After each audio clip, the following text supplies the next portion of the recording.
it's alright. I'm on fire, I'm alive, 'cause now I fly so high, so high. Light up the skyline, let's do it this time, like it's a whole new colorful world.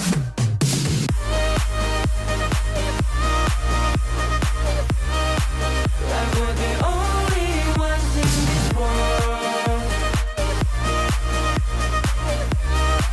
Like we're the only ones in this world. Never thought we'd get this far, burning like the stars. How we get this far, like we're the only ones in this world.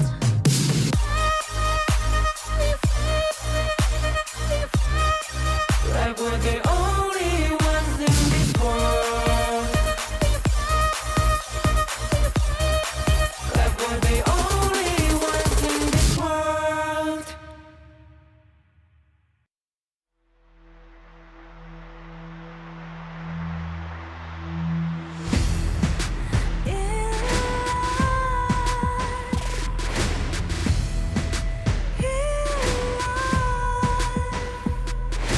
What's a life without its worth?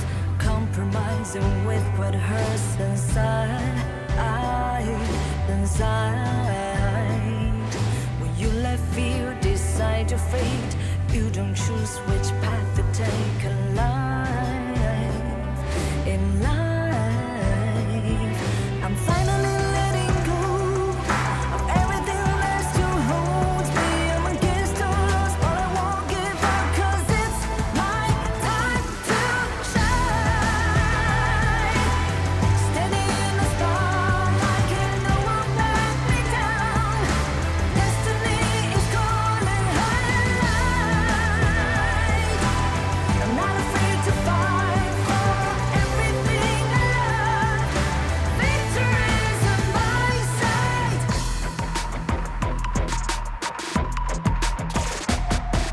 The more we lose, the more we gain. The more that nothing stays the same. In time, in time. Can't love ever, can't forget. What you see is what you get. Sometimes, sometimes.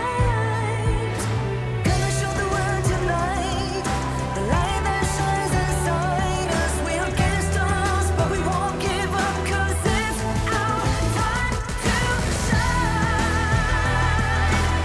Standing in the spotlight, can no one back us down. Destiny is calling high in light. We're not afraid to fight for everything we love. Victory is on our side. Takiki takiki takitao. Takiki takiki takitao. Takiki takiki takitao. Takiki takiki takitao.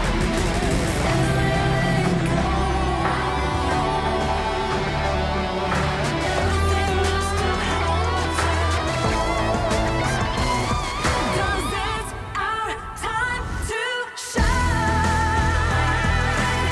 Standing in the spotlight, can no one back us down. Destiny is calling high in light. We're not afraid to fight for everything we love. Victory is on our side. It's our time to shine high in light.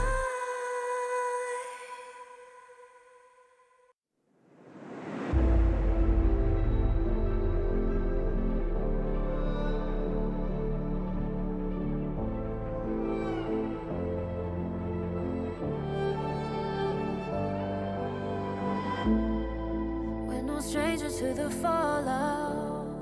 It's what got us here. Ever changing, some chameleon.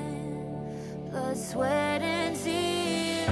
We'll never make it if we fall to everything that brings us down.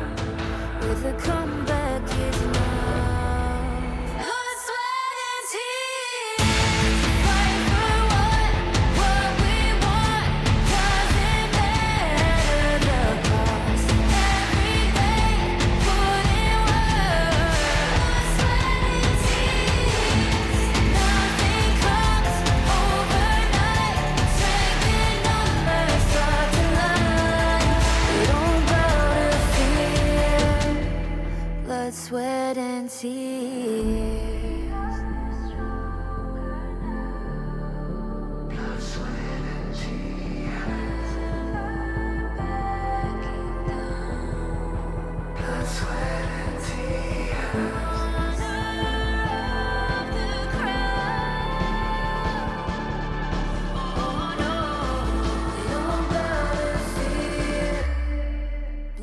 sweat and tears.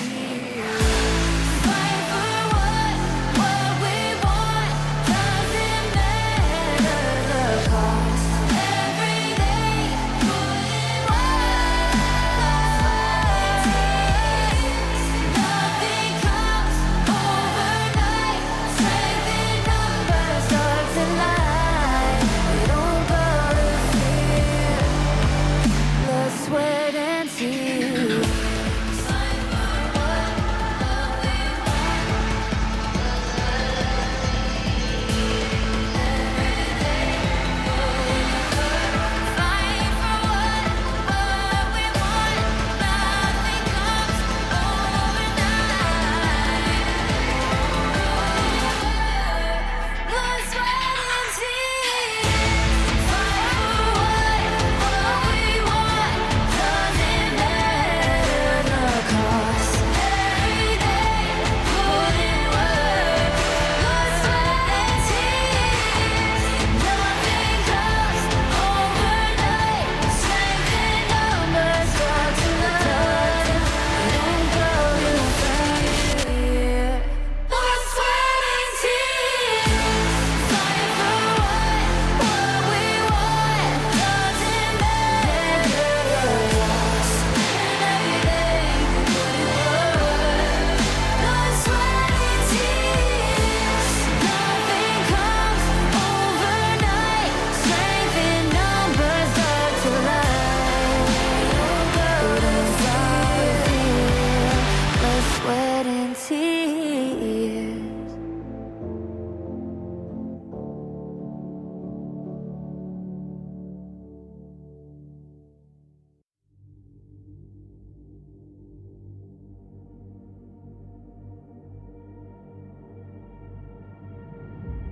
I feel it deep flowing through my blood. Rising up to become someone. And taking it all on my own. What a sweet victory. And taking all of my control. Awaken something deep in me. Like flames, feel it burning inside. Take a hold in pursuit of the prize. I've been told, ain't no way to survive. Keeping all of this fire that's locked up inside. When this is the time, enter the ring. All those mental chemicals doing their thing. I got flashes of battles inside of my dreams. I was made for this moment. At least now it seems like it's time to come face to face with your fear. Been battling reasons for all of the years, and I learned how to fight them with style and grace no one's ever encountered. You say it's amazing. I'ma come out swinging when they open the gate. Go ahead, call passion, I'm calling it rage. I'm taking what's mine like I already own it. Watch but don't blink, going here to the moment. The sky rained down. Here's to the madness that's all around. Go on, tell 'em who you are, you are, you are. Go on, tell 'em who you are, you are, you are, you are. Here's to the moment the sky rained down. Here's to the madness that's all around. Go on, tell 'em who you are, you are, you are. Go on, tell 'em who you are, you are, you are, you are. My name is Honor, my name is King, my name is Champion. Donghuang, won't you come out to greet an old friend? All this noise, how unruly.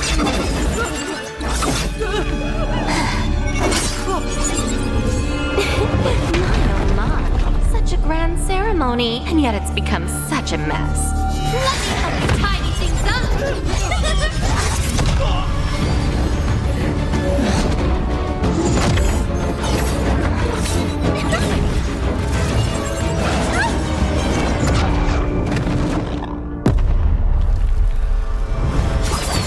It's almost time.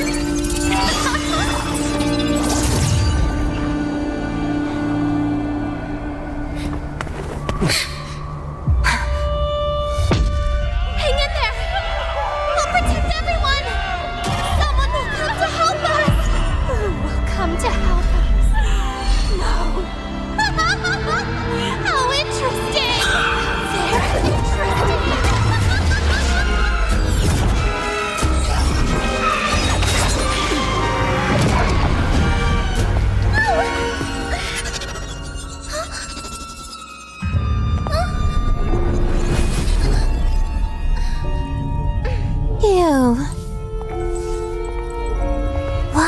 You always cling on to him. Hmm? Austrin. It's been a long time.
Donghuang.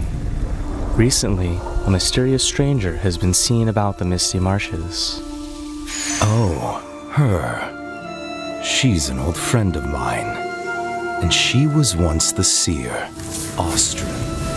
Austrin, the seer who once led the bird tribe to repel invaders and protect the Wonder. But didn't she fall in battle back then? Yes, but it seems she's somehow returned from the dead, and she's given herself an interesting new name, Umbrosa.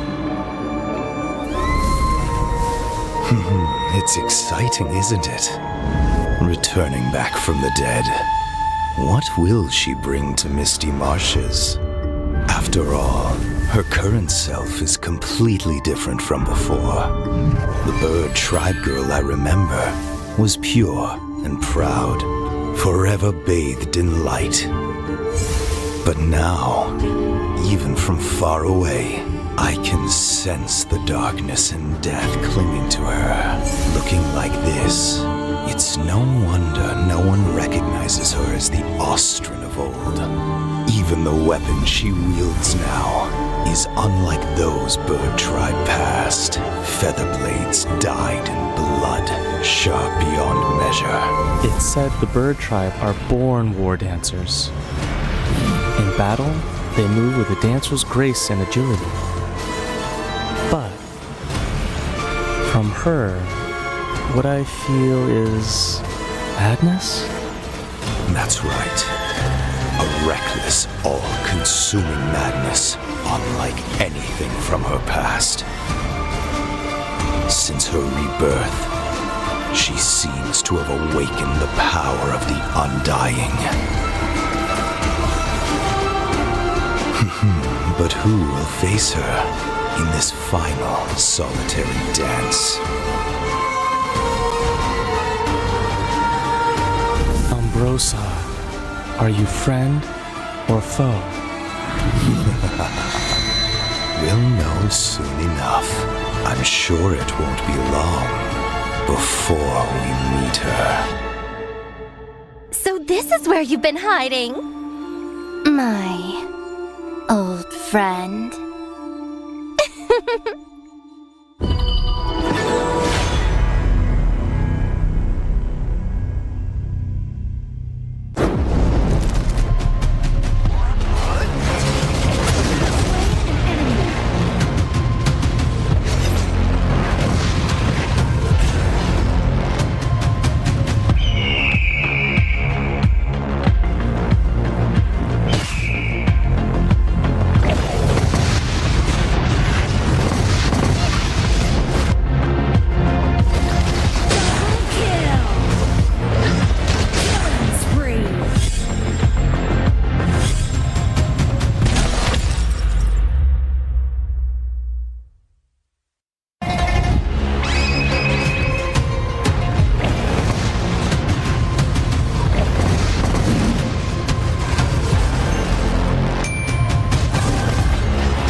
The cursed name, Kaiser.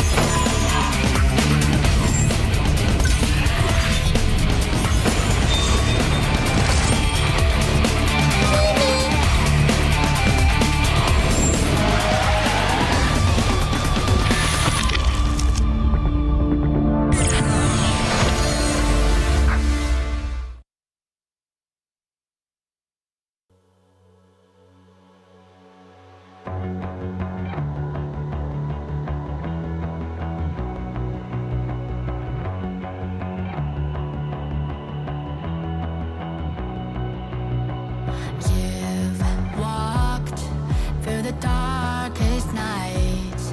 You've heard the crowd, felt the blinding light. You were standing there when your heart comes alive. It's a dream of a hat, and it never dies. Right here, right now, give it all, get it out. Never surrender. I fight and never fail. I am a contender. A challenge I can feel. The smallest lies become the brightest enemies. Relentlessly. And even if you fall, you gave it everything to be a king.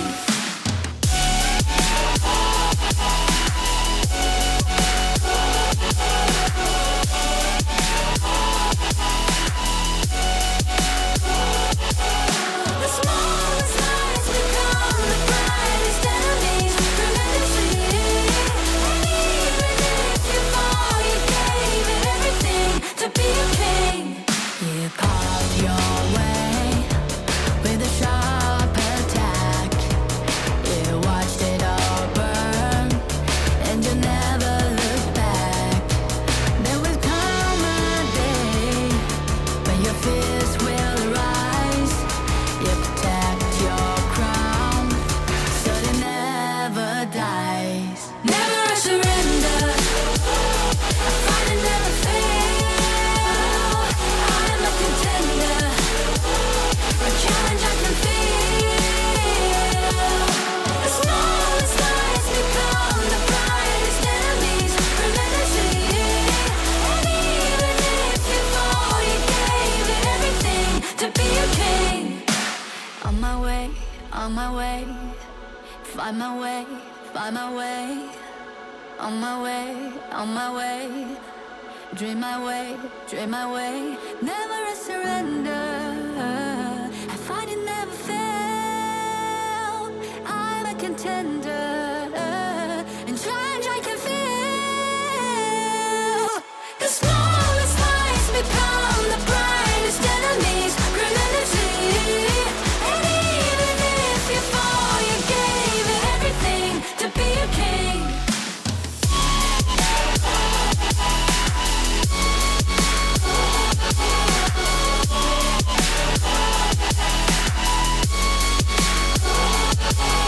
The smallest lies become the brightest enemies. Relentlessly. And even if you fall, you gave it everything to be a king.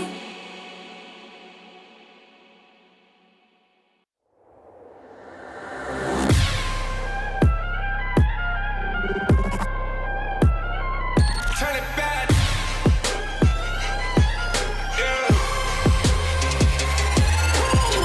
Gear out the weapon, getting ready, counting down. Pay attention to the challenge, tell me where you from. Gotta be tough, gotta be strong, gotta be savage like animal. Every time you try to push me down. Look at me, I'll Put the line down when I run around, and I make a sign, I will catch you. Watch out, it's better feel, got no mercy. look at me, I'll be rising. Carry the season, you got a damn, got a weapon. You never hesitate for another moment, but my bone is golden. I'm invincible, just let him know. I can show you all the glory I own. Through the jungle, find a way to the palace. I'm waiting here.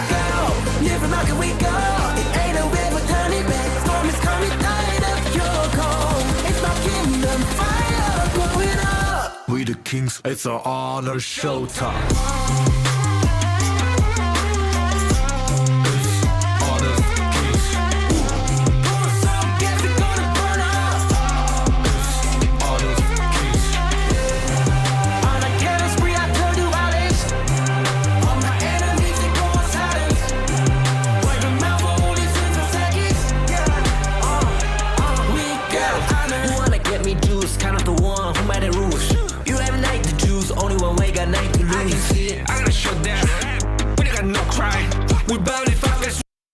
Will you live for real?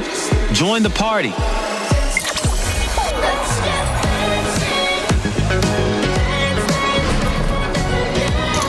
Make the whole street a party and add disco balls.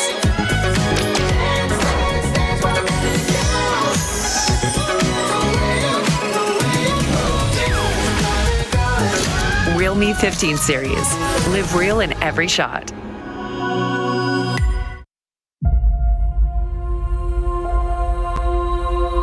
어떤 이들은 침묵 속을 걷고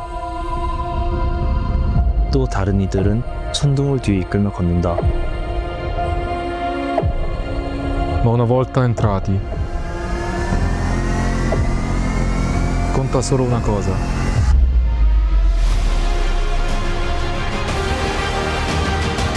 Each splash writes a legend.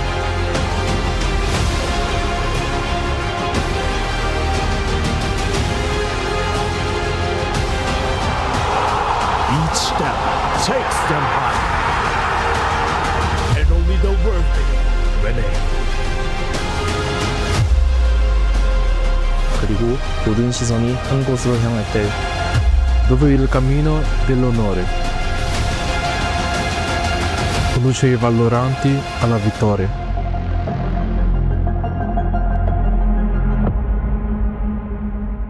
Did someone ask for the last call? It is time for the last call. It's your favorite kind of tofukin dofu. And with me today from the east side, it is Sagi. How are we doing today? I'm doing exceptionally fine, and we can't wait to finalize that last slot for the KME, KMW, and also the WKS region for that KIC slot. And again, Tofu, you've been hearing a bit shade because you've been changing your ways from the KME spring to the KMW fall. How do you feel about that? I think it's all unfounded, right? So definitely we're gonna just see KMW go up against WKS, you know, KME. We'll give you a little bit of screen time, but it's about it. Well, we can only figure out when they actually go into game because we have some pretty interesting teams coming into the play. We have Gen.G Esports from the KMW as the second place. We have Twisted Minds, one of the better teams in the global region. And right now, we're looking at the schedule for today. The last team that will be joining us will be FEHK from the WKS champion region here. So Gen.G versus FE, that's your first game. Coming in, Twisted Minds versus Gen.G will be the second game. And lastly, before we find out who's going on for that finals, will be Twisted Minds and Fearless Hong Kong. Of course, all jokes aside, I think all the regions are pretty strong already. Now it's really, you really have to put your feet to the gas button, right? You really need to push through today, and it's a best of 2 for the first 3 matches, after which we have our finalists. That will be a best of 7. So 7 games might be difficult. There's definitely going to be fatigue. So we'll see how the teams go at it today. That's an interesting format, right? Because we've got 3 teams, but only 2 can make it to the playoffs, which is the best of 7, right? So we'll be having like a single round robin between all the teams. They'll be playing each other once, and then we will be finding out who will be going to that finals. But without further ado, let's introduce our first team of the day, Gen.G Esports. So you should never give up. You gotta fight for it. Whoa, let's go. See the fire in your eyes. You gotta fight for it. Let's go. The battle's calling. You better give it all you got. You gotta fight for it. The time is right for you to raise a bar. Cause you could be the greatest of them all.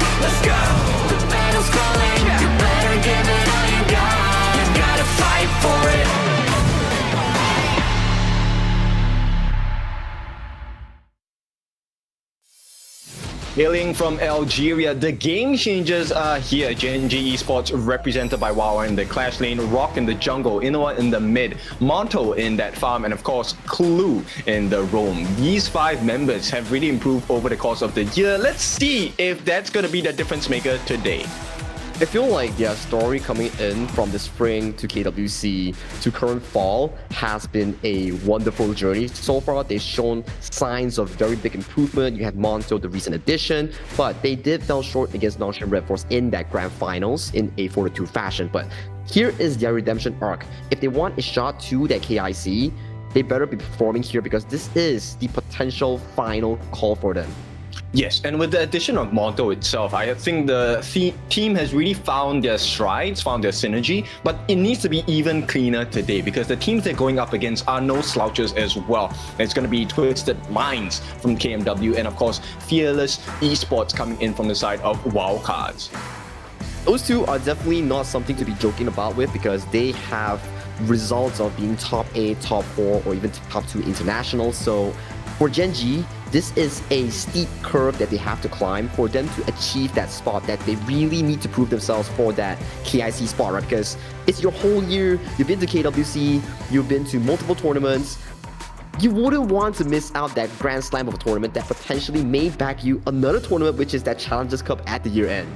Exactly, and we have to take this step by step. So looking at the team right now, I think they're pretty comfortable, they're ready to go, raring to go in fact, and I think they really have a trump or an ace card ready to put up against Fearless because that is a team you cannot underestimate. You cannot underestimate. They were once the kings of each of their region, be it KMW or be it WKS. Coming in as Gen.G, you would have to think that you will definitely need to put all your stops, all your trump cards, show them up in all these occasions, and then nag that spot to that best of 7, and then repeat that success that you had from beating against Nongshim, proving grounds against like PKL during the KWC, then they can proceed to that grand slam of a tournament here. But of course, like you mentioned here, Ken, 2 opponents. Is this their time? I mean, if it's not now, then when will it be, right? It has to be today. And, this also comes down to the equipment that they're going to be given, right, by their coach here. And that is the global ban pick format that we're going to be talking about, right? Meaning you only get to use those heroes once in the entire series. And this one really matters because it's a best of 2 starting off. You need to play your best cards right away.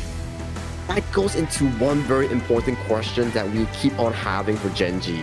Their priority on towards the early pick is not that high compared to their opponents like Twisted Minds or even like WKS champions, which is Fearless Hong Kong, right? So will this be a disadvantage for them coming into a best of 2 scenario? Because in best of 2, there's not much threat for that global ban pick. So if you don't pick this early, that may be a potential that you lose to the enemy in that edge.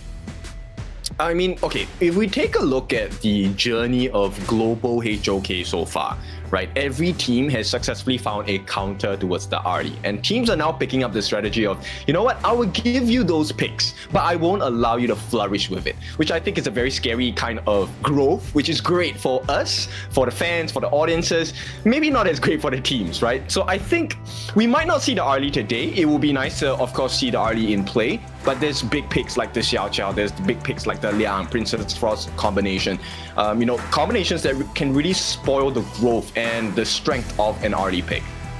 That may be true, especially there's so much stuff like the Maestro Nui, the Dharma, or potentially one of the hottest picks so far in the global HOK esports scene. The Yuhuan will be up for grabs for both of these 2 teams. I am imagining this Yuhuan pick will be an important one for these teams. For sure. I think we'll definitely be looking at the teams wrestling at it. And, at this point, it's going to be really important that they put their best foot forward.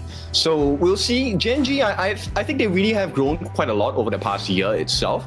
And I'm excited to see what kind of standards can they bring today. Because, like, Twisted Minds, I think similarly to them, they did not have the best season, or at least the season they were looking for in KMW. Fearless Esports, Hong Kong, China, slightly different, right? It is, I would say a straightforward journey for them in the Wildcard series, and they haven't truly been tested yet. So I'm curious to see where they're going to be put at in this battle of the 3 teams. Fearless Esports, they give me like a reminder that they have the similar script coming into the season like OG Esports from KMW, whereby Indestructible just beating out everybody in a dominating fashion, not even showing their trump cards. So maybe this is a repeat story for Fearless coming into this tournament, but of course, it can be a double-edged sword whereby you will never test it in your home ground, and then coming into a last chance with all the regions second place, that could be, you know, it might not be the best of the best if you are not from such a competitive region. True. And I mean, I don't really try to glaze the KMW side, but like Twisted Minds is a team that really comes online at the later parts of the tournament, and this is the last part of the tournament. So Twisted Minds, I feel, is really going to bring their A game here, and I think they might have one of the stronger chances in comparison to the other two teams. But we'll take a look at Fearless Esports here. Sagi, have a go. Fearless and Peerless, that is FEHK, hailing from Hong Kong, China. We're talking about in the clash. Then we have Snow, jungle will be Miku, TL in the mid lane, KK. You know this guy and Woodwind, they've been the representative of this region for so many competitions. They will comprise of this roster coming in for this last chance.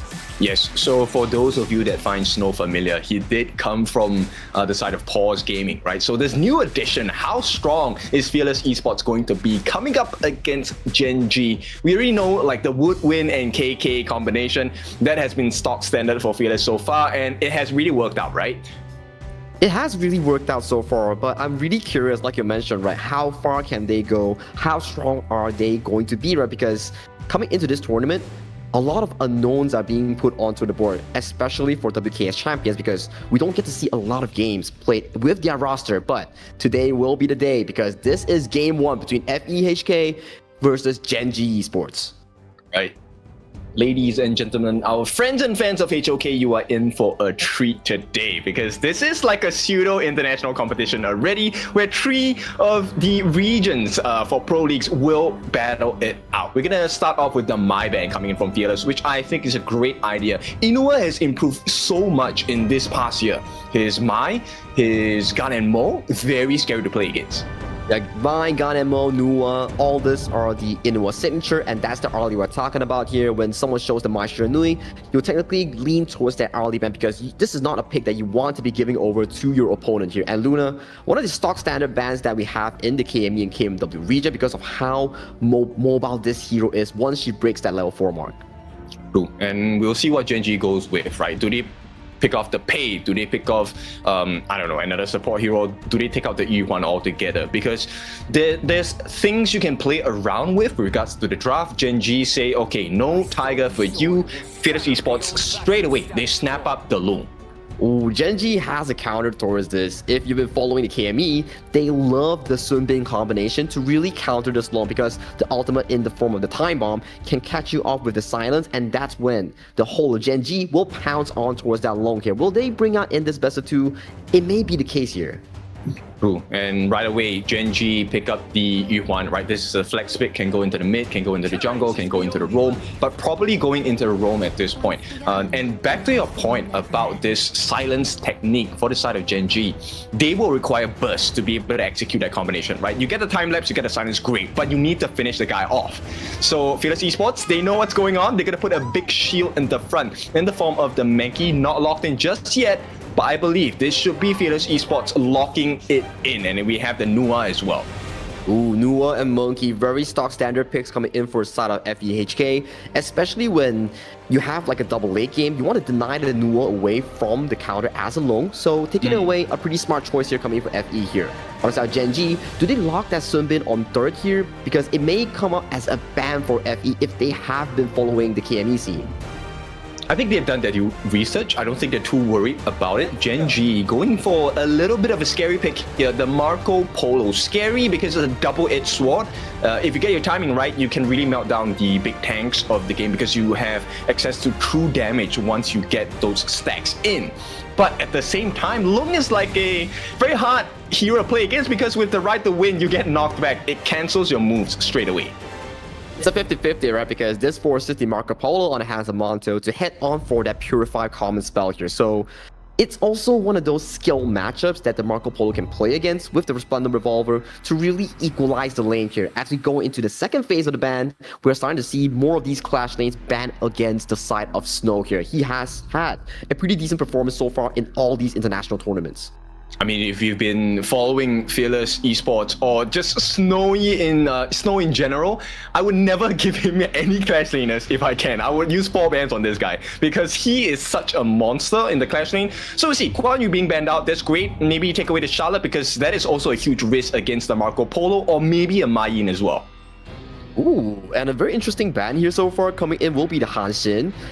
For the side of Rock, he's only played this twice in his entire KME Fall 2025, but it has had amazing results so far. So FE, they've been doing their homework. They know what can really threaten the backline, especially on the Nuwa or even the Long. That's right. I'm just curious whether they will kind of swap this Yu1 into the mid as Fearless kind of consider what is their last ban here. I actually was thinking of the Hanxing because if you can't win the team fight, it's okay. You just hold them there on the side of Gen.G and you just, go on a monster split push, which is one of the specialties on the side of a Hanxing play. But the Fade is the secondary consideration for the side of Fearless. So they will lock it in. Gen.G now in the spot to pick up the jungler as well as a potential mid/roam, depending on where they want to put this Yu1 at.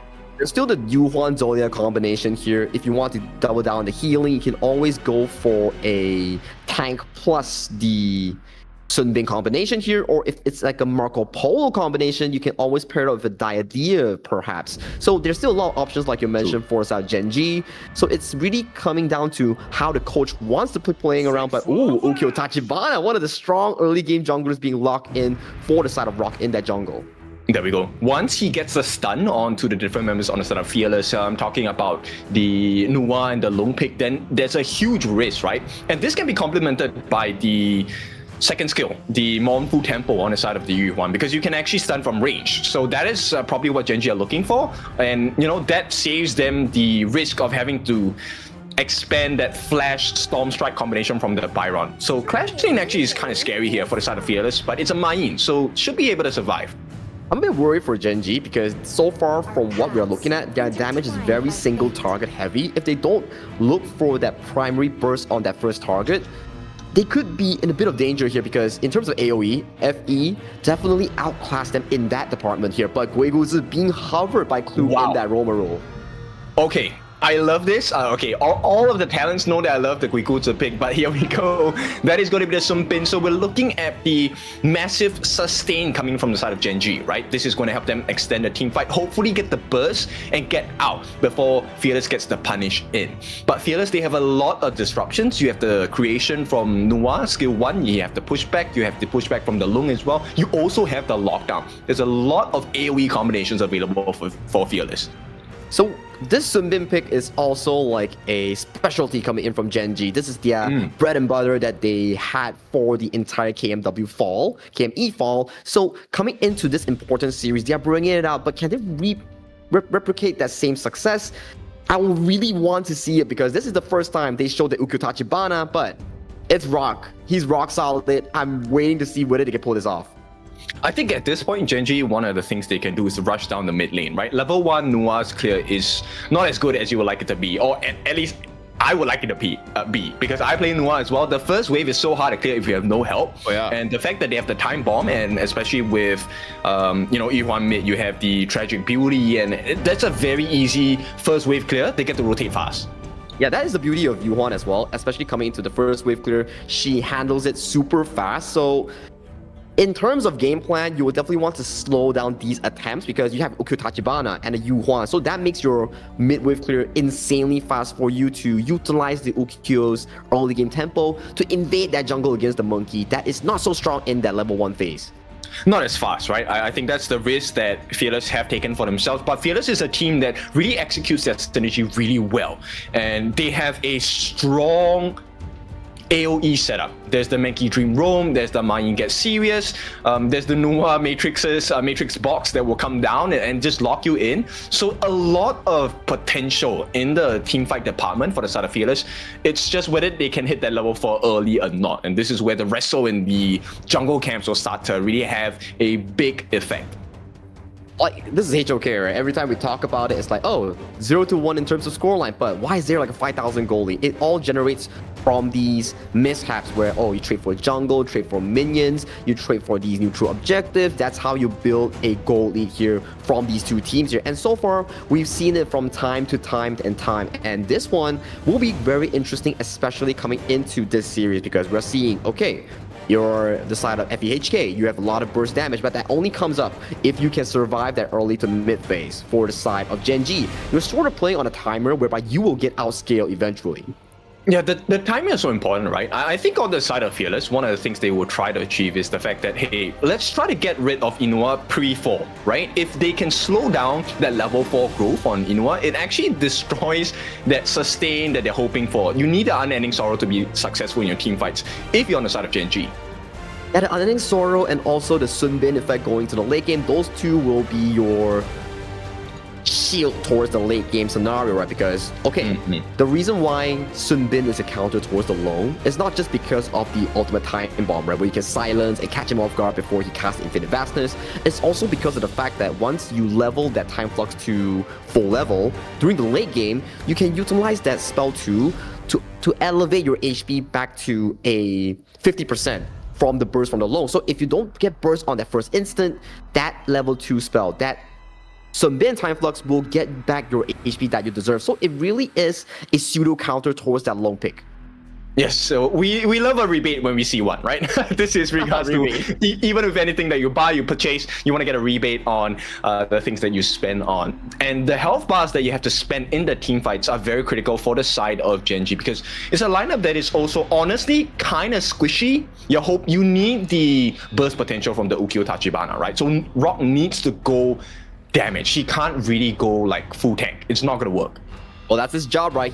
His job is to find those angles, find those early game tempo to really disrupt the farming pattern coming in from KK and also TL on simultaneously the Nuwa and the Long that will really damage their effect here. If we see the Long get like, 3 items towards 10th minute, you're gonna be thinking like, oh damn, that's not gonna be easy to be handling. But if the Ukiyo Tachibana can really put a stop to that farming tempo, then we will have a game on our hands. And ladies and gentlemen, this is the last call. Whoever makes it through this BO2 round robin will proceed to that finals between another team for that last slot to the KIC. Sagi, you're going to be my hype man for game number 1 as Gen.G look to put a great performance against Fearless, champions in the side of WKS, the wildcard series going up against the 2nd place from KME.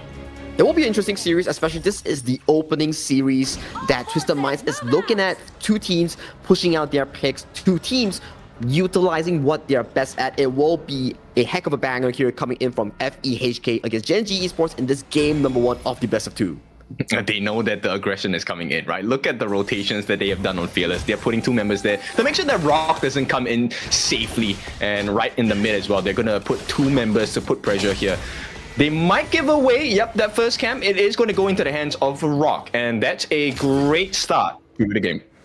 A great start towards the game, but all this would not be happening without our official tournament sponsor here. It will be our Realme 15 Pro here. Realme, the official gaming phone of this tournament. Built for performance, made for gaming, smooth, cool and reliable, just the way esports demands. Ready to level up? Get yours now and feel the difference. Yeah, and you definitely want to make a difference here, right? So right off the bat, right, you can see Fearless Esports already understanding that they need to go on the aggressive as well. They need to stop this growth on the side of Monto. Like you mentioned before, he does have the Purify, so that's going to be a great start. Wawa handling 2-on-1 actually, that's great. That's the strength of the Byron here, especially in towards the early game. You see how much damage he's delivering onto Snow's Mayin here. That is why this pick is so prized in towards the pick and bans here. Byron, exceptionally strong laning phase and power early to mid, but once that late game comes, it will slightly fall off. But hopefully, Clue, with that time flux, will give him the movement speed he needs to really play these team fights here. But look towards the mid lane though. Rock here, face checking into Miku. Yeah, it's going to be a big start for the side of Gen.G. They just want to try and burn down those health bars, right, on the side of Fearless and slow down the rotations. If they can get back them to TP, use the flash and important timing, it's going to hurt them quite a bit. Now, ideally, they will want to achieve this after the 2-minute mark, but it's not going to be the case for the side of Fearless Esports. So they still survive. They will be able to contest for that 4-minute time. Hey, but you talk about timers, right? TL's Miku here, he burned the flash already on that Nua here. So that's an important timer that will be marked by Gen.G. If they find that tempo, TL might be candidate of a first blood attempt here towards the side of Gen.G. But you can straight away see Monto not having a good time against KK. And this is one of the difficulties going up against a champion team, right? So KK handling himself well against Monto in the farm lane. And this is where the rest of Gen.G needs to step up, right? Can we cover our gaps in the weaknesses? It will be an interesting way to really look at the game, right? Because if Monto isn't able to cover that gap, it will be a breaking point coming in from FEHK to really push against Gen.G during that spot that they really need to be dominant with here. So towards the ball lane, we're already seeing like a 200-300 gold lead in favor of KK for that long. Okay, so farm lane obviously is an advantage to Fearless Esports. We will take a look at the jungle as well. Rock actually has a slight EXP advantage against Miku. Let's see if that's going to make a difference, right? I think 3.5 minute mark, that is where we see. Is there any big plays coming up from both teams? That will really set the stage for the 4-minute Tyrant. Yeah, 3.5 or 4 minutes during the Tyrant here. I'm looking whether there will be a setup against TL on this Nua because he still doesn't have flash for the next upcoming 15 seconds per se here. So more engage here coming in from Rock to steal away, but Dream Roam. Yeah, we're gonna hit on 3, but the damage is coming in from this side of Rock. They will start the chase, and Miku, this is not the time to fall, and he will go to side Gen.G, but here comes the punish. The TP coming in as well, Emergence, and it's all turning around. Fearless, you can start the fight, but we will end it, and it's looking like Inoue is the next one to fall. Actually makes it out at this point, but Monto, even though he has a disadvantage, it's a 4-for-1, and Gen.G take a huge lead, 1,000 gold ahead. Big team fight win coming in from the Game Changers itself. Gen.G Esports, they take that win with ease here. 4-1 exchange, and Inoue, my goodness, he survived the entirety of that team fight. So many damage dealt towards him, but he make it out alive. What a miracle play. Yeah, we're talking about the value that Clue gives, right? That time flux, it really gives you too much rebate. If you're on the side of Fearless Esports, this is very uncomfortable. Now, Gen.G, they have a good start. They want to take a look at the Tyrant right now, right? 4.5 minutes. They still have to contest for their own buffs. Fearless Esports, I don't think they'll take a risk here. It will be difficult, especially right now the tempo is so in favor of the side of Gen.G, whereby Rock right now on this Ukutachibana, he's so down strong, you will not want to mess with him, especially when you have late game heroes like the Nua, like the Low on the side of FE. You need time to farm. Okay, and we'll take a look at the value, right? So while he didn't actually go in, the information that he bought for the team, for Gen.G now is so important because now they have a visual counter with regards to the timing, and KK, they want to force it out. Oh, right at the edge of it, the Right the Wind saves his life. KK gets the knockback, gets the Dragon Fall, but he goes back in again. What is happening? The heals come through, the Destiny encounter as the combination to make sure they clear the wave and alleviate the pressure that Gen.G was looking to apply.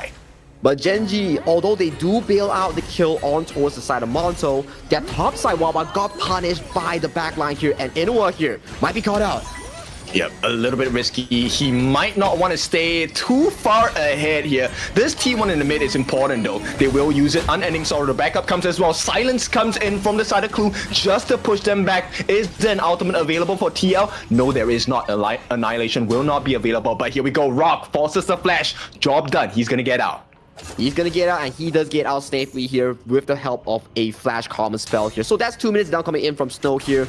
Not the best scenario coming in for FE because Inoue holding strong towards that mid side here, denying that turret take here. And that leaves top side first turret for the side of Gen.G's free to take.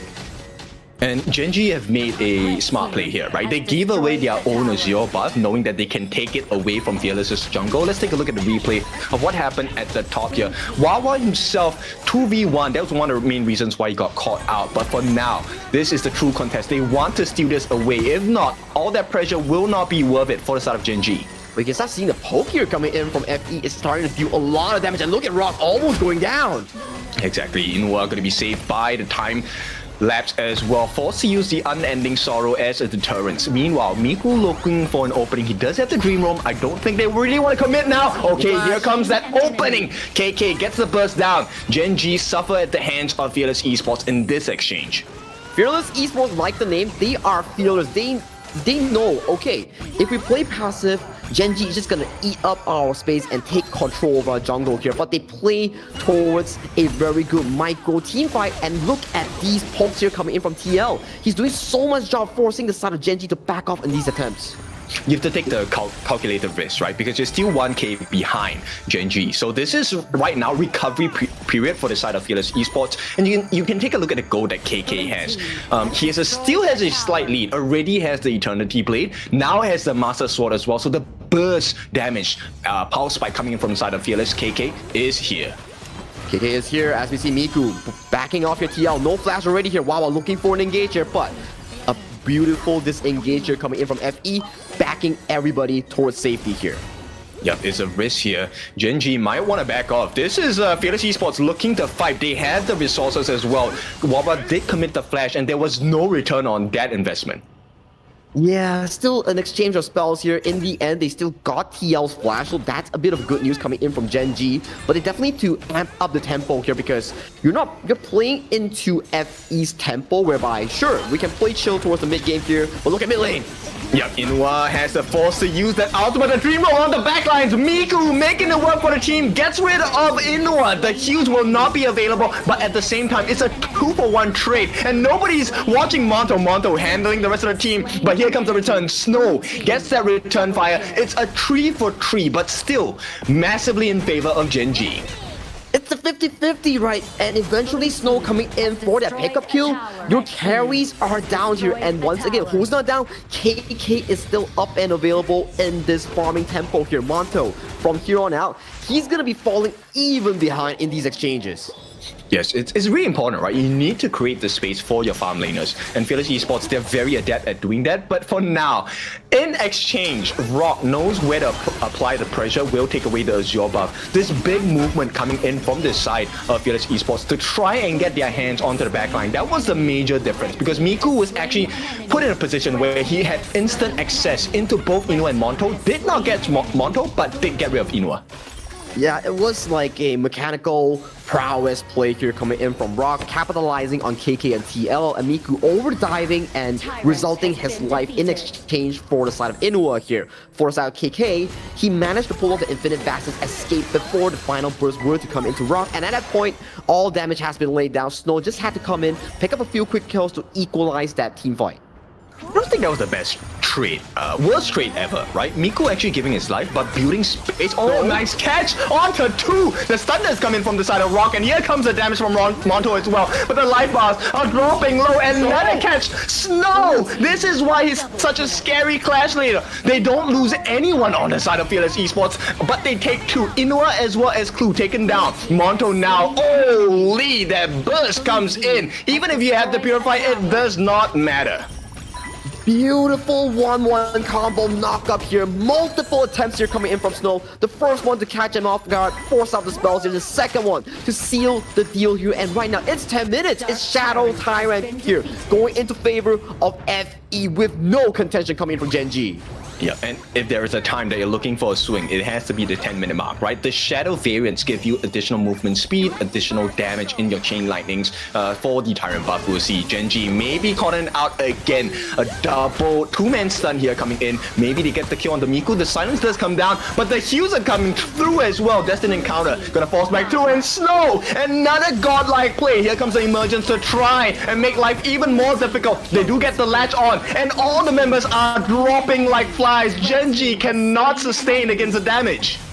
It cannot sustain against the damage here. KK with the long here has scaled into an incredible marker here. He has the core 3 critical items here. The Eternity Blade, the Master Sword, and also the Daybreak here. He's hitting like a truck on all these flaming palms.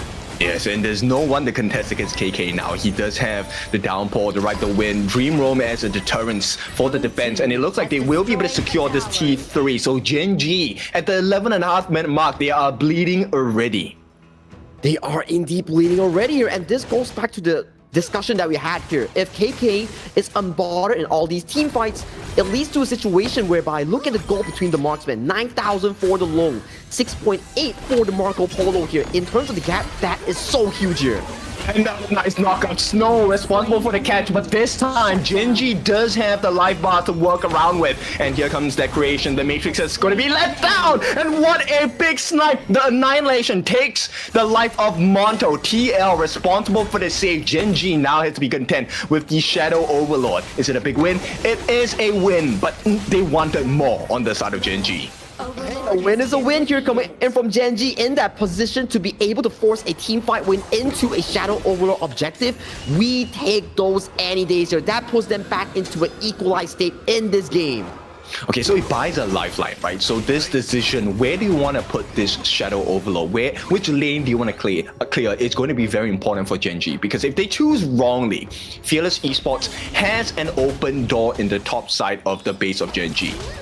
I think this Shadow Overlord, they will be using it defensively to really buy time for Inua and also Monto to catch up in terms of the gold department here, because all that gold for the side of Gen.G is on the hands of Rock on this Ukkyo Tachibana here. So for Gen.G, farm and find those late game deciding team fights. That's what they need to do. There's 2 openings available, or 3 maybe, on the side of Gen.G, right? You want the multi-man stun coming in from Inua, or you want the flash storm strike combination from Wawa. All the stun comes in from the side of Rock, and Annihilation! It destroys the lineup of Gen.G, and even with the emergence, just to remind them that, hey, you're playing against Fearless here. That is a late game Nua's damage. No one was there. It was one Annihilation combo here coming in from TL. Immediately evaporating Monto, evaporating the health bars coming in from multiple members of Gen.G. This is looking so dangerous for the side of Gen.G. Yep, this is a deep dagger into the heart of Gen.G here. At the same time, KK already just got the Siege Breaker. We're 15 seconds away from the next Shadow Tyrant. 15 seconds for Shadow Tyrant here, 3 seconds coming in for Monto here. They still can make it towards this river here, but what do they need to really face check this dark river here? Because look at the damage here. That was just one creation block coming in from TL, and that was almost 30% of Inua's health. Yes, and they have gotten their hands onto Wawa. The rotations are coming in. They need to protect this Tyrant butt from going to the hands of Fears. Gen.G needs to be really careful. They need the setups, but look at the way that they're rotating. And once again, a pre-fight Annihilation just destroys the life bars on the side of Gen.G. Well, fortunately, they still have the healing here coming in from Rock here. What do they need to do to enter this river here? Because pokes are laying hard. Yep, they need to get the snipe. They will be pushed back. The Dream Roam just as a defensive measure, secured by the side of Fearless Esports. But the damage coming in from Gen.G is not going to be enough. They're trying to hold on. It's not going to be there. Wawa gets caught off. Monto gets caught secondly. And Inua as well as Rock now running for their lives. Fearless Esports have hit their marker.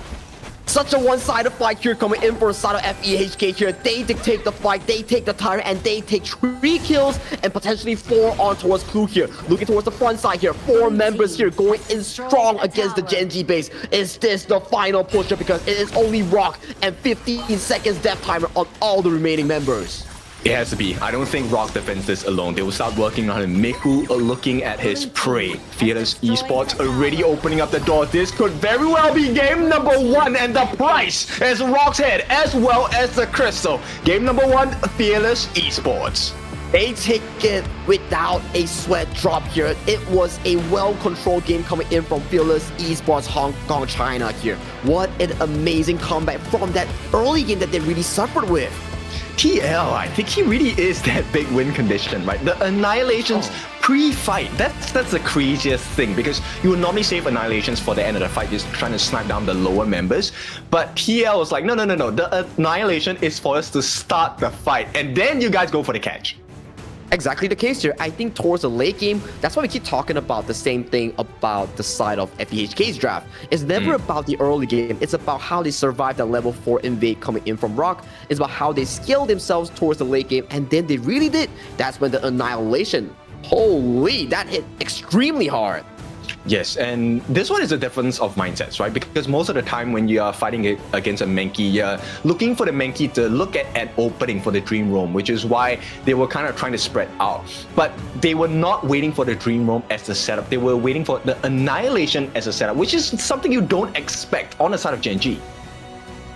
It's very interesting, right? Because like you mentioned, usually the Annihilation comes in the form of a collection kill whereby you do like the final blow, but TL using a different style whereby, okay, let's not do that. Let's just chunk you out, use the annihilation to actively look for all these health bars on the side of Gen.G, and then you see Gen.G is like, oh god, where did all my HP go? I have to back up, I have to recuperate, which gives them the entire river control back towards the hands of the likes of FEHK in those exchanges.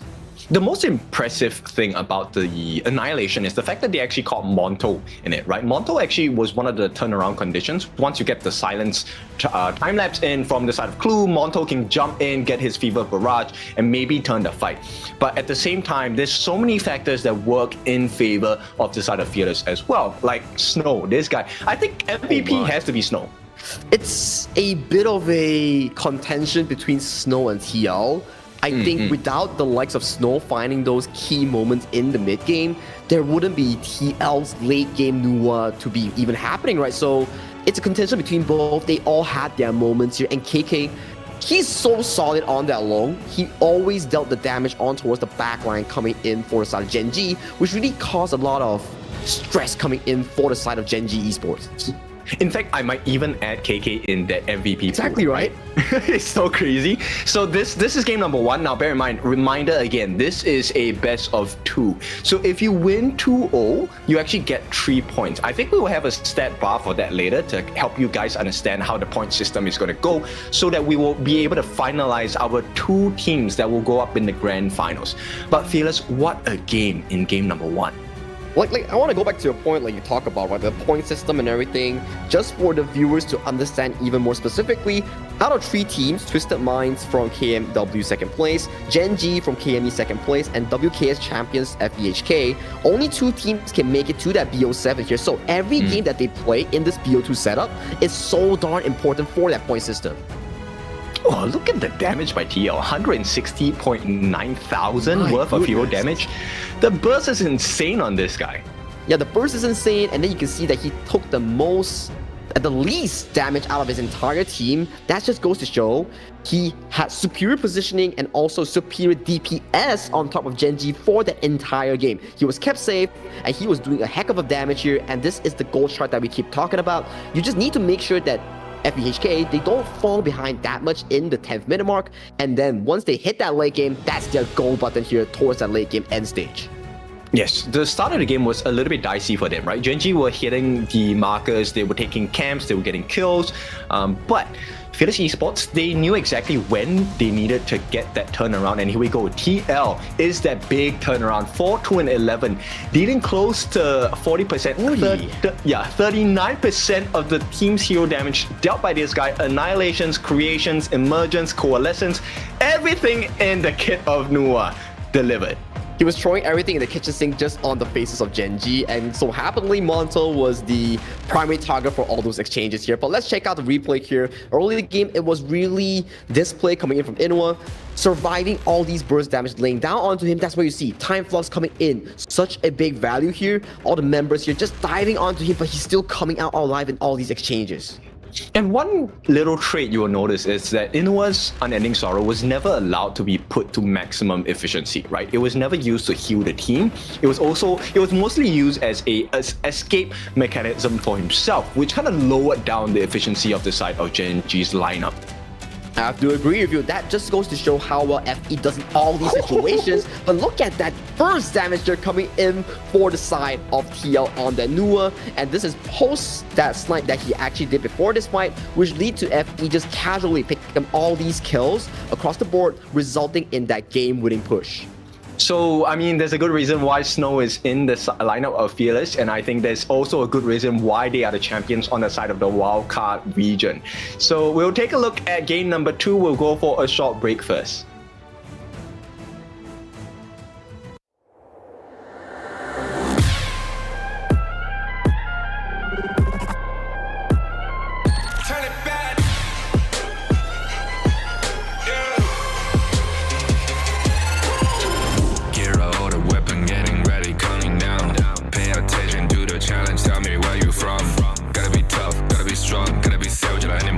Time you tryna push me down. Look at me, I'll be lying down. When I run, it'll make a sign, I will catch you. Watch out, it's better feel, got no mercy. Look at me, I'll be rising. Carry the season, you got a damn, gonna but my bone is golden. I'm invincible, just let them know I can show you all the glory I own. To the drunk, go find a way to the palace. I'm waiting. Go, live rock and we go. It ain't a river, tiny bed. Storm is coming, light up your cold. It's my kingdom, fire going up. We the kings, it's an honor showtime.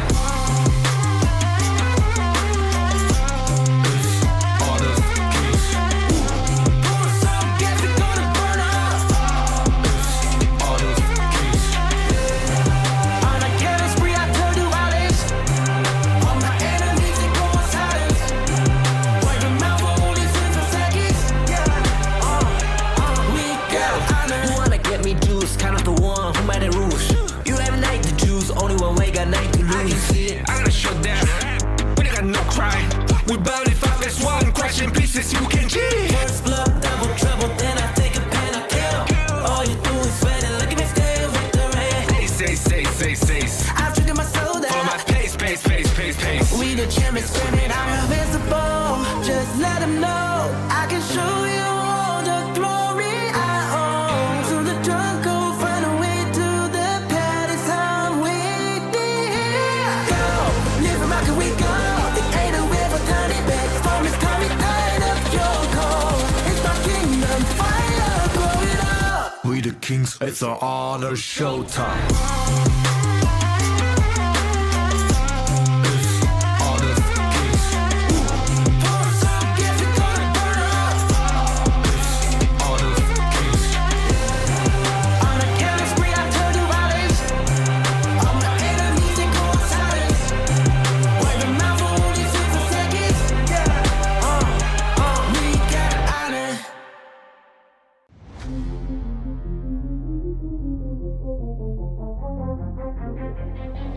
I'm born of this, I'm born this way, ayy. This is my chest and my bonus play. Can't be late, won't hesitate.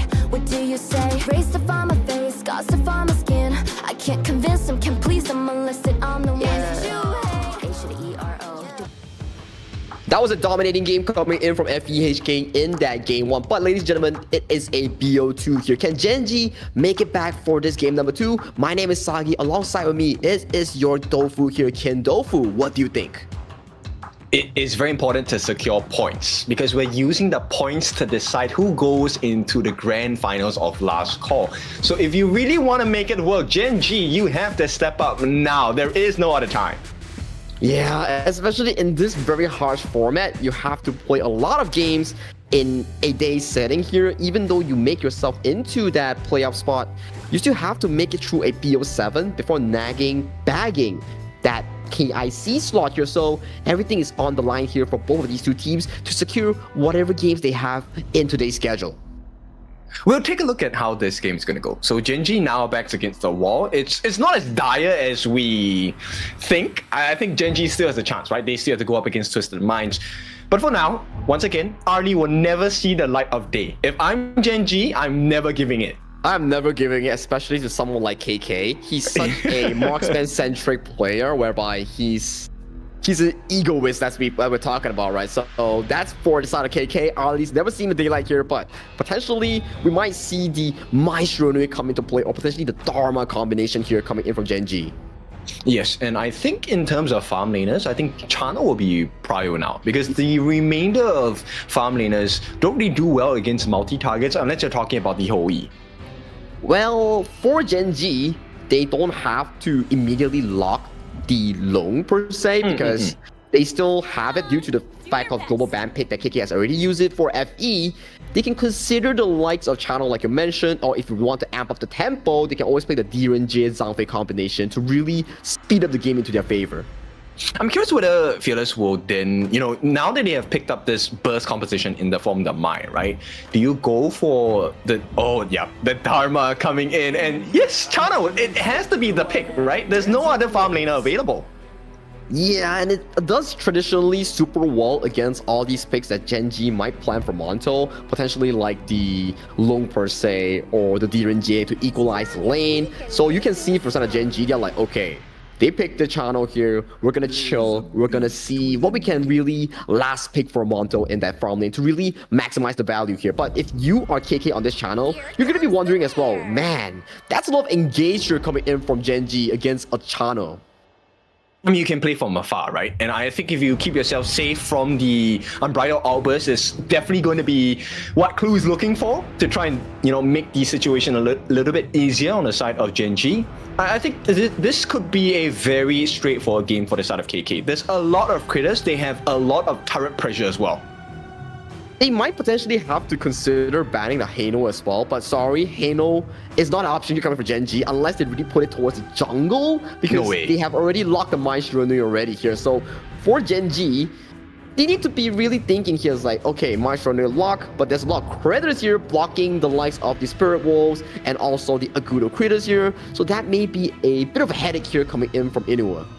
Yes, and Fearless have done that homework, right? No Nurta for Rock. Rock is famous for his Nurta. This is one of his signature heroes that he himself has also requested as his hero of choice during his introductions. So we'll see what does Gen.G want to try and play this game with, because the Agudo, the channel, this is turret pressure 101, and then we're waiting for Snow to get that awesome truth mantra down.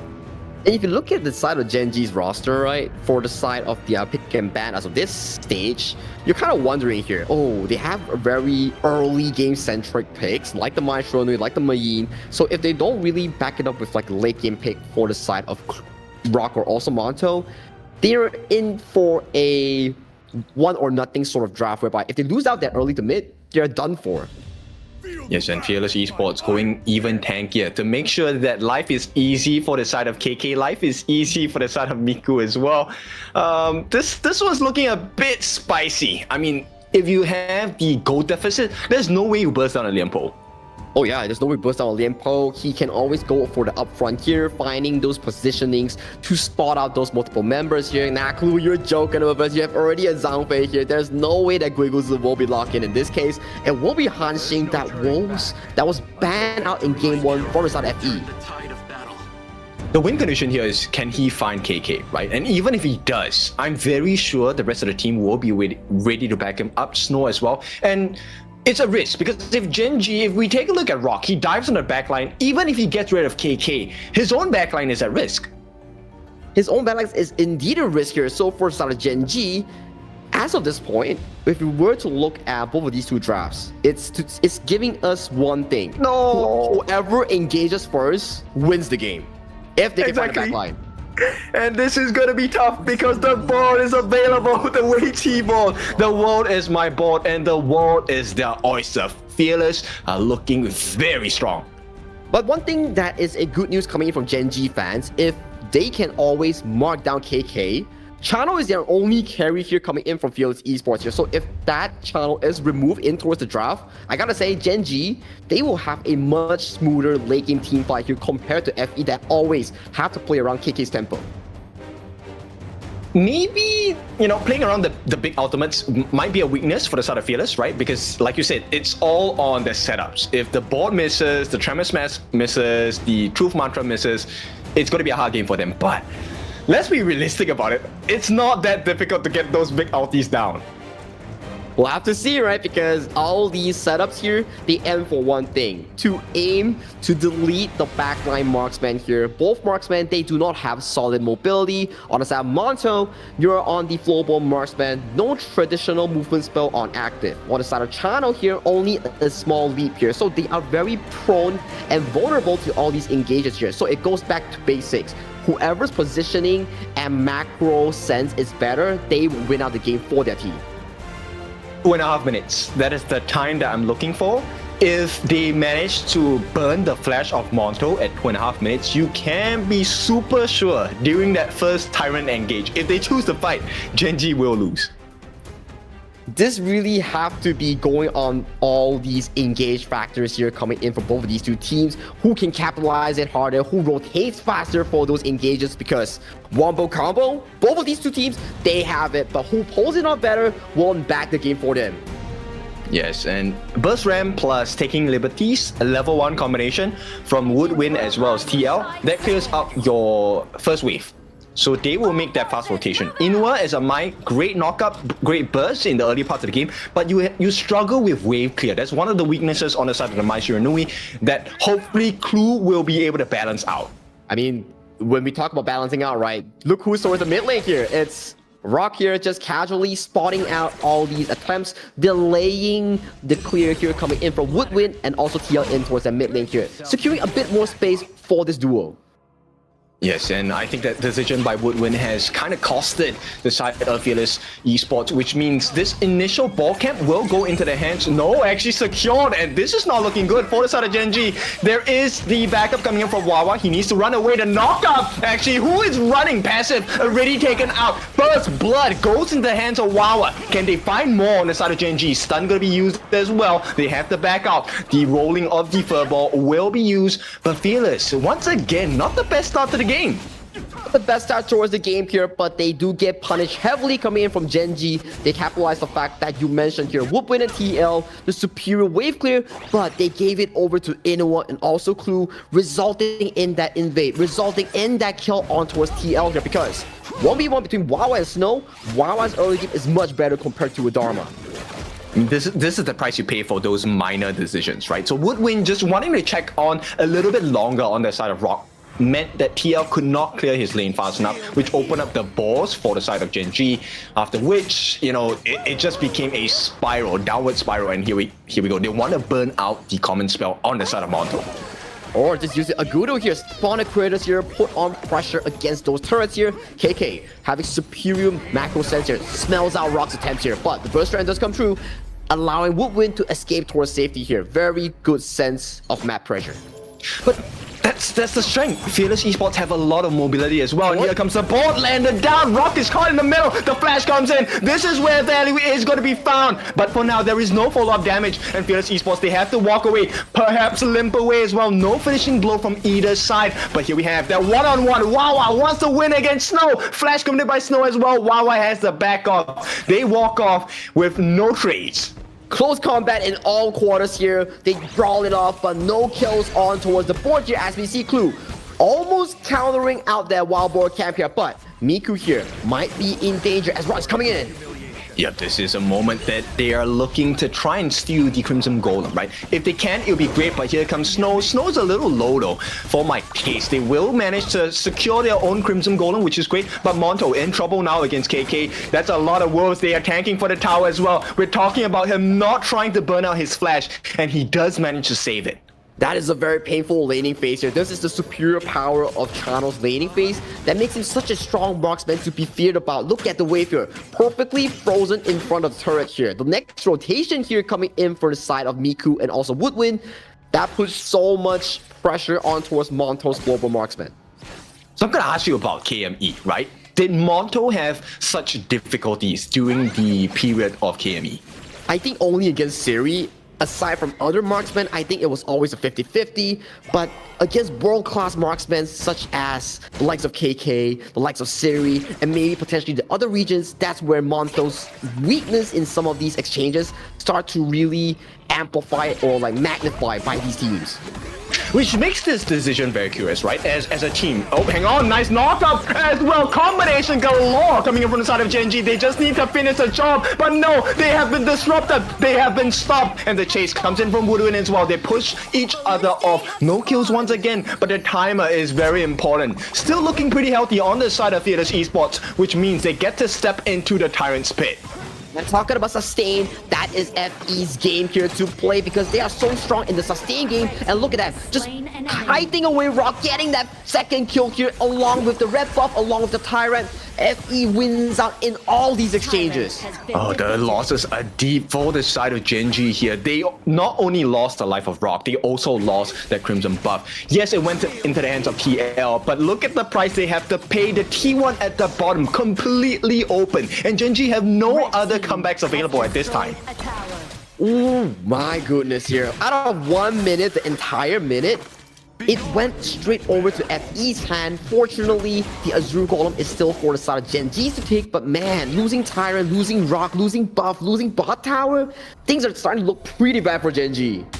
Yeah, they're testing our match at this point, right? How many losses do you have? And here comes the board as well. T1 in the mid, open for the taking. A lot of pressure. They get the knockup. They don't really need the kills. It's a Red team has destroyed a tower. are successful. There is a potential of a turnaround for the side of Gen.G. They're searching for an opening, but no gaps found just yet. And no gaps found just yet as we see more of these engages coming in for side of FE, but it's only to engage and to pull away towards safety here. Yep, Snow does have his ulti. He wants to get it down. Truth Mantra going to be laid down. The save comes in from this side of Inua, but he might have to pay with his life. And once again, pressure on another T1. Fearless Esports. This is the draft and composition we are talking about. This is the combination here, the superior laning phase, the superior jungle pressure here coming in for the side of Miku, securing them that early tempo here. Yes, every fight wins, but hang on, and right offers. Nice setup. This could be the turnaround they've been looking for. And they get the rewards. KK would win. And Miku, 3 different members taken down from the side of Fearless. And Gen.G, they breathe some life here.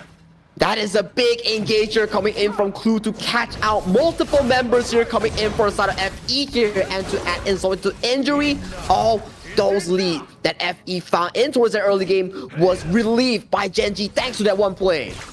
Yes, Clue, this is the rotation you're looking for, right? As a Zhang Fei, you want to get into the backlines, especially with a nice setup available. Take a look at the way he knew they were moving back. Yep, exactly. That was the setup that you want. And this is one of the things that is really scary because they have insane chase potential as well on the side of Gen.G.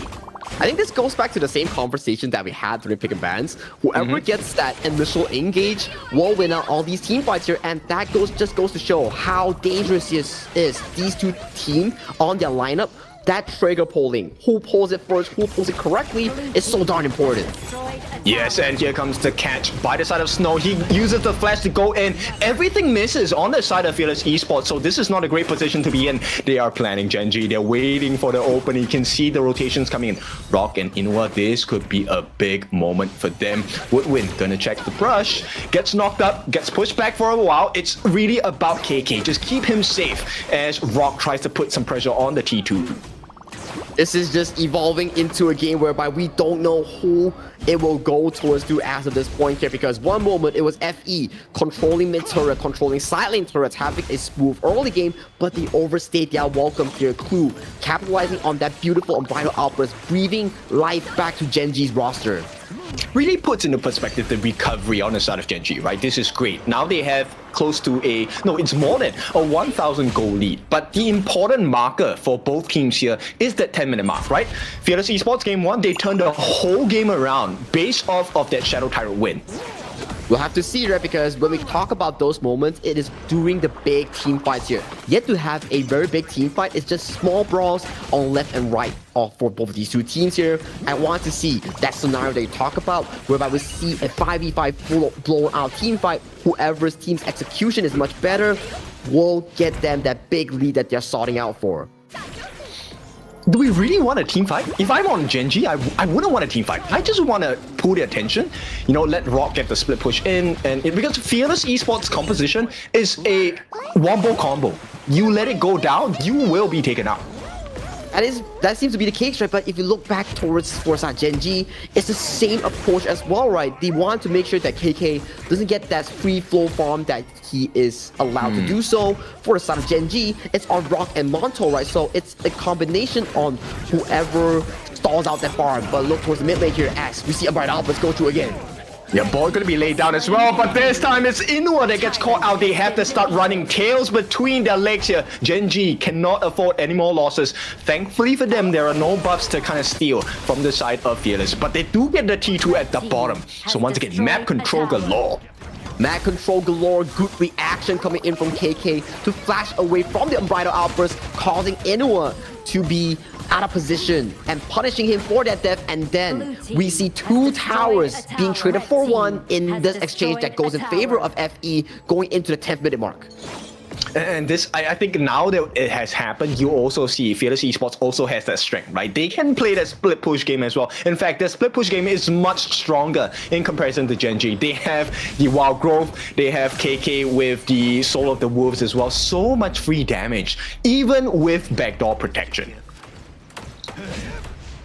of protection, yeah, that seems to be the case, right? Spirit Wolves, creatures coming in from Miku here, just casually putting out all these turrets here, but 10-minute mark, this is what we talked about here, but look at Rock's position here. He's so far away from this river. Yep, and he has been caught. Rock, that is, and they're looking for the setup. The wombo combo available from the side of Fearless Esports. They do manage to get Snow down quite low. That free hit for the side of Monto. Beautiful move work from the side of Gen.G. They also have found Miku as well. If they can win this team fight, this is a guarantee into the neutral objectives. For now, you can see they're also looking at Rock to make the lives miserable for the side of Fearless Esports. Also on this full-ball marksman, the value is starting to show, outranging TL, outranging KK. Those arrow storms here are putting in damage on towards the backline of FEHK. And Fearless are going to have a very unpleasant surprise. They're going to realize that the Crimson buff has been taken, as well as the Tyrant Gen.G playing the map a little bit better this time. Beautiful tempo here coming in from Gen.G, capitalizing Snow's over eagerness in slowing out in 1v1ing that 1v1 matchup against Rock here, and they got punished hard, and they, for the side of Gen.G, was rewarded fruitfully with buffs with the Shadow Tyrant, and right now they are in so much control. You know what, I like that Trigger Discipline did not go for that knockup now. So low. Yep, he is, and that's what Gen.G are waiting for. They know that there is a risk. Fearless Esports, they did not know that there was no available catch from the side of Gen.G at that point, but they don't want to take a risk. No risk should be taken as of this point. Enemy has Shadow Tyrant here coming in from Gen.G. If you're FEHK, the good thing to do, the smart thing to do, avoid teamfight, stall out the Shadow Tyrant, potentially find the next Shadow Overlord teamfight as your basis here, because right now, teamfight looks more in favor of Gen.G as of this point. Smart check, right? This is exactly what you need to do if you're unsure if there's any other members on the side. You go for a lot of free damage, but no, he is out of position. Monto gets taken down, and Fearless Esports, this is the trigger to start, but Rock is looking for the backline. Huge catch, but he does manage to catch the life of KK as well. It's a farm lane for farm lane. The Radiance comes through. He needs to start running away. Is he actually running away? No, Rock, he might be available to take the T2 at the bottom as well. Meanwhile, there is a little threat on that T3 in the mid. Gen.G should be able to survive that one, and Fearless, they take a L with this one.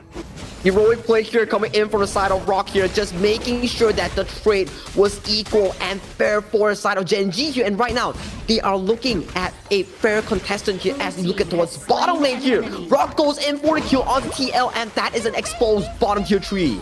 Yep, that's an off-cam takedown, and Rock did not have to expend the Pure Sky as well. He does have the 30% damage reduction available for the next engagement. So Gen.G have found themselves in a pretty good spot, but right now it really comes down, can Wawa make the same catches that Snow was doing in game number 1? But this is a 4v5 scenario here coming in for Gen.G. They don't need to go in for the exchange because Unbridled Albus goes through. Oh no, Miku, he gets taken down as well. That's a huge Unbridled Albus. Nice catch, and Wawa did do the insanity. That is the catch from the Mayan as well. Fearless Esports have to run, and it's looking like a huge win for the side of Gen.G. Not huge. That was a complete win coming in for Gen.G, taking the win, taking the team fight, taking the Shadow Overlord here. And right now, they have total control over the map as their engages are just so darn beautiful.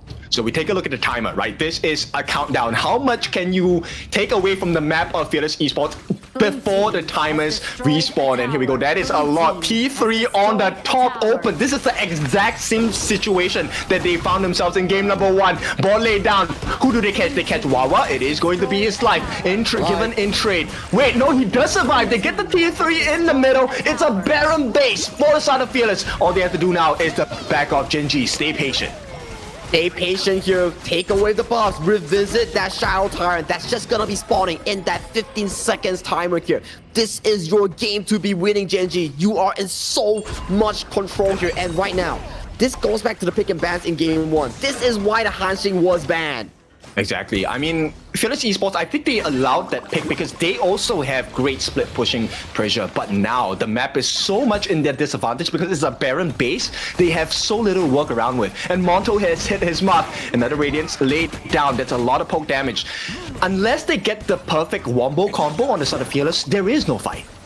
There is no fight, and you can see they are lacking in gold. They're lacking in the side of map pressure here. They're forced to go back towards their base here because if you come in for this fight and you lose that fight, it could just be over for the side of FE in this game number 2. So Monto does secure that Shadow of Tyrant, and Gen.G fans, they have to be rejoicing right now because this is the best position available. They do get a setup, board be laid down, forces the flash from the side of Monto, which is great. This is 2 minutes without the flash. Fearless Esports, if there's any time to turn that tide, it has to be within this 2 minutes.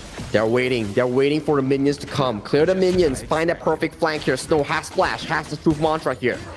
But they know they're playing so slow here coming in from Gen.G.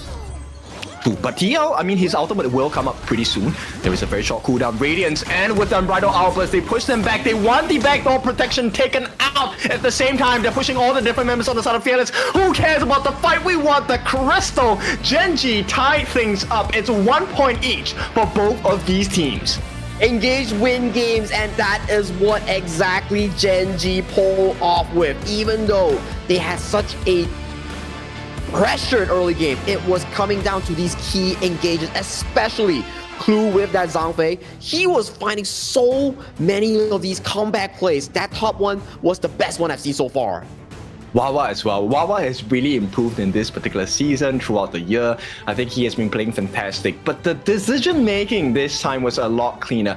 I have watched a couple of KME games. Rock did make some very big blunders during the season, right? But this game, he made so many bright ones.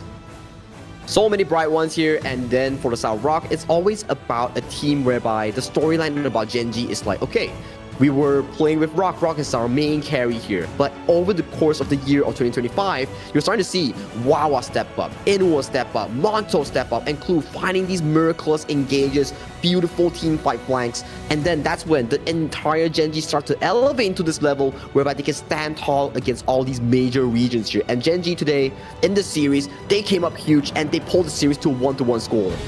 So we have a day on our hands here. Take a look at the gold accumulation. 13,000 for the side of Rock. But I think one of the big win conditions was the fact that Gen.G was able to buy space for Monto, right? We know about this. We talked about this as well. If Monto fails, then kind of Gen.G kind of crumbles apart.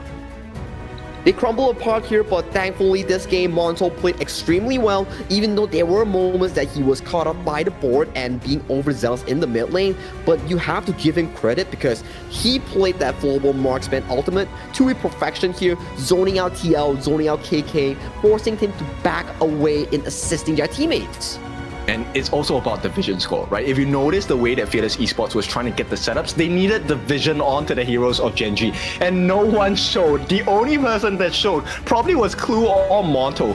Monto did fall once, but that, takedown was well worth it because it allowed Gen.G to explore the rest of the map and still no information given to the side of Fearless. And you can see the value that Monto was providing, right? 94,000 damage on that flowable marksman here. This is the curve we're talking about. It was really into FEHK's mid game, whereby they're just plucking mid, outer turrets everywhere on towards the map. And that key moment that we see the graph go towards the blue side was when that Unbridled Outburst coming in from Clue secured the deal for them in that comeback play.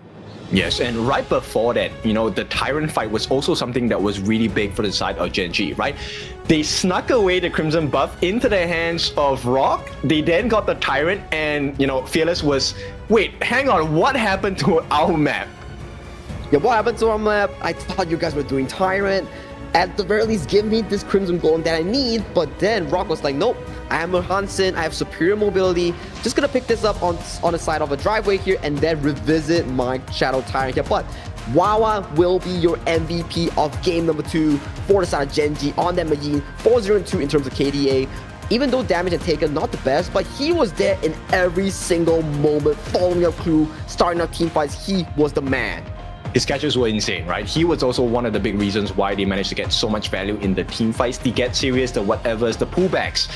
It really gathered the lineup of the side of Fearless Esports, and the important heroes were really key to opening up that composition that was Fearless Esports. This is the MVP play that we talk about as well, right? He was early to the team fight towards the early game here, and this was a beautiful Unbridled Outburst, and immediately, Wow initiated that follow-up, and that is all she wrote.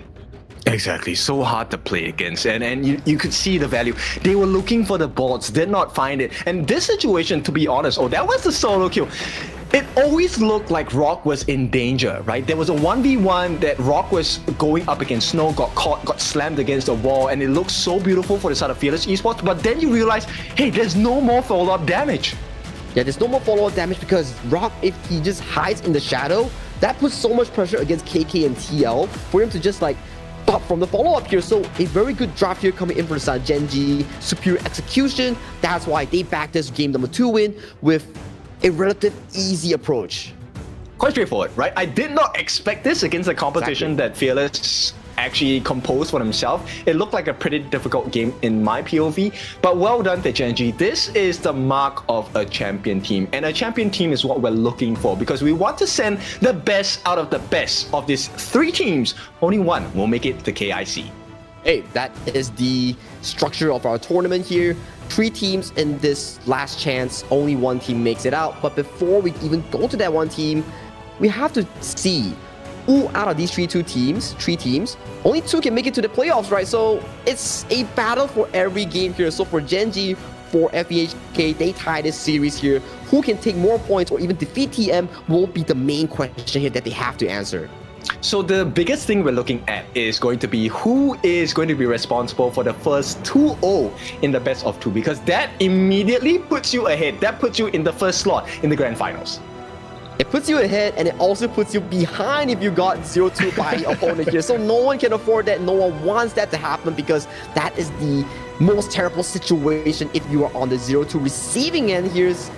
But yeah, we have to see, right? Because next series, we might just see Twisted Minds take on another opponent, and that is the debut game for today after losing to KMW champion OG Esports in a 0-4 fashion. That's right. And it is a kind of a scary situation because now you have a team, either one, Gen.G or Fearless, they're now warmed up, right? It's a 1-1, it's an even score, they have gotten the combinations off, but TM are coming in fresh. Is it going to be a state of momentum that brings a win against TM? Or does Twisted Minds have something else cooking in their pot that is ready to scout their opponents? It's 2 sides, right? Because you're TM, you're just sitting in the waiting room like, oh, they picked this pick, oh, they picked that pick. Okay, coach, pull up the notebook and then, okay, these are what we gotta ban, these are what we need to look out for, and then that may potentially give them an edge in that game. But on the flip side, it also applies the same thing whereby they have the pre-game jitters, they have cold hands because they're not warmed up compared to some of these teams. So it's a 50-50 that we can really expect, right? Okay, so if you're in the chat on the 4 different platforms you are on, the big question I would like you to answer today is, will we get to see the early at all? Because no team has let the early out. I believe we will not let an early out. I believe so as well. We got the likes of the Maestro Nui, we haven't got the likes of a Pei or Luna, and I think out of the 3 junglers here so far, most of them like to play the Luna and Jing here, so potentially we might just see 1 game of early, especially in the BO7 setting. BO7 definitely, I think the early will come out, especially if you go to Ultimate Battle. There's no way you don't pick an early, right? And at the same time, I think it's also about maybe my risk level is my taste in risk is not as high. I would not want to use a Luna or a Jing because these are high risk, high reward heroes, right? If you don't get the start that you want, it's kind of hard to come back. Hey, that's the beauty of global ban pick, right? You don't get to choose, you're forced to do so because once that hero pool is up, it's time to bring out the big guns like the Luna and the Jing here. You can't say no because of global ban pick here. So that is the cool and exciting format that we have in HOK Esports. That's right. So once again, if you're new, you just arrived, we are at the Major League Last Call, where we are looking at the best of the 3 teams. We are looking for 2 of them to go into the grand finals later today, but they have to go through a round robin, best of 2. So each one of them plays against each other in a best of 2. We will accumulate points. Whoever gets the most points, top 2, will go for the grand finals. It's a best of 7. And the last place of the BO2 round robin, they will have to bid goodbye to their chance towards the last chance qualifiers playoff because we can only fit 2 teams in that BO7 setting, and then the victor of that BO7 will qualify to KIC 2025. And then if you're a winner or top 3 of KIC 2025, you proceed to that Challengers Cup in China for that Grand Slam of a tournament here. So it's like two spectrums, right? You lose out in this qualifier, you bid goodbye to the entire 2025 HOK Esports year. You win this one, you get more chances in that international stage. I mean, this is why you have to prove your strength right here, right now, right? Okay, there is another option. I think we also have the Phoenix Reborn qualifier, right? Two of the most voted teams will get to go head-to-head against each other and also qualify for KIC. Let's see who that is going to be. But for now, we have to take a look at what's going on. The next VO2, I'm not sure, but Twisted Minds is definitely in the pool here. It will be, let me check for everybody in the chat here. It will be FEHK against Twisted Minds for the upcoming game. And then for the last one of the day, it will be Gen.G versus Twisted Minds here. So every game comes in a very important fashion. Like Kim mentioned just now, it's points after points after points. In the end, top 2 goes, and then top 3, we have to bid goodbye to them. So that's the reality and cruelty of this format. That's true. So we'll work through a little bit. I think any highlight moments that you think is going to be a game changer in the next few BO2s. But yeah, that's it for this series here. We'll go into a short break before we jump into our next series, which will be FEHK against Twisted Minds. Let's go for a break.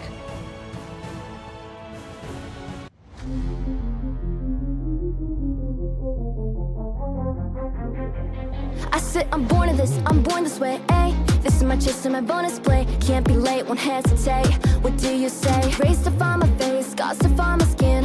I can't convince them, can't please them unless that I'm the one that you hate. H to the E-R-O, doing it for real, locked on my goal. From the ashes, I roll the game. Flow with a rumble, make them crumble, make them run. Cause baby, it's go time. Knocking you down's how I rise. An inspiration, I know I'm the one who gon' fill them up, no lie, we gon' do it. Facing up fears, we don't think we just move it. No, we the best and we don't gotta prove it. Somebody test me, I swear I'm gon' lose it. I got a sure fuse on this boom and illuminate the truth within. Another day, another win. You got the power to turn around. Inside a champion, yet to be found. It's my war cry. Oh, calling out for the game. There's no time to hide. Oh, won't you yell out my name when I sing on top of our lungs? Wherever lost. It's my ride or die. Oh, won't you yell out my let us begin. Crush the foe. Look at me now, ready to go. Power within, we're standing tall. Fight for your name, ready to give it all. It's prime time, gather around for everyone to see. On my grind, in disguise we bring you to your knees. We kick it, smashing down the walls of enemies. Hit it with the boom, then we get him with the beat. Punch it with the power, then we serve him with defeat. I ain't never missing a day, missing a night. I'm on my way, I'm holding my pride. Fill up the game, top of the show, we're not the same. Blaming the blame, same on the aim. When you reminisce on this battlefield, it's on my silhouette that you see. We gon' do it, facing up fears, we don't think we just move it. No, we the best and we don't gotta prove it. Somebody test me, I swear I'm gon' lose it. I got a sure fuse on this boom and illuminate the truth within. Another day, another win. You got the power to turn around. Inside a champion, yet to be found. It's my time to fight. Oh, calling out for the game. There's no time to hide. Oh, won't you yell out my name when I sing on top of our lungs? Wherever lost. It's my ride or die. Oh, won't you yell out my let's begin. Crush the foe. Look at me now, ready to go. Power within, we're standing tall. Fight for your name, ready to give it all.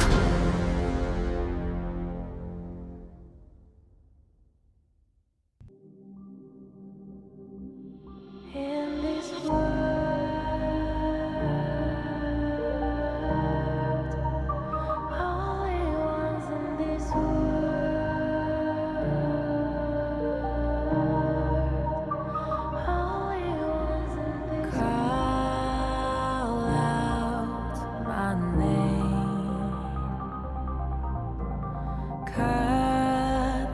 sound of the rain. No matter how I feed the flame, you know I feel the darkness and the pain. All of the ways we try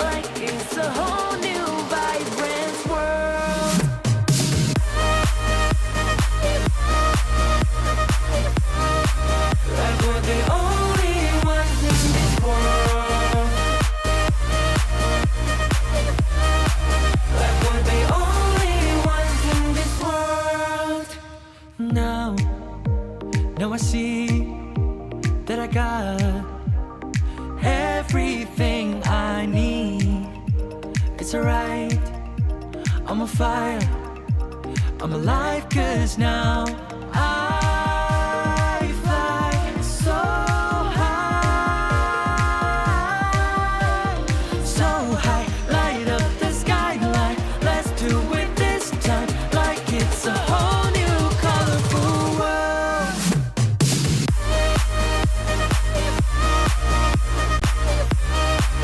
Like we're the only ones in this world. Like we're the only ones in this world. Never thought we'd get this far, burning like the stars. How we get this far, like we're the only ones in this world.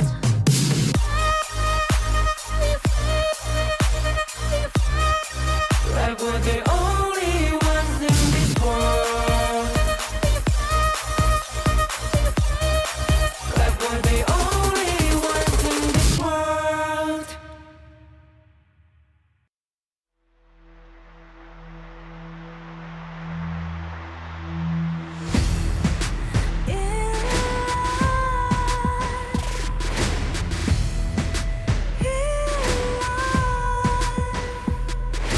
What's a life without its worth? Compromising with what hurts inside, inside. When you let fear decide your fate, you don't choose which path to take in life.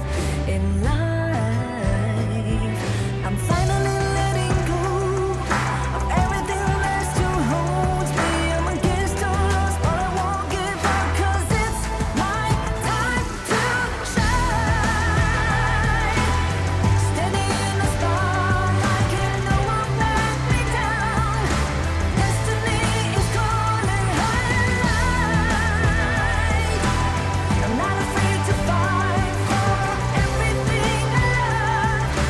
Victory is on my side.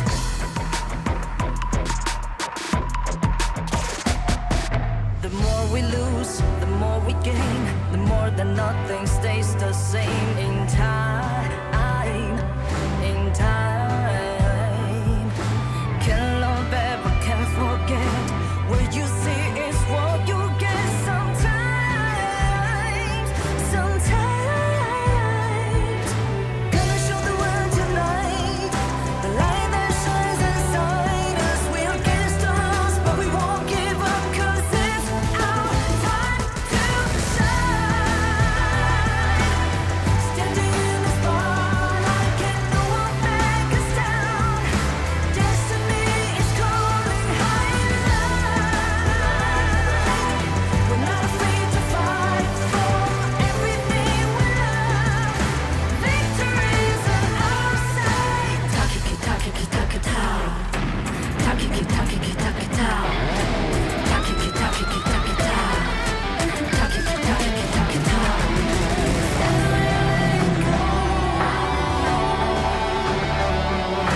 Everything that still holds us. 'Cause it's our time to shine. Standing in the spotlight, can no one back us down.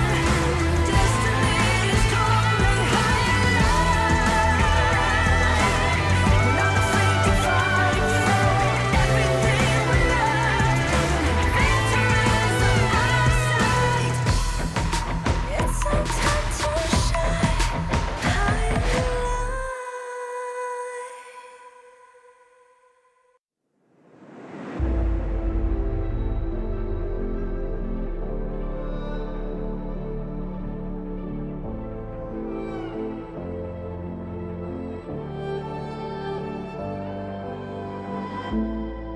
We're no strangers to the fallout. It's what got us here. Ever changing, some chameleon. Blood, sweat, and tears. We'll never make it if we fall to everything that brings us down. With a comeback is now.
I feel it deep flowing through my blood.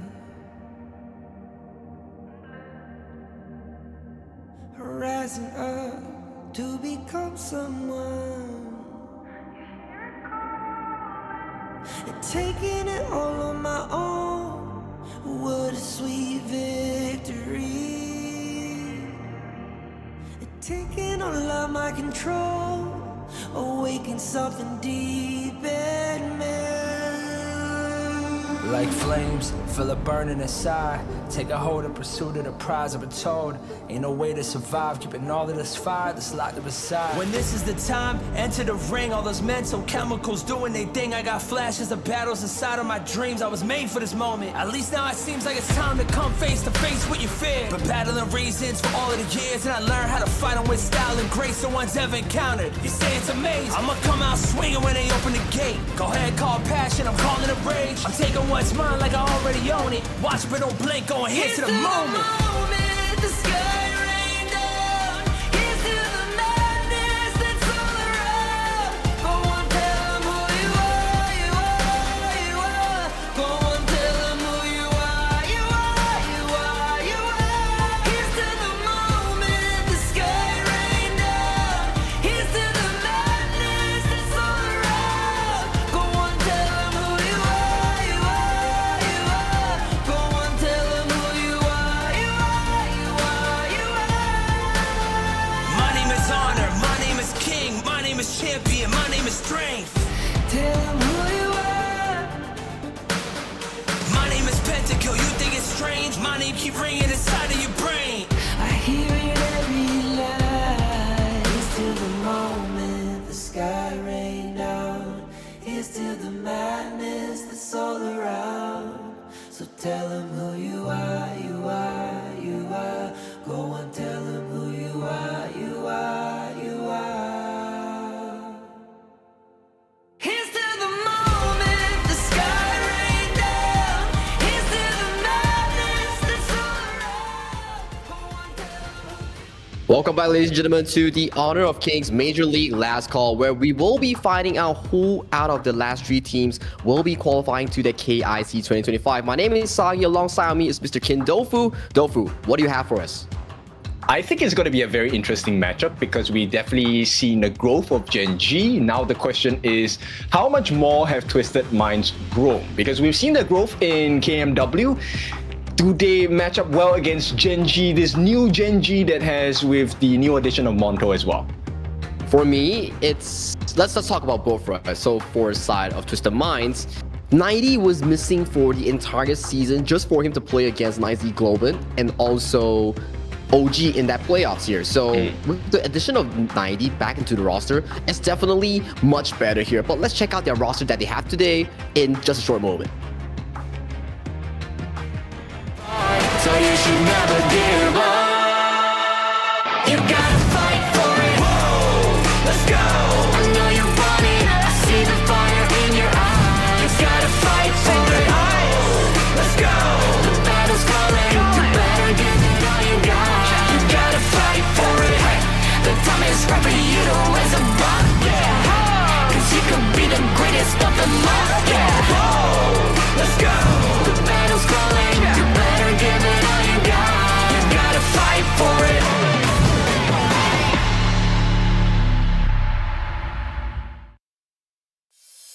Hailing from Italy, here are your masterminds in the form of Twisted Minds, represented by 90 in the Clash lane, Clean in the jungle, High lane in the mid, Shanks in the farm lane, and ACC in the roam. 90 has been back. He is back into the roster, and they have been performing so well so far. I'm loving the re-addition back of 90 towards the Clash lane, and Clean, he's back towards the jungle here. We know the Twisted Mind that we've seen back in spring, back in KWC. It was always Highland and also Clean finding those active moments to bring their team to a higher level, right? But so far, without the likes of the 90 in the roster, it has been looking kind of bad, but fortunately, they are back here. But on the opposite team, it will be their opponents, Gen.G Esports. So you should never give up. You gotta fight for it. Whoa, let's go. I know you're running. I see the fire in your eyes. You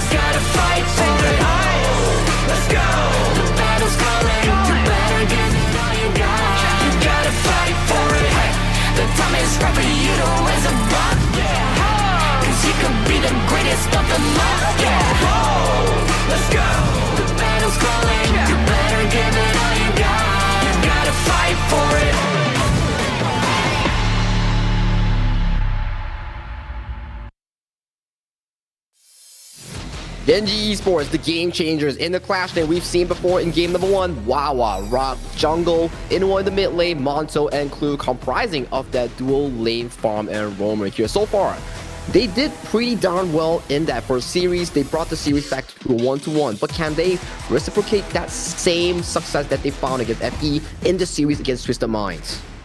I'll be honest, it's gonna be hard. I mean, no shade to the KME side. I think you guys have done pretty well in the season so far, but KMW is pretty hard as well.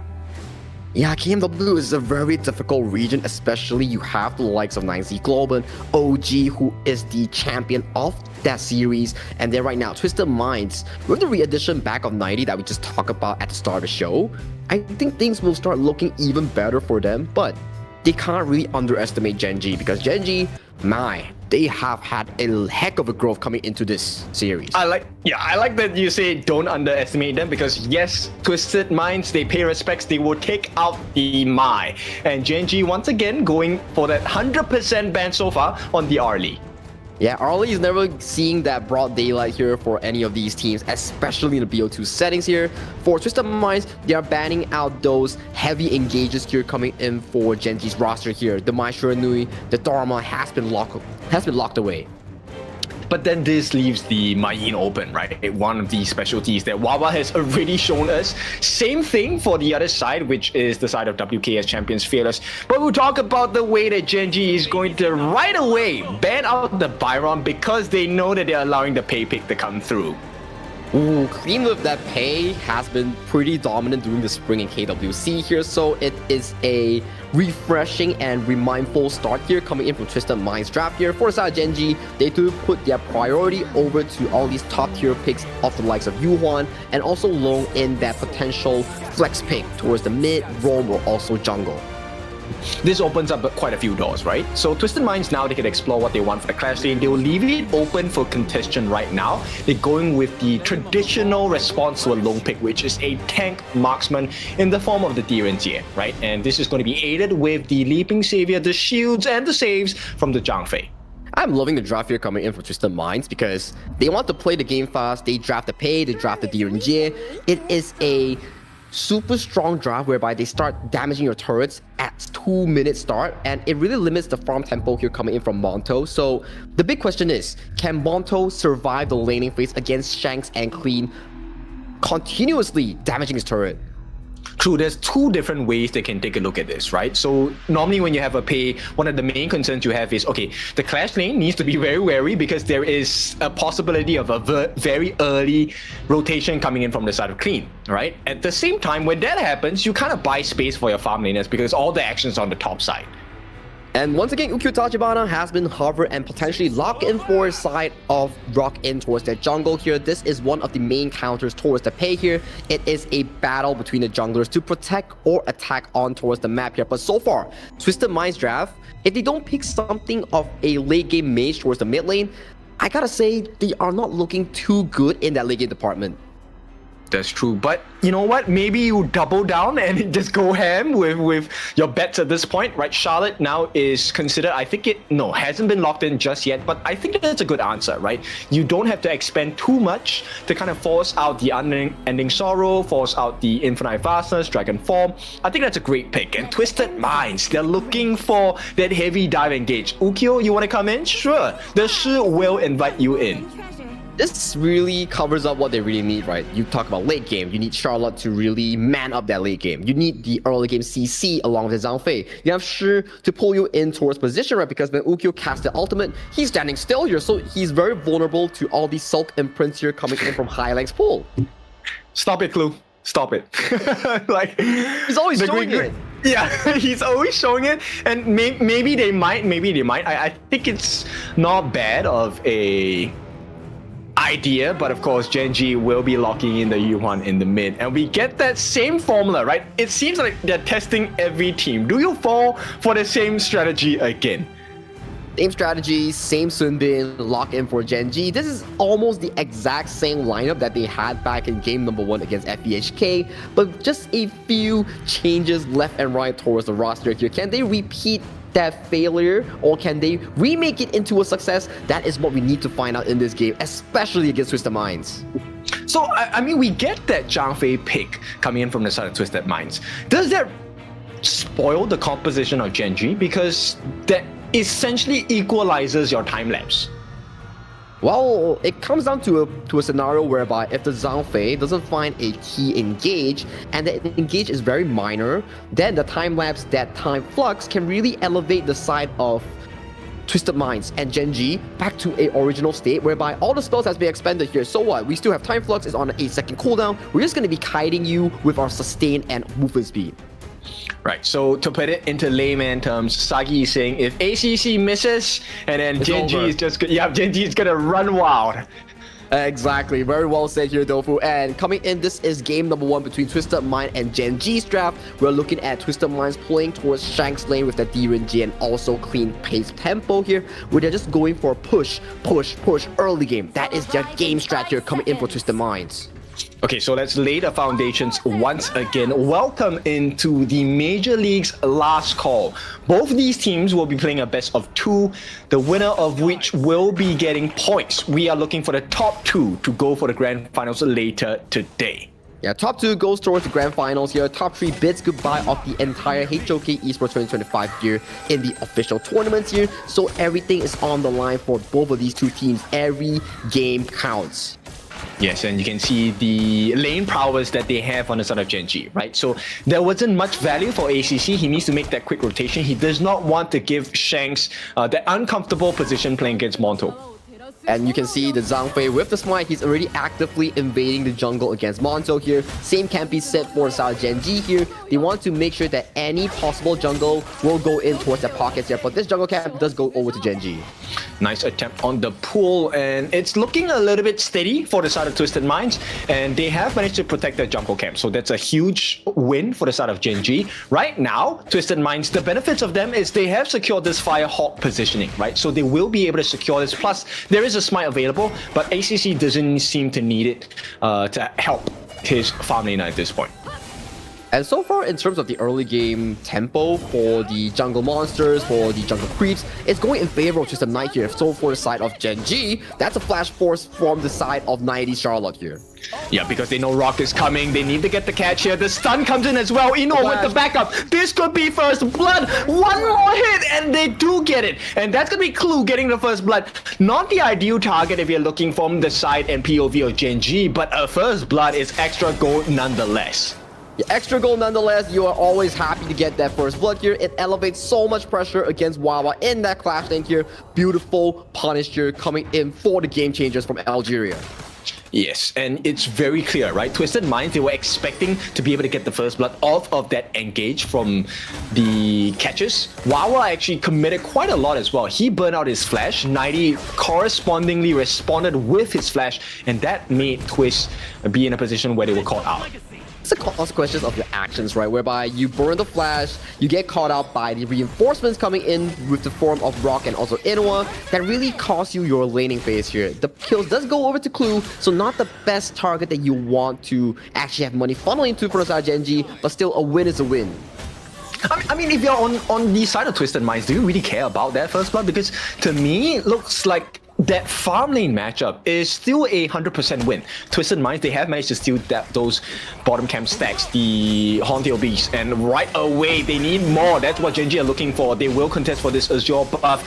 The jungle will come in. It was smited. Not sure who that went into. It should have gone into the hands of Clean. So that is security for the side of Twisted Minds. Security for South Twisted Minds. Clean does smite it away here, and they regain control towards the middle lane river here. So it is still a very decent early game from both of these two teams so far. Brawl tactics here, just casual brawling here for both of these two teams. And you can see Monto now in danger. If they can burn his ultimate before the 4-minute mark, that would be great. Yep, it's going to be a backup coming in. There is too much to have. Clue will be taken down. And Highlang responsible for the takedown. There is a backup coming in from the side of Inoa. They want to get Shanks. In fact, this could be huge. But the Leaping Saber, not enough to save them. They will have to get the life of Inoa. But that's a big trade. We don't care how you get it. The fact that we got that takedown onto Shanks, that's a big win for the side of Gen.G. And having not lost Monto as well. That's still a 1-for-1 exchange so far. 2 kills go over to the pocket of Twisted Minds. They got Clue, they got Inuwa here, but the match state goes back to a reset here where all of these teams, they need to revisit this Tyrant here. What is the call here? Is it to contest? Is it to fight? As we see, multiple members from both of these two teams, they are looking to contest for this. Oh no, the Unbridled Outburst does not hit the mark. Time lapse gonna be laid down as well. It's not looking good for the side of Twisted Minds. But here comes the damage. Wawa looking for the catch onto Shanks. Gives his life. He has done the setup. Can they get the kill? They do get it. But Twisted Minds secure their Tyrant for themselves. They have to back off now because they're so low. Highline especially. And Gen.G, was that worth the trade? Explosive team fights all around here, but is it worth the trade? It is slightly in favor of Twisted Minds, whereby they actually secured that Tyrant buff here. So if you're Gen.G, it's still okay because you're open upping this tower for your taking, especially Monto, someone that needs so much farm on this lone. If they did not get this T1, then yes, it would have been a better trade for the side of Twisted Minds, which is why you see Monto as well as Clue, they're working hard on this. At the same time, Wawa and Rock, very smart choice to even out and balance the pressure on the top side. But this goes to show that Gen.G is actually matching the tempo coming in from Twisted Minds. We keep talking about, okay, Twisted Minds, they do exceptionally well in the early game with their draft gear here. So Rock, on this Ukyo Tachibana, he's doing a splendid job in marking Clean and Shank's rotation thus far. But Clean does have the EXP advantage, right? I think the only thing that is really scary on the side of Gen.G is the fact that Rock can get a multi-man damage front, right, with his slashes, and that's slightly different from Clean. Clean, does he have AoE damage? A little bit, but not as much as compared to Rock. It's not as much as compared, and he does need more of these defensive items to start dueling Rock in towards the jungle here. But so far, in terms of tempo here, Gen.G's Rock is one-upping Clean in that jungle department here, which is very interesting thus far. Especially, we keep talking about these two junglers. This is the head-to-head that we want to be looking at. Yep, ACC getting spotted out by the side of Gen.G as they start to look at this overload. I don't think they really want to commit for this point. It's really about finding the kills. 90 gets pushed back, has to commit the flash. Very uncomfortable situation as Gen.G try to secure this 1,000 goal lead across the map. 1,000 goal lead right now. It's going into a 5-600 here. It's a 50-50 game between these two teams here. They are looking for that one potential engager that can potentially pull the game wide open here. Hai Long here, camping in the bush, wanting to see if he can fish for a lone for himself. True. We were kind of asking about, hey, this time-lapse ultimate by Clue, right? What value was that going to be? And I think that's the reason why he took Purify as well. The moment ACC drops the Unbridled Outburst, Clue is there with the save as well. Rock, forces another flash. This could be it. The damage comes in. They get rid of Highline right before the actual fight starts. And here comes the wraparound. Wawa on the backline. They have caught Shanks as well. Cleanse coming in. They do get the knockdown onto Rock, and this means Gen.G has to start running away. Unbridled Outburst laid down. Clue did not have to commit his Purify at this point, but they have forced out the infinite fastness, and this means trouble for Gen.G. The save attempted by the side of Monto does manage to push them back, but for now the T1 is open for the side of Twisted Minds. Overcommit here coming in from Rock, too deep in towards territory here coming in for Twisted Minds here. That golden token sealed the deal of this Ukyo Tachibana pick in the enemy jungle. That cost them 1 kill with 1 mid turret, the most important turret of the game in that early phase. Yep, now is the time to get rid of ACC. He does not have his passive open. The save attempted by Highline will not be in time. The T1 is still there. They get the knockdown onto the side of ACC, but that's a roam. That's a trade that Twisted Minds don't mind giving. At the same time, another catch happens again. Who are they pulling? They're pulling Inuwa. The save does come in on the backlines. Clean. 1 against 4. What is he doing? He is winning. He has to give his life though. It's a 1-for-1 trade. 2-for-1, in fact. And at this point, Twisted Minds, they have made some damage, but Gen.G survived. These two teams, they are relentless. They do not want to give any inch towards their enemies here. Any form of lead is elite for these two teams, and you can see they are just fighting, brawling for any parts of the map right now. 6 to 7 in kills. Goalie is dead even. We're the amusement park, guys. This is a horror ride. It's swinging from left to right on both sides, and right now it is almost dead even. About what? Once again, 500, 600 gold that sets these two teams apart. And they do find 90 here. 90 forces to use a splash gradation to back off towards safety here as Gen.G take control of this Tyrant towards the bottom side river here. Still not 10 minutes here. Still okay to give it up here. So next upcoming major objective will be that 10th minute mark where both of these two teams want to fight for their Shadow Tyrant. Gen.G is looking for a fight now, right? Tyrant buff, you have everything. Yes, the buff timers are coming up, but Gen.G now definitely has a stronger fighting prowess. If they can catch up a member now, I think it will be great. In fact, if they can get a catch at the 9.5 minute mark, it almost soft guarantees the Tyrant. But that is the same for the side of Twisted Minds as well. All eyes on Highline, right? If you can find those Silken Prints, land onto key members here, that could lead to a potential flash or kill that could be very detrimental going into the 10th minute mark, right? For the side of Gen.G, you're looking at Inua and Clue combination here, speed up into the ring stun here coming in for Yuhuan, looking for those engages to recheck the bushes. Yes, I mean, if you take a look at the side of Twisted Minds, right? I think if you're on Twisted Minds, it's all about clean, but for now, they're trying to force... Highline is so uncomfortable, he's not able to get into positions that he wants. It's the case here as both of these two teams look at their positioning here, as 90 here might be caught out. Oh no, 90, he does force out the Infinite Vastus, but he's in the middle of 4. And with that, the silence comes through. The save from ACC. This is a great fight for the side of Twisted Minds. They have to go all in right now. The turning tails, Gen.G on the run, but Clean looking for a target. Gets caught out by Wawa for now. But this is a great situation because the 10-minute mark means the Shadow variants are here and they get the clear as well. Twisted Minds, they cannot overstay the welcome here. There is a lot of damage, but a dive comes in. 90 wants to change the game. Too much for them to handle. There is a T3, guys. You have to back off. So aggressive here coming in for South Twisted Minds here. They don't double down on the rock death here. They want for a team fight win right now. Objectives are still up for grabs here coming in from both of these two teams here. With the low health bars here of Twisted Minds, I think this goes over to Gen.G because they have to recall from Twisted Minds. Yes, and in fact, if they give away the Shadow Tyrant now, I think that would be really unfortunate for them. You can see them actually making a beeline for it, but it's dropping down to half its health. Shanks gives them a little bit of vision. They are looking for the engage as well, secured by the side of Gen.G. And this is great for them, but the map is not in their favor at the moment. There are waves crashing in on the top side of the map. They will have to attend towards it, and that gives room for Twisted Minds to really rotate towards this Shadow Overlord here. So overall, still a 50-50 change in a 50-50 game. Same in kills, same in goals, same in everything. I mean, how tight do you want this game to be? And the answer is yes, Rock. Oh, that was close. Almost got the catch there onto the side of Twisted Minds. I mean, it was ACC. So once again, Howling Wind going to be used. They're looking for an opening. I don't think they will get anything here. This is very worrying coming in for Twisted Minds because in terms of late game scenario, Gen.G does have a upper advantage towards them because Monto is utilizing the late game hero here, and look at 90 here going in.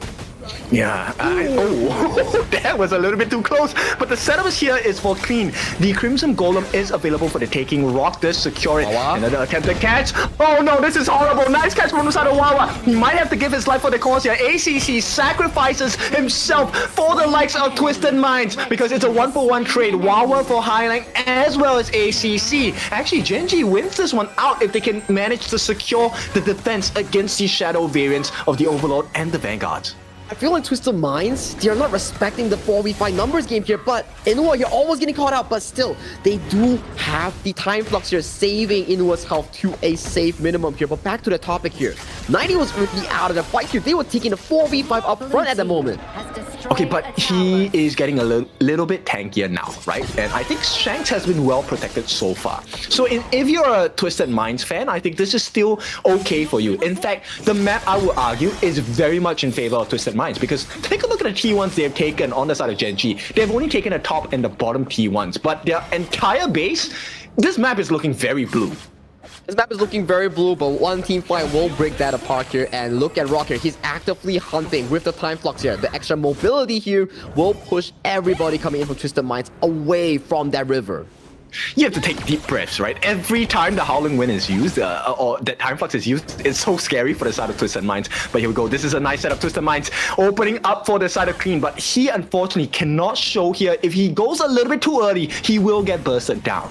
He will get bursted down. That is a very painful flaming palm towards his face here. Jungle control goes over to Twisted Minds here as we see both of these two teams They are playing super safe before that Shadow Tyrant on that bottom river is about to spawn here. Look at Rocket. He might be finding out 90 here. Oh, they have taken rid and gotten rid of 90, but it's a 1-for-1 trade for Inua. He did expand his ultimate, and here we go, Clean, looking for the cleanup. This is very uncomfortable for the side of Gen.G. They are caught in a tight spot. They have to clear the lanes, but they have to risk taking a team fight as well. And right now, Twisted Minds, will they oblige? They do. They get the catch, and that's Wawa out of the fight for the next 40 seconds. T3 guaranteed. Now it's all about that mid T3. Can they do more structural damage? Burst comes in, but the save from ACC, the silence does not matter. Twisted Minds will get out.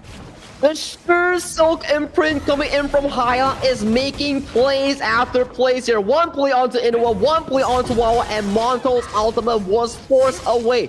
I did Sure as well here. He's the lowest goal in the game, but he's doing so much work for Twisted Minds. You don't need go on the Sure. I mean, that's the whole point, right? The Sure pick is a very inexpensive pick. You get to just be that catch, free catch for the side of Twisted Minds. Right now, Gen.G, they need to figure something out because that's the Shadow Tyrant in the hands of TM. TM is in such a commanding position right now. Just 2-3 minutes before, it was still a 50-50 game. You can see Twisted Minds 90. He's playing so relentlessly, wanting to always force out these positionings here coming in from Gen.G.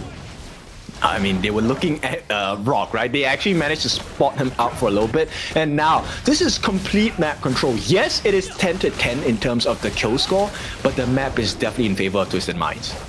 Twisted Minds here under the influence of this Overlord here. They want to take this. They want to utilize the double objective to really punish the map, especially right now. They want to look for a Baron base here, clear out all the tier 3s in Gen.G space. That's when they can potentially look for the game-winning push.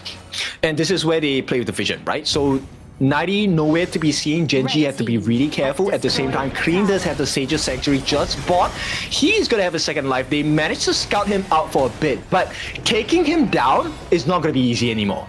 It's not going to be easy. He's went for that tank jungle item, the Hunter's Grip, and then he's building all these defensive items such as the Pure Sky here. So he's an assassin with defensive items here to really chunk out the likes of Monto, Inua, or to survive burst against Rock and Wawa here. So that is a very good itemization here. But look at the tier 3 here, getting hit by the tokens here, going about half health. And to make things even more difficult, you have the Leaping Savior coming out from ACC. You also have Redemption coming out from ACC. That's the roam item that gives you extra shield. So essentially, it's like fighting 5v6 here. 5v6 here for the side of Twisted Minds. Extra shield. Look at that shield coming in from Clean here. That's just from skill 2 human form here. And then you can see they're starting to mark down the final turrets towards the mid lane here. Passive attack coming in from Queen. Passive attack coming in from Shanks here. Will take down this potential final turret. Yeah, they're trying to go for the catch. Rock is falling a little low with the T3. It is a Baron base. Inward, the first one to fall from Gen.G. The save is not going to be enough. Unbridled Albus by ACC, pushing all of them back. And right now, Gen.G, there is a little bit of life, but the crystal might not hold. And Twisted Minds take game number 1. What a competitive game 1 between Twisted Minds and Gen.G. But in those final few moments, in those final few minutes, it was Twisted Minds with the superior gameplay coming in from Hailang, finding picks after picks after picks to seal the lead for the Twisted Minds lineup. That's right. It's important marker of success, and that's to be able to get the game number 1. Every point matters in this qualifier. And of course, this is KIC last call qualifier. It's not just the Major League because we have WKS in here. Yeah, WKS is one of the best teams so far as well in the entire region, that we always see them being this repeat force, right? That they always visit in all these global tournaments here. So not having WKS, that's a big no-no here. But we have to see whether they can back that qualifier slot to that top 2 for that BO7. This game was so hard, man. Gen.G, I think, we can definitely see the viability of the lineup, but Twisted Minds, the way that they played with the vision across the map, as well as the setups by Highlight, as well as the saves from ACC, made it so difficult because there were very little gaps, and it was a couple of seconds of a small opening, which Gen.G could never catch because there was no setup available. It was very 50-50 for the entire duration of the game, but coming down to those key moments here, I think we really need to give props towards Hailang. He was finding those holes in a masterclass way where Inuwa was always being pulled towards the team without even burning that ultimate, and he was the first to fall in these team fights whereby you need the Yuan to keep on pumping heals, pumping stuns, but without the Yuan, things just got so easy for Twisted Minds to break the line of Gen.G. Exactly, and the AoE stuns, AoE damage was definitely not enough, right? And there were multiple angles of entry. That is one of the scary things about the Twisted Minds lineup, which is you have 90 coming in from your left, and then you have Highland catching you from the middle. And if things go awry, ACC has the Unbridled Outburst to knock you all back. I think in terms of teamfight, definitely Twisted Minds in this game number 1 performed in a much better fashion compared to Gen.G, but it was really down to those final few moments here. But MVP does belong to Highlang here. You gotta praise him, you gotta prize him for having this MVP, because without his pulls on those final few targets, it would have been anyone's game. I actually feel like Highlang fell quite a few more times than just 2 deaths, but yeah, beautiful gameplay, 228. Like, it doesn't really matter the amount of damage that you do with a utility mage, right? It's really about setting up the team fight for your team members, and Highlang did that wonderfully. Did that wonderfully, and I think we will be having some replays here on moments that we can actually show you. But this is the early game catch on towards 90 here. He did burn the flash here. The cavalry came for the side of Gen.G to really capitalize on 90 in these exchanges here. And this is one of those pulls that really got the first blood here for the side of Twisted Minds lineup. Exactly, the golden token as well is really what makes this composition so scary on the side of Twisted Minds, right? And one of the things you'll notice as you take a look at the replays of this game is that the big win conditions come from Rock and Monto. If they're not in sync with each other, even if you get the stun from Rock, it's not going to be enough. The rebate on the health, the silence, it doesn't really help that much. It doesn't really help that much. That's why if anyone continuously falls in these team fights, they can't really provide the amount of healing that they're expecting with the time flux and with the likes of Inua's healing on that Yuan, right? But that's game 1 between Twisted Minds and also Gen.G Esports. I gotta say, it's looking very, very close between these 3 teams. Yes, very close, very tight. And I think right now, to fix that problem, Gen.G needs a little bit more damage. But for that, we'll give them a little bit of time. Let's go for a break. When we're back, we come back with game number 2.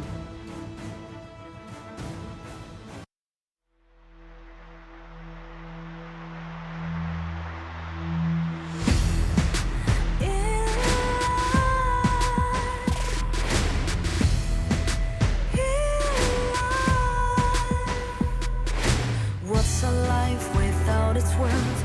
Compromising with what hurts inside. When you let fear decide your fate, you don't choose which path to take in life. In life, I'm finally letting go of everything that still holds me. I'm against all odds, but I won't give up, 'cause it's my time to shine.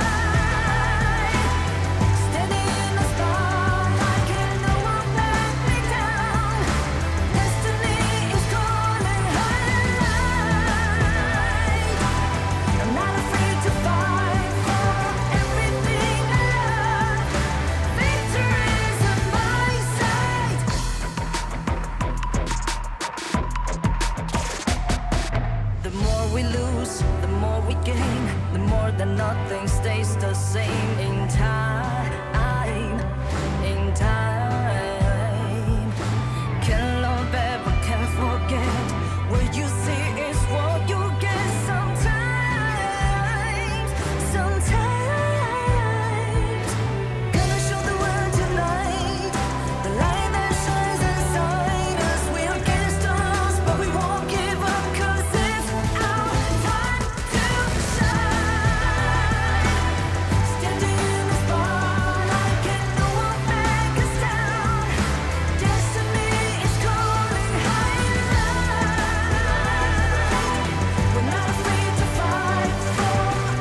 We're back from a break, and that was game one between Twisted Minds and Gen.G Esports. It was so competitive until the final few moments, whereby Hailang found those key picks to secure the victory for his team. So will they be the first team to get a 2-0 scoreline? Because I think that kind of soft guarantees you to be in the grand final slot.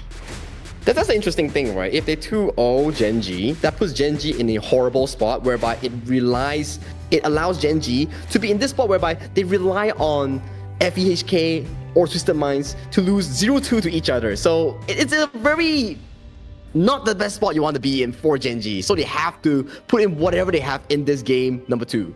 For sure. I mean, Gen.G's dream is now that they are able to tie the series. If not, they are placing their tournament lives in the hands of Fearless Esports. So let's take a look at what's going on here. Gen.G will pick the blue side. They will be banning out the Guan Yu as well as the R-Li, which means there is a chance of the Princess Frost Liang combination maybe? That seems to be the case, and especially when you ban out Guan Yu, it opens up a lot of these picks from the farm lane pool, like the Channel, like the Flowball Marksman, that does traditionally pretty bad against all these setups here. So for Gen.G, their potential first picks here will be the Liang that you talk about. The Princess Frost Liang may be a combination here. Actually, I think Twisted Minds, if the pick does not come out, right, there is a potential of number 1 Agan and Mo for the side of Gen.G. There's also the traditional Princess Frost combination that goes really well with it. But Twisted Minds, they pick up the Long. This is a great counter strategy against the suppression lineup. And this is the same 1-2 that we saw so far coming in for Gen.G in that first game here, but it is being hovered on towards the Mozi instead, potentially going to that roamer role. So for Twisted Minds, they are trying to prioritize the best lane matchup for ACC and Shanks. There we go. Gen.G double down on the risk. They will pick up the Princess Frost and Liang combination, and this is going to be the Jing coming in for the side of Rock, who is going to try and make life as difficult as possible for the side of Shanks. It's a good thing coming in from Gen.G, right? Because this is a standard combination that they always love to play because of the Liang, because of the Princess Frost, whereby you allow the Liang and Jing to go for that farm tempo, get that level 4 fast ASAP for Liang, whereby Princess Frost, she's just like another roamer going to the side lane, helping you win out that lane here, right? But Liu Bang, I love this pick. It somewhat counters the Liang ultimate here. It also negates the catch by Jing, right? Especially, you know, with that big heal coming in from the Battlefield Command. It really negates the damage that you do to that member on the side of Twisted Minds, and I feel like this is a fantastic pick. A fantastic pick here, and it really counteracts what Gen.G is trying to deliver here.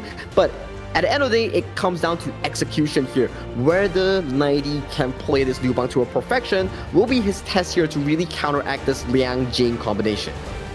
I think the bigger question is then, like, who you put on Wawa, man? Because they have taken out Fatih. Fatih is a great answer towards the Liu Bang because you can kind of destroy his Dominator shield before it comes to the full effect with your own slashes as well. But now that that big burst potential is taken away, what is the next answer for the side of Gen.G? What is the next answer here coming in from the Gen.G? They picked Mayin already. There is no Fatih, there's no Dharma here. He can always revisit the Charlotte per se, or something like the... what is there to pick coming in for the side of Wawa? Byron maybe? There's still Byron, I think. Byron's great. I mean, you can get a knockup onto the Xiao Xiao as well as a Long. In fact, Moritz is also a risk.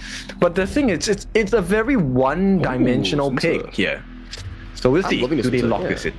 I am loving the Sun Tzu here. It provides the crowd control that Gen.G really lacks onto multiple targets here. Or Byron as well. It is one of those strong lane counters in against the Liu Bang or even Charlotte, right? It really matches that side lane tempo against the likes of 90 here. So they're just playing with me. Every time I say a hero, they're just gonna skip towards it. And right now, they lock in the Fuzi here. So Fuzi, he's one of the traditional counters towards Long because his spell 2, the Intuition, can block percentage damage like Pure Sky here. So for Long to land a spell onto him, he pressed the spell 2, it's gonna be scratching his back. At the same time, he can interrupt the Battlefield Command. Right, Battlefield Command, if you get stunned during that animation, you cancel the ultimate, essentially. I mean, you can use the instant TP, but you don't get the heal values, and that really, really lowers the efficiency of the battlefield command. Now, Twisted Minds, they're gonna wrap this up with the potential Fade pick. We'll see whether that's locked in. That is gonna be locked in. Now, it is a squishy lineup on the side of Gen.G. Do you agree with this? Do you like this? If it's late game, when the Fuzi comes online, it will be pretty darn good coming in from Gen.G, which relies and puts a lot of pressure onto Clue on this Liang to find those early game engages with the likes of Jing and also Princess Frost for Gen.G. So your Twisted Minds, right? You want to be dominating the map because that's a heck of a lot of damage you're coming in from Twisted Minds draft. True, but they're very squishy as well. So it's a double-edged sword, right? I love this because it's so exciting. Things can go south really quickly for either one of these teams, and you know it will be down to one singular decision. One single decision defers these two teams here, and one single game also sets their tempo in this entire final qualifier towards that KIC 2025 here. If Gen.G fails to bring this series back to a 1-1 in this VO2, it will look terrible for their hopes for that KIC slot. Yes, it definitely does mean then Twisted Minds have sort of soft secured their slot into the grand finals later today. So we'll see how this one goes. Gen.G against Twisted Minds, backs against the wall. Who's gonna win this series? I don't know, but I definitely want to say Gen.G, Twisted Minds, one of them have to perform spectacularly for that micro rotation here, because once we see Clue on this Liang and also Rock on this Jing, you're starting to see this tempo whereby Clue, he will man mark this mid lane, he will leash the jungle, he will allow Rock to take the most gold as much as possible. Interesting. Inua going for the steal instead, allowing for the shared farm for Clue. So they really want to rush this level 4 potential. But here we go. This is going to open up doors for the first bits of damage coming in, of which Wawa is the victim. So how this works is actually very simple because of the jungle item and also the roamer item. But if both of them is present in the same lane, the full gold goes to whoever last hits the minion here. So Inua, he knows he's a secondary support. His level 4 is not as important as Clue's level 4 here. So as long as Clue and Rock hit level 4 first, that's more important in this combination. That's true. Here we go. Potential freeze coming in 90. Sidesteps that attempt. And Twisted Minds, they survive for now, but there is a little bit of pressure coming in. Clean is looking for an opening. Will not be able to find it. Just gets the opportunity to extend and amplify his farm. I think towards the late game, Wawa and 90, this matchup will be pretty interesting to see.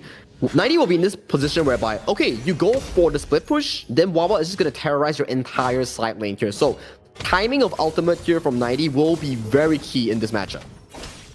And also catching Clean, right? Like, if Clue gets a catch on the Clean, I think this team fight essentially is over because they can actually burst him down really quickly. And then we will take a look at the reaction speeds of Highlang and Shanks and ACC. And one more thing that we failed to really identify here is Monto is getting super pressured out by Shanks and ACC in that farm lane here. Not the best situation here, but Rock here getting punched out a bit on the health bars. Very uncomfortable. Nice stun from ACC. And I feel like every single stun is a huge worry to the side of Gen.G, right? Like, every stun is a potential kill waiting to happen from the side of Twisted Minds. And I think that's like a mistake of an ultimate here coming in from 90. He thought Clean wanted to go for the all-in here. He came down with the battlefield command here. So that's a 40 to 50 second spell on cooldown coming in from Twisted Minds here. That leaves Clue with this power control up and available for those potential catches. So Gen.G have, what, 40 seconds to really make the best out of this situation before Twisted Minds come back to full power in terms of winning potential team fights. And Wawa is going to get to work to secure that space, right? This is the second one of the game, I believe. And Monto, for now, very rare, but he gets to have a little bit of safety in the farm lane. This is the pressure being generated because of Liu Bang's ultimate being on cooldown, and also Clue and Inua completely disappearing from the map here. So you see both of the side lanes here coming in from 90 and also Shanks. They are not walking out at all because they know the moment they walk out, they will be in risk of that flash ultimate here. So it's a very good discipline practice coming in from both Twisted Mind side laners. It's not just about getting the big wins for yourself. It's also understanding what the win conditions are on your opponent's side, right? So at this point, I like the way that they're playing on the side of Twisted Minds, right? They're disallowing that potential from both Clue and Inua. And this one really puts you in a very irritating situation, because as Gen.G, you know you're desperate now. You need the win. And here we go. That desperation might become your weakness. Clue here going for the ultimate here. Does catch out the Queen. Yep, the huge knockup as well, and it's not looking good for Gen.G. Here comes the save from ACC, Sage's Mike as well. They get ACC instead, and that's gonna be first blood going to the hands of Gen.G. Now, it's actually first blood happened to Rock first, so it's a return kill. Twisted Minds, they actually have the advantage here because they have access into the jungle. Access into the jungle, but look at the big increase coming in from fighting, and also Hyla immediately eliminating Inward and Clue from that exchange. Hailang, he knew they were desperate, and that was a nice knockup, as well as a beautiful blossoming fan from the side of Twisted Minds. And the rewards are deep with this one. Gen.G will start to trail. This is a 2,000 gold lead. They do get the return kill onto the side of Hailang, but it's Hailang. It does not matter because Clean is on the hunt, as well as Shanks. He's gonna get the flash. They get the kill, and it's gonna be followed up. Clean makes it out with no punishment. Now he is so clean on towards this fate here. Multiple kills go in favor for the side of Twisted Minds. Make it all the buffs as well, and the mid turret here. Twisted Minds completely on top of here right now. We can see the engager. Beautiful 3-man stun flash on towards 90 here. Beautifully set up. Crazy. This is exactly what you want, right? So Twisted Minds, it's early, yes, it's 5 minutes in the game, but it's a 3,000 gold lead, 4 buffs in the hands on the side of Twisted Minds. Crimson buff on Shanks, Crimson buff on Clean, as well as Azure buff on Clean. So this is a very scary situation. And it puts Gen.G in such a difficult position, right? Because they are a team composition whereby they excel with every ultimate here coming in from Clue's Liang, right? But so far, not a single one has converted it into a lead here. That's why we see 5 to 6 minutes, 3,000 gold lead in the hands of Twisted Minds. And you know what sucks is the fact that they're having a level deficit. So even if they get the combination off, they might not have enough damage. And here we go once again. This is going to be secured. No, by this side of Clean. And they lose that Azure Golem again. Gen.G, there is nothing on the map for them. This is the pressure here coming in from Clean, especially when you're winning on a Fate. That ultimate execution really costs you a lot here. And Monto here might be caught out. Oh no, they do get the finishing blow. Rock is the first one to get taken down. Monto as well. Inno will follow shortly. Clue, the last one left, as Wawa left to fend for himself. He makes himself seen, and now 3-on-1. There is no way he survives this. Ace here coming in from Twisted Minds. Quadra kill here coming in from Fate on such a clean Fate. He is definitely dominating the map. It's not even pretty at this point. It's pre-7 minutes, and Twisted Minds are now knocking on the doors of the T3s against Gen.G. This is reminding me of glimpse of Twisted Minds back in KWC, where they had such dominating performances, and right now, almost a 10,000 goal lead at 7 minutes for Twisted Minds. This is crazy performance. That's crazy, right? Normally we're looking at teams getting like 1k GPM. This is more than 1,000. This is scarily, I mean, this is greed from the side of Twisted Minds, but it's a deserved greed because the way they have been playing is so wonderful. So wonderful, so well disciplined. You can see how 90 and Shanks dodge out all these gank opportunities here, but look at Clue here, flashing, wanting to find the opportunity, does get the ultimate. Yeah, but it's them who get caught, and a beautiful double kill coming in, as well as a third one, and this one is going to seal the deal for them. Clean might have to give his life. No, he doesn't even need to. And now we're just left with the sole member, Inua, as he watches on, as Twisted Minds look to lay waste to the structures on the side of Gen.G. They get the flash in as well. He is the last one, and Ace once again, as Twisted Minds, this is game point. There's no way to come back. 10 seconds, no, 1 second. It might be 1 second too long because the backdoor protection is going to be off. Twisted Mind looking for the final blow. Do they survive this? No, they do not. They actually do. There is no more ways for this other Twisted Minds just now. Indeed, do fall multiple members here as even more members fall for the side of Twisted Minds. Inua respawning back towards the base here, but no members of Gen.G is here to defend this crystal that is so low in health and make it an ace, make it a clean 2-0, 8 minutes 30 seconds is the timer of this game. Number 2 for Twisted Minds. That's our fastest game today, and this is a 2-0 Twisted Minds. They have stamped their chalk. This is team number 1 that has a soft guarantee of going into KIC. I think this is the KWC version of the Twisted Minds that we want to see, and they are showing very good results in game number 2. Game 1, it was still very close, 50-50, but game 2, I gotta say, that Liu Bang pick here coming in from 90 really was the biggest counter against the Princess Frost and Liang. Whoever the Liang ulted, the 90 ultimate will come down as the Liu Bang and cancel off the power control immediately here. So it was so difficult here coming in for the side of Gen.G.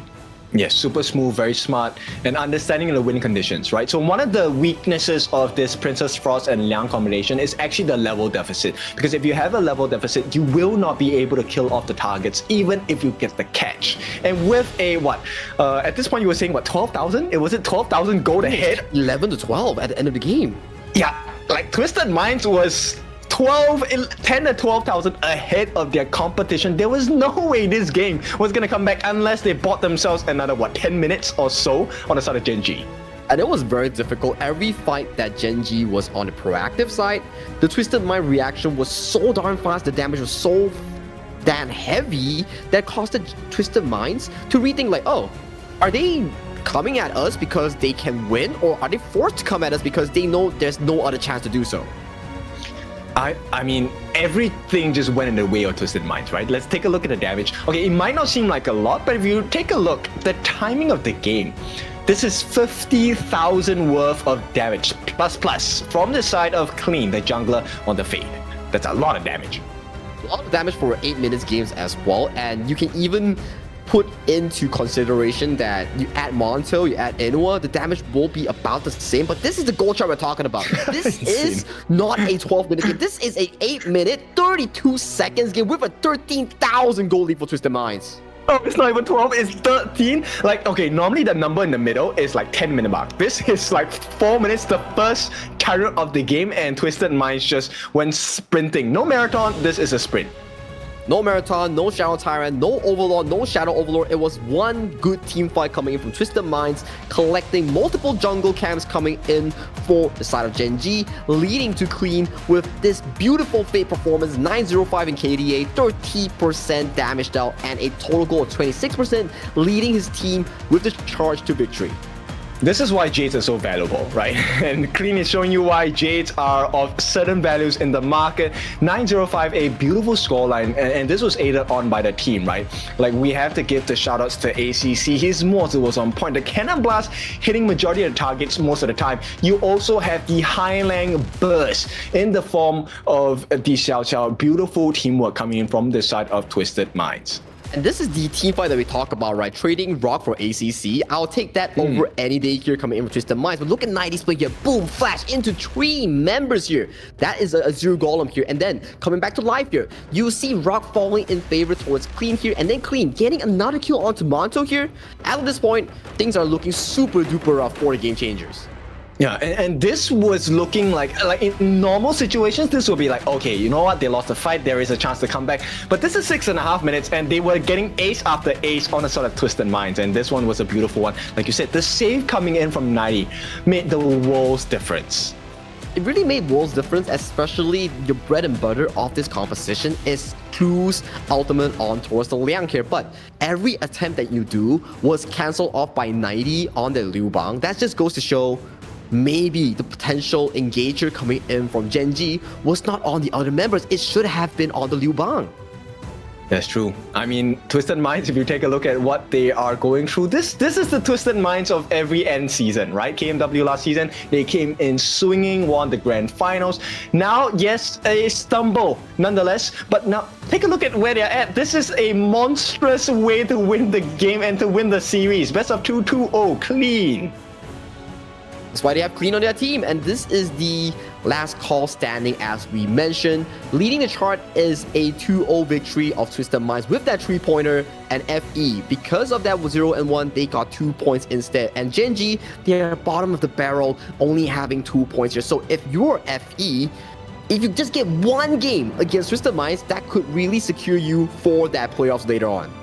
Exactly, and this one will be a bit tough because, like you said, Gen.G's lifeline now is in the hands of Fearless Esports. If Fearless, wait, does it really matter? If Fearless Esports wins 2-0, it's still the same score. Still the same score. Yeah, so I think it's bye-bye Gen.G.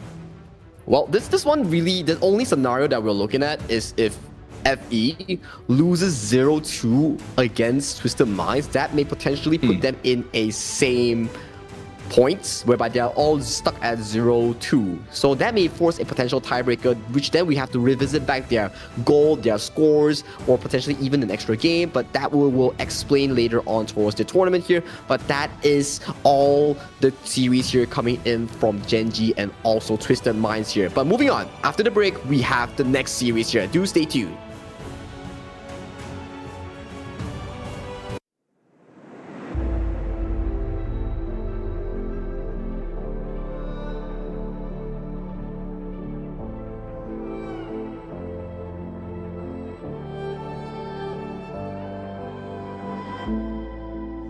Strangers to the fallout, it's what got us here. Ever changing, some chameleon, blood, sweat, and tears. We'll never make it if we fall to everything that brings us down. With a comeback is now. Blood, sweat, and tears. Fight for what we want. Doesn't matter the cost. Every day, put in work. Blood, sweat, and tears. Nothing comes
feel it deep flowing through my blood. Rising up to become someone, and taking it all on my own. What a sweet victory. And taking all of my control, awaken something deep in me. Like flames, feel it burning inside. Take a hold of pursuit of the prize. I've been told ain't no way to survive, keeping all of this fire that's locked up inside. When this is the time, enter the ring. All those mental chemicals doing they thing. I got flashes of battles inside of my dreams. I was made for this moment. At least now it seems like it's time to come face to face with your fear. Been battling reasons for all of the years, and I learned how to fight them with style and grace no one's ever encountered. You say it's amazing, I'ma come out swinging when they open the gate. Go ahead, call passion, I'm calling it rage. I'm taking what's mine like I already own it. Watch but don't blink, going here to the moment. The sky rained down. Here's to the madness that's all around. Go on, tell them who you are, you are, you are. Go on, tell them who you are, you are, you are, you are. Here's to the moment. The sky rained down. Here's to the madness that's all around. Go on, tell them who you are, you are, you are. Go on, tell them who you are, you are, you are, you are. My name is honor, my name is king, my name is champion, my name is strength. Tell them who you are. My name is Pentakill, you think it's strange? My name keep ringing inside of your brain. I hear it every night. Here's to the moment the sky rained down. Here's to the madness that's all around. So tell them who you are, you are, you are. Go on, tell them who you are, you are, you are. Here's to the moment the sky rained down. Here's to the madness that's all around. Go on, tell them who you are, you are, you are.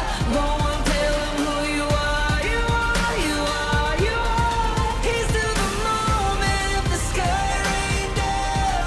Here's to the madness that's all around. Go on, tell them who you are, you are, you are. Go on, tell them who you are, you are, you are. Go on, tell them who you are, you are, you are.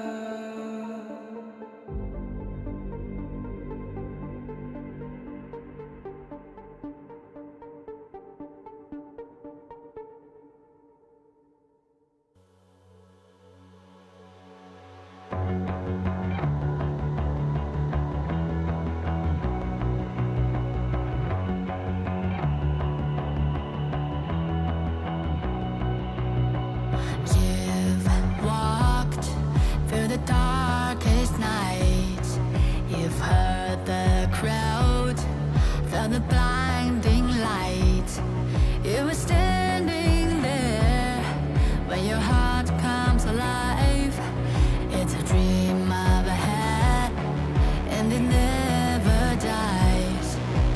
Right here, right now, give it all, get it out. Never a surrender. I fight and never fail. I am a contender. A challenge I can feel. The smallest lies become the brightest enemies. Relentlessly. And even if you fall, you gave it everything to be a king.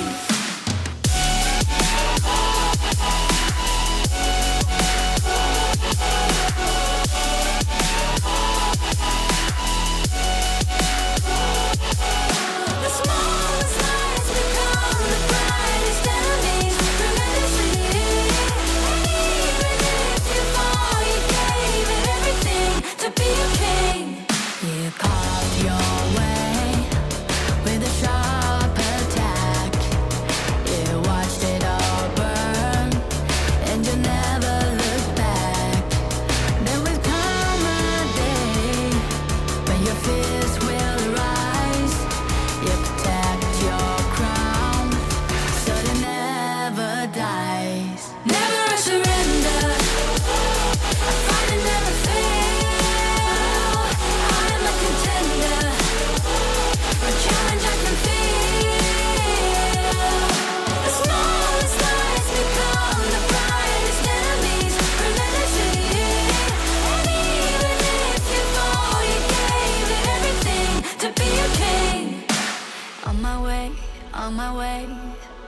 Find my way, find my way. On my way, on my way. Dream my way, dream my way. Never a surrender. I find it never fail. I'm a contender. And change I can feel. The smallest lies become the brightest enemies. Reality. And even if you fall, you gave it everything to be a king.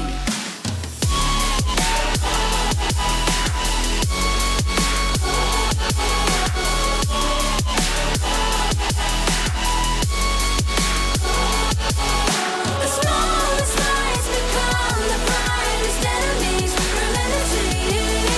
And even if you fall, you gave it everything to be a king.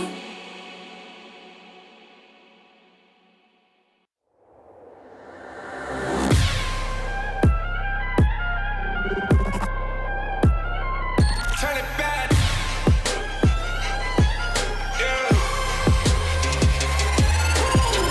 Gear out a weapon, getting ready, counting down.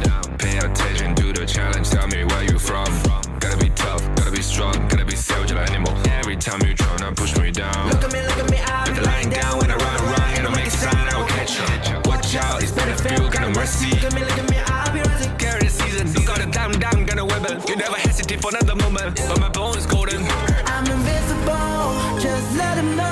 I can show you all the glory I own. Through the jungle, find a way to the palace. I'm waiting here. Go, live from can we go?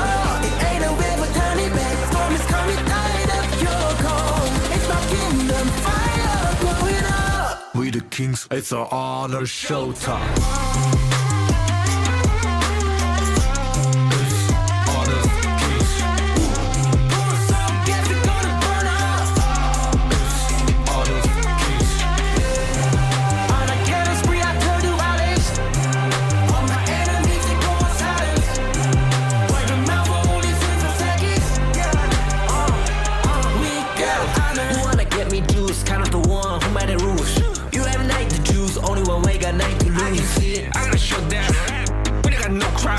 We barely found this one, crashing pieces, you can G. First blood, double trouble, then I take a pen, I kill. All you do is sweat and look at me still victory. Say. I've triggered my soul down. On my pace. We the champions, screaming, I'm invincible. Just let them know I can show you all the glory I own. Through the jungle, find a way to the palace. I'm waiting here. Go, live from how can we go? It ain't a river, turn it back. Storm is coming, tired of your call. It's my kingdom, fire, blow it up. We the kings, it's our honor showtime.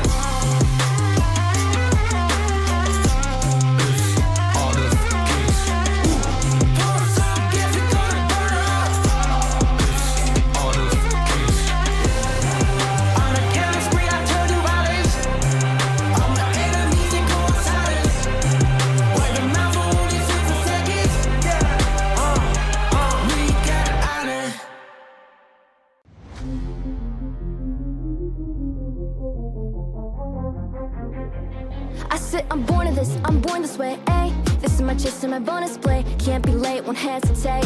What do you say? Race to find my face, scars to find my skin.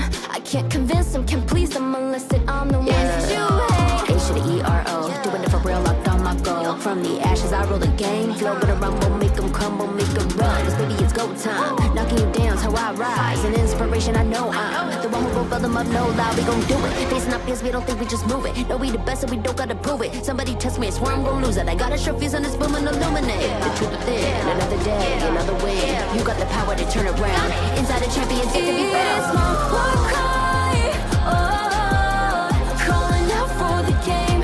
This all, it's on the high, oh, won't you yell out my name when I sing on top of our lungs? Where I belong. It's my ride or die, oh, won't you yell out my let us begin. Crush the foe, look at me now, ready to go.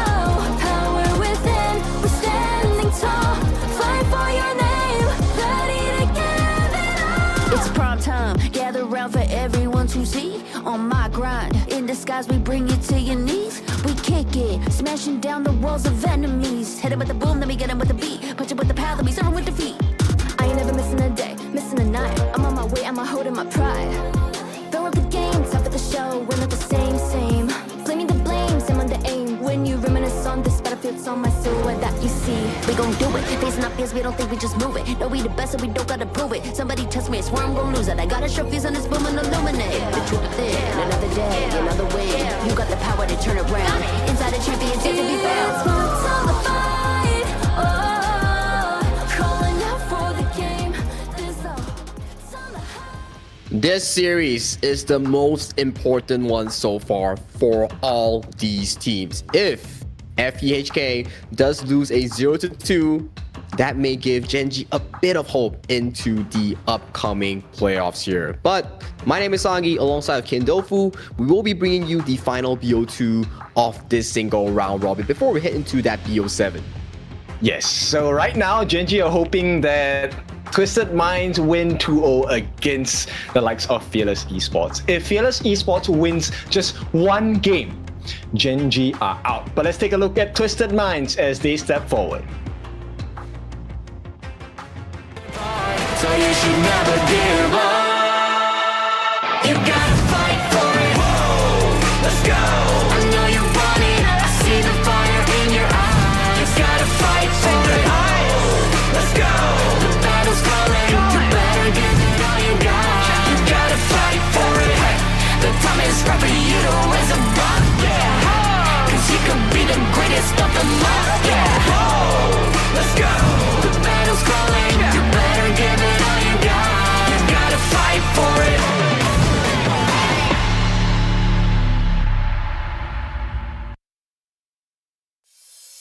Once again, we welcome the masterminds in the form of Twisted Mind, represented by 90 in the Clash lane, Clean in the jungle, Highling in the mid, Shanks in the farm lane, and of course ACC once again in the roam and support. So Twisted Minds now, they also hold the cards of Gen.G's lifeline. They indeed do here, and with another 2-0 or even 1-1 in terms of the scoreline, that could eliminate Gen.G's hope in this entire qualifier to the KIC for the last chance here. So tournament hopes here for all these teams here, for Twisted Minds and also FEHK. If it's a 1-1, then both of them will advance to that playoffs. Yes. But nonetheless, I think Twisted Minds have already taken a step forward, right? So they will be in charge of the Grand Finals here, going up against Fearless Esports. And Fearless Esports in the Clash lane will be Snow, Miku, their jungle, TL in the mid lane, KK, Farm, and Woodwind for the roamer role. And so far, FEHK has displayed pretty decent gameplay so far. They did drop a game against Gen.G, but it will be interesting for them going up against Twisted Minds, one of the best teams in the global landscape. And once again, I think it's all about the Clash lane, right? We're taking a look at 90 and Snow, and I think this will be a very fantastic matchup between the two Clash laners. They will really make the world's difference. I think it's also, like you mentioned, right, Clash lane, and then we also have mid lane, whereby Highlang was the equilibrium breaker with that shirt. And for the side of FEHK, it was TL on that Nua, who really put a stomp towards Gen.G in that game number 1 here. So for these two teams, it will be interesting because for FE, they need to force that one win, and that one win will push them to that playoffs. Where they can do it, it will have to be proven now. And I feel like it's so difficult because you can't ban out the heroes. Like, you can't ban out all the heroes on Snow and 90 as well. So it's max, I give you 4 heroes of the Clash lane out of the picture. There's still plenty more to pick. Yeah, plenty more to pick, but priority in our pick and bans will be given over to the top priority picks, right? Like the Maestro Nui, Arlie, Dharma, Luna, Jingpei, all these top tier heroes, right? That's why all these pick and bans in a BO2 setting, you will want to draft the strongest possible draft as much as possible. Wow, they ban out the TL Nua. They know that's a big threat. So Fearless, they are going to be taking one mage down here, but there's so many big picks still available for the side of Fearless.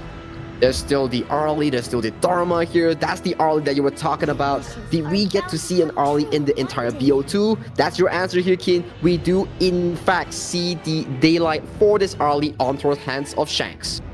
Okay, so what? Xiao Xiao straight away? TL? maybe it's one of the counters here. There's still the Dharma up for grabs. They can do like a Dharma into an Assassin here for the counter against the Arlie here. But Yuan here and Shoyu already up for the picks here for the side FE. Whoa. In fact, okay, let me double down. I feel like a Musashi is going to be a great pick here. Twisted Minds are looking at the Guan Yu and the Zhang Fei, both very big difference makers in the teamfight department as well. One responsible for catching, the other responsible for pushing away. It can go both ways for both these heroes. And if on the side of FE, you can still flex the Yu Huan towards the mid roam or potentially the jungle, right? So there's still a lot of options here coming in from FE. Maybe they can play the Yu Huan Dolia combination. They can potentially put the Yu Huan into the roamer role. There's still a lot up for grabs for FEHK in this draft here. For Twisted Minds, you are starting to see this double engage composition here that's looking to zone out the likes of KK on the Shoyu. Yes, and they are also taking out the Jing that's available for the side of Clean here. There are still some pretty big picks available. I think, is Faye something you look for in Twisted Minds lineup? I mean, it's still up for grabs, one of the picks up there, but for Twisted Minds right now, potentially they will need a secondary carry, maybe something like the Hanshin, maybe something like the Fate that you just mentioned, which has been banned away from the side of Twisted Minds. Because if you look at the Twisted Minds composition, yes, Shanks on Arlie, great, but if it gets outscaled, it's a single damage source that can be out damaged by KK's Shoyu in that late game. Yes, and huge burst, right? You don't want to allow that growth. And Fearless Esports have shown us the Soyot before. Very strong pick on their players' hands. KK very well-rounded with that as well. And they're looking to pair that up with the Agudo. So there's a lot of long-range initiations. But we'll see. Okay, they settle on the Dune. So they want that massive shield also to stop the Guan Yu. It opens up the Musashi pick here for the side of Clean here. Musashi can counter against the likes of Adun, can handle against the Yu Huan, can man mark the Shoyu here. So it's a very decent pick so far coming in from Twisted Mind. It covers up that thing that we mentioned about that secondary carry that they really need in these late game team fights. Yes, the Musashi actually does quite a bit of damage against the Dune because with the Imperil state, he does not get get his health back, and that's going to be a big concern because if they manage to get the burst down onto the Dune, then the backline is completely opened up. And with the addition of the Princess Frost, if they land that significant frigid prison onto important members like even the Ma Yin on the side of Fearless, it could spoil the entire game plan. But definitely do damage like you mentioned here. I'm very curious what FE's plans are for this Yu Huan. Is it going for the roam?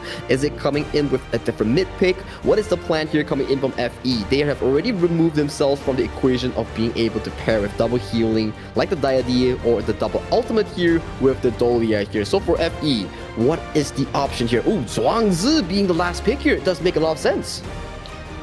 But the butterfly effect only lasts for a couple of seconds. Is it long enough to deal with the Guan Yu Razor Cavalry? We will have to find out, right? Because Zhuangzi in this fifth pick here, at least it gives comfort for Shoyu on the hands of KK and Yu Huan on the hands of TL to play these team fights to a much better caliber here. But it does prove one thing, FE is on a much more reactive role compared to Twisted Minds with so much proactive spells. True. KK's difference maker now is the amount of stacks he has for his getaway, right? His ultimate. So if he runs out of the getaway stacks, then it's going to be a very scary situation for the side of Fearless. Yes, you have to save in the form of Woodwind in the form of the butterfly effect. Yes, but if you get caught out even after the Purify and the Cleanse, then you're in for a horrid time on the side of KK. You will be in for a treat here, especially like you mentioned, right? Zhuangzi's ultimate, once it's down, you better be sure what kind of ultimate will be thrown onto your face. But that leads to a question, right? This Zhuangzi, what is he going to purify with that butterfly effect, right? There's so much things that's going to be thrown onto you. There's the Musashi ultimate, there's the Guan Yu push, there's the bridal offers coming in from Zhang Fei here. So much options, but so little ultimates here coming in from Woodwind. Exactly. Twisted Minds just has to stagger their skill usage, and then you're left in a very confusing time for the side of Fearless, right? What do you choose? What do you decide? And that one decision will change the outcome, the plane of the fight for sure. It will indeed, but this will be game number 1 between Twisted Minds and FEHK in a best of 2. This is the final BO2 of our round robin before we decide who goes on to that playoffs BO7. Yes, the monster matchup between the farm laners. Who is going to get the initial growth they're looking for? Is it going to be Shanks? Is it going to be KK? Their lives are in the hands of their other team members. Let's see game number 1.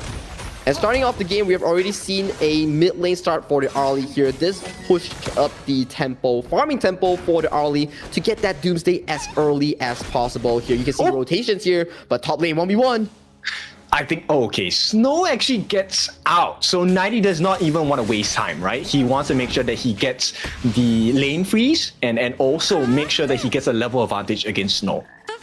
I mean, that's a very good 1v1 here coming to the top side. 90 burns the sprint. Snow burns the flash onto the Mayin here. And towards the bottom side here, you can see domination already being arranged for the side of Twisted Mind Shanks, as he's got a lot of resource in towards his pockets. And KK in a little bit of a risk here. And you can see, right, Twisted Minds, I like this lineup. And it's going to be like that all the way until that balance swings. And Fearless Esports needs to find that balance swing either in the clash lane or the mid lane. They need something here.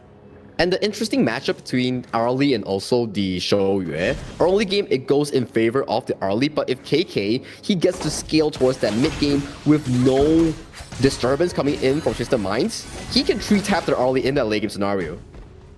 For sure. I mean, at this point, is how long can he stay alive without being taken down, right? That probably is the true win condition here. As 90, once again, just being a nuisance to the side of Fearless Esports, which is exactly what he needs to be, and he is going to be, because the rotations are coming in. Twisted Minds, they're looking for the target. They get the shattered ice, and they do get a catch. It is going to be on Snow, and Snow should be first blood, giving it into the hands of 90 here, as Fearless Esports unable to handle that first rotation.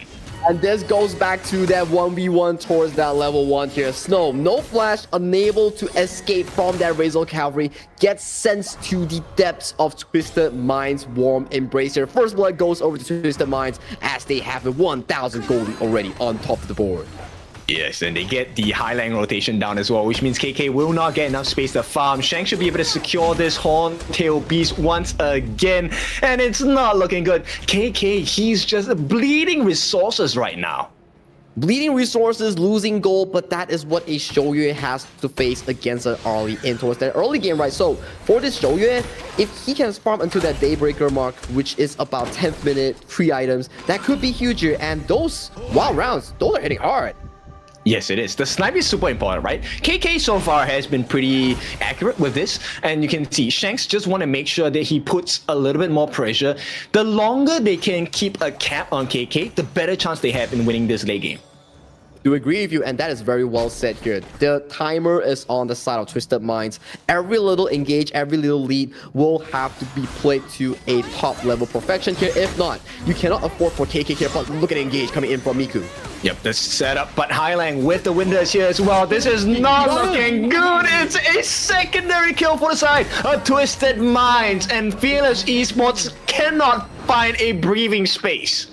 The beautiful combination of the Princess Frost and Guan Yu combination here. The push into the Frigid Prison into the absolute doom for Miku on this Dune here. And that is a 2-level lead for Clean in that jungle against the Dune. And still they're pressuring this Spike-tail Beast, which is so hard to deal with. There's no options, no answers. And now with 4 different members on the Tyrant at this 4-minute mark, it is really hard to contest. Unless a surprise steal comes in, not going to be happening on the side of Fearless Esports as they're looking to catch Miku. But he should have that wind slash. Will be able to make it out for now. No, butterfly effect is not enough. And with that, he falls. And this opens up the Zio Golem taken. And here comes the duel to the death. They get the flash onto the side of KK. Clean now has to be really careful. They did try for the Maple Dance, did not manage to save, but Clean, because he's too far away, there is no cleanup. No cleanup. Kills go over to the side of Twisted Minds. Buff goes over as well, plus the Tyrant here. And right now, so much pressure on towards Clean, towards the bottom side here as we see. KK is forced to back off from this turret.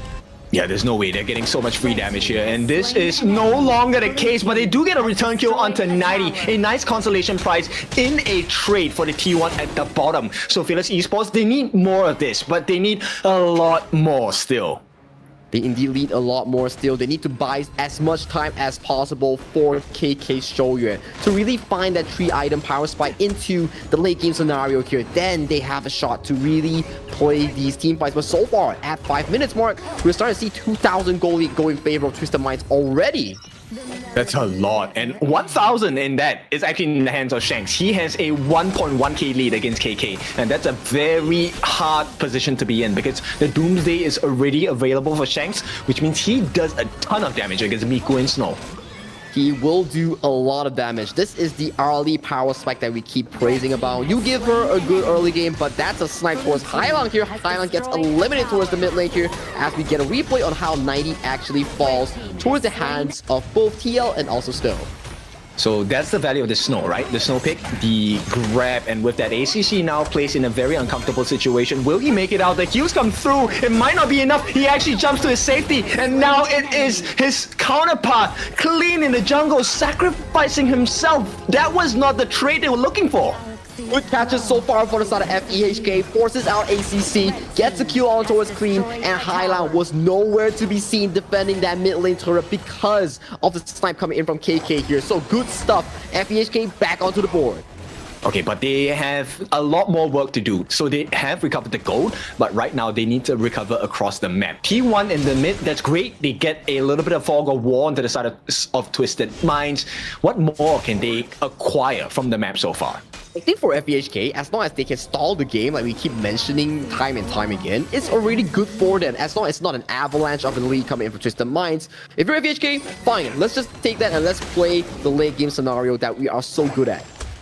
Yes, KK right now, I think the next big item is probably the Shadow Reaper, right? The moment he gets the attack speed, he's going to be a true menace to the side of Twisted Minds. Right now, they're chasing onto 90, and he's not going to make it out. The catch comes in. Snow, beautiful work. At the same time, Miku buying attention for the team, and this opens up the space for the damage. KK landing the shots, as well as Snow cleaning up for the side of Fearless Esports, and suddenly this lead is non-existent.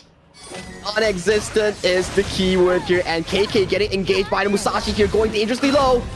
Yeah, we talked about the stacks. He gets the getaway as well, and now Clean is in the middle of 3. There is no escape. He gets taken down. Woodwind responsible for this one, and the T1 is wide open at the bottom. So many W's for FEHK out of the last 3 minutes here. Mid tower, multiple kills here, and multiple defeats on towards Clean here right now. I gotta say, Snow has been so key in all these comeback plays. And they're making the model come true, right? This is Fearless, and they are truly peerless at this point. A couple of plays, 3 extra kills, and now they have evened out that deficit that was huge moments ago. You gotta be worried for the side of Twisted Minds here. The Shoyue threat that we keep talking about is starting to come online. If he can make that Daybreaker before 10 minutes, this Shoyue will go absolutely out of control under the protection of this Zhuangzi. Yes, you're talking about it, right? 3 shots from KK, he will be able to just take out Shanks, right? So we'll wait for that to happen. For now, Twisted Minds, the true worry here is how do you make sure that Fearless Esports stay put? Because that butterfly effect now is actually kind of a difficult situation to deal with. It indeed is, but we have to see here, what is the call here coming in from Twisted Minds? Is it to stall the game out? Is it to look for that big engage here? But there is a turning point that we can talk about. Potentially the Shadow Tyrant that's going to be spawned in the upcoming minute. That could be a turning point for both of these two teams, especially for Twisted Minds. They love to fight, they love to brawl. That could be a big gamble. Okay, I know like I sound like a nagging mom, but at this point, look, Clean has tried to go onto KK many a times, has failed all the time. So what's the call here? Does he still continue on the KK?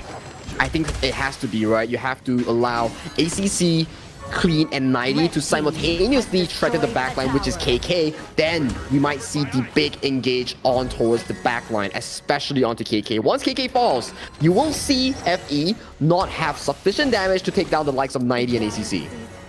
Yeah, I agree. I think they need to burn out the ultimate from Woodwind, right? The moment you don't have the butterfly effect, then you really can put 90 at the peak of his strength. For now, Twisted Minds have not found the position to do so yet. It's the stagger of the spells, right? First ultimate to bait out the butterfly effect from the Zhuangzi. Second ultimate or flank coming in from other members to really cover the gap on the cooldown, right? But talking about gaps, Clean is nowhere near the Shadow Tyrant here. I don't think he can make it in time. Yep, challenge has been issued. They don't get the freeze onto the side of Snow. This should be an easy engage for the side of Fearless Esports. Unless there is a stun coming in, they will not be able to get it. Oh, shutdown coming in. Beautiful, but they do get a Tyrant. Oh, double man knockup with the duel to the death. That is a big mark of success. And all the space they bought for Shanks has now come into true value because TL is left to his own devices and KK cannot defend against the 4 remaining members on the side of Twisted Minds. This is the exact situation we talked about that will go in favor of Twisted Minds. The unbridled outburst baiting out the butterfly effect coming in from Woodwind, allowing 90 to sabotage that backline, single out Snow in the midst of the fight here, allowing Shanks to be untouched for the entire reason. But Shanks is killed down. Yep, they get the shutdown, which is great. Snow trying to go for the catch, but Clean is back here. He does have his duel to the death. This could be very uncanny for the side of Fearless Esports. They just need to make sure that they escape on the side of Twisted Minds. That freeze as the deterrents will make the job work. But that's the problem here coming in for FBHK. That Shadow Tyrant, even though it went towards their pockets, the team fight just went in total favor of FEHK. And right now, they're looking over to this Shadow Overlord under the presence of Primal Bond here. But I think they can get it because Clean is nowhere near this objective. And I think it is to their benefit. They can get the T2. I don't think it's a huge issue, right? 10 more seconds before the Primal Bond is going to be taken out. And with the with the Shadow Overlord, they can also clear that bottom wave, which means they can put additional pressure on this top side. But this also explains one thing, right? You can see how far Twisted Mind was actually ahead. They lose Tyrant, they lose Overlord, and they're still ahead in the goal. That's how ahead Twisted Mind is for the entirety of the game thus far. Hello, police. I would like to make a report for the gold, and here we go. Miku actually gets a nice knockup. They're pushing the members away. They want to force that early unbridled outburst from the side of ACC. Unsuccessful in doing so, and you get a couple of pokes coming from Shanks. So far the game, I gotta say, is looking it could go to anyone's favor. It just comes down to that one team fight. And whoever gets that lead will really ride on the momentum for those late game pushes here. But with the Shadow Overlord, more of these tier 2s are going in favor of FBHK here. We need to see what's the call here coming in. Yep, Miku falling a little bit low. He is caught in the middle of 4 now. He's going to be the first one to fall. Shanks has a lot of room on the back lines. Clean has found an opening. KK has been caught out, and Clean makes trouble for the back lines as it's a 3-on-1. Snow has to handle 3. It's not enough time because TL now is going to be the remaining member on the side of FE because Snow has been taken down. And now Twisted Minds, they have full control of the map. How are they getting away with this? Twisted Minds are winning multiple team fights even under the pressure of all these overlords here. Their team fight power is top notch right now. And with this wave towards the bottom lane, they could potentially get this tier 3 for their taken. I think it's a guarantee, right? Okay, Miku does arrive on time. Can they get the clear? There is backdoor protection, but TL might have to give his life. Thankfully, there is a save coming in from this side of his jungler. Miku manages to push them back away. T3 not secured, but this is a risky amount of health on the side of the bottom T3 for Fearless.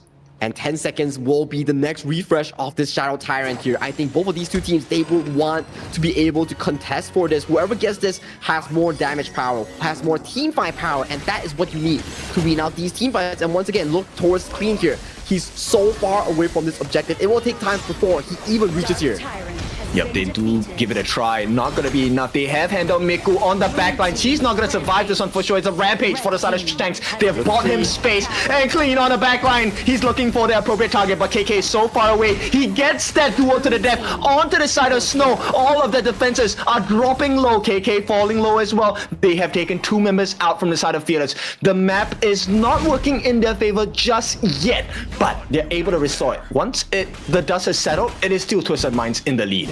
This is severe deja vu that has been happening multiple times in this game. Objectives goes to FEHK, the fight goes to Twisted Minds, and it has happened 3 or 4 times already in this one game. Yes, and once again, the pressure is going to start building upon the base of Fearless Esports. T3s, no waves are staggered at this point. The 3 waves will hit at the same time. Fortunately, at the very least, they still have the Shadow Tyrant here, and without Overlords, it will be hard for Twisted Minds to really go for the high ground push here. So, next objective is 10 seconds onto the Shadow Overlord here, and positioning-wise, it's looking pretty decent for Twisted Minds here, but they do not spot the flank here potentially coming in from Queen. Okay, they get Hai Lang, that's a great start, but Clean, where is he? He is actually approaching from the backlines, and Fearless Esports say they don't care. They have spotted out where Clean is, and they might be going on the hunt. Snow's the first one to make that arrangement. They just want to push him back because the Shadow Overlord, like you mentioned, is the true objective here. But 90 on the backlines has been spotted out by the scouting device. Fearless Esports, can they get and secure this? Very important, they do get it. KK is the one at risk here. 90 looking for the opening, gets the pushback, gets the Razor Cavalry as well, but get away on the side of KK. All the space open up in the world. Anyone has to do the job. KK is still alive, gets the shutdown, but he himself has been taken out. Shanks is still alive. A god life for the side of Shanks, but he gets a second life, and this could very well be the turnaround they've been looking for. Shadow Overlord has been summoned on the bot side. Fearless, they survive, and there is a little bit of pressure alleviated. Was still a very good backline flank here coming in from 90. He single-handedly forced out the butterfly effect from Woodwind, allowing Shanks to find that 1v1 angle on towards KK here. Without that flank, I gotta say, it could have been dangerous for Twisted Minds. That was a 4v5 from TM. They also got Hai Lang right at the start. I think this is something that's really important, right? The fact that there is no counterplay available and the winner is here is going to be a big, massive win. And here they do secure that Crimson buff. But here comes 90. He is going to try and look for the pullback onto Miku, but it's not going to be available at this point of time. In fact, it is 90 who gets caught out. Can they lay the damage? And where is KK? He is shooting, gets the life of 90 down. And here we go. This could be that moment that Fearless Esports have been waiting for. There is a map pressure on all three lanes. All they have to do is to play safe and start rushing down the map. They can definitely plan for something right now. Another 4v5. No backline access here coming in for the side of 90 here. But look at Clean. He's still looking at the real angles here, finding potentially KK here. Umbrella Outpost goes through. Yep, Clean looking for an opening. That's the one we're waiting for. Clean has arrived. In the meantime, they have taken down Miku. This is opening for the side of Twisted Minds. They're very exposed on the side of Fearless Esports. KK, he needs to be safe. Gets taken, takes quite a bit of damage. And with that, duel to the death. Going to be committed onto Snow. They survive at this point. Twisted Minds, they don't have to over-aggress. The map needs to be fixed. The T3 at the top has been taken down. And Fearless, amidst all that chaos, they have gotten a small win for themselves. All for themselves, but this does open up the Shadow Tyrant for Twisted Minds taken here. So much fighting around the objectives for both of these two teams. None of them want to back off for any possible spaces that they have already conquered for their team. Okay, this is what, 80 seconds of map advantage for the side of Twisted Minds only, because once you reset, there is a bleeding wound on the top side, right? Which means if FE plays this slowly, they naturally win the lanes. I have to agree with you, especially if Tempest spawns towards the bottom side. That's the flip side here. And what are the stories that we see if Tempest Dragon is across the lane with Super Minions? Super Minions are super strong in that backdoor after 20 minutes here. So that is an added advantage here coming in from FE for that late game. Okay, I'll tell you two groups of people that are clutching their chest right now. The first group is Twisted Minds, but the second group is Gen.G because they don't want FE to win this one. And FE, they're holding on. This is a very stable movement across the map because there is about less than 90 seconds before the Tempest Dragon is going to spawn.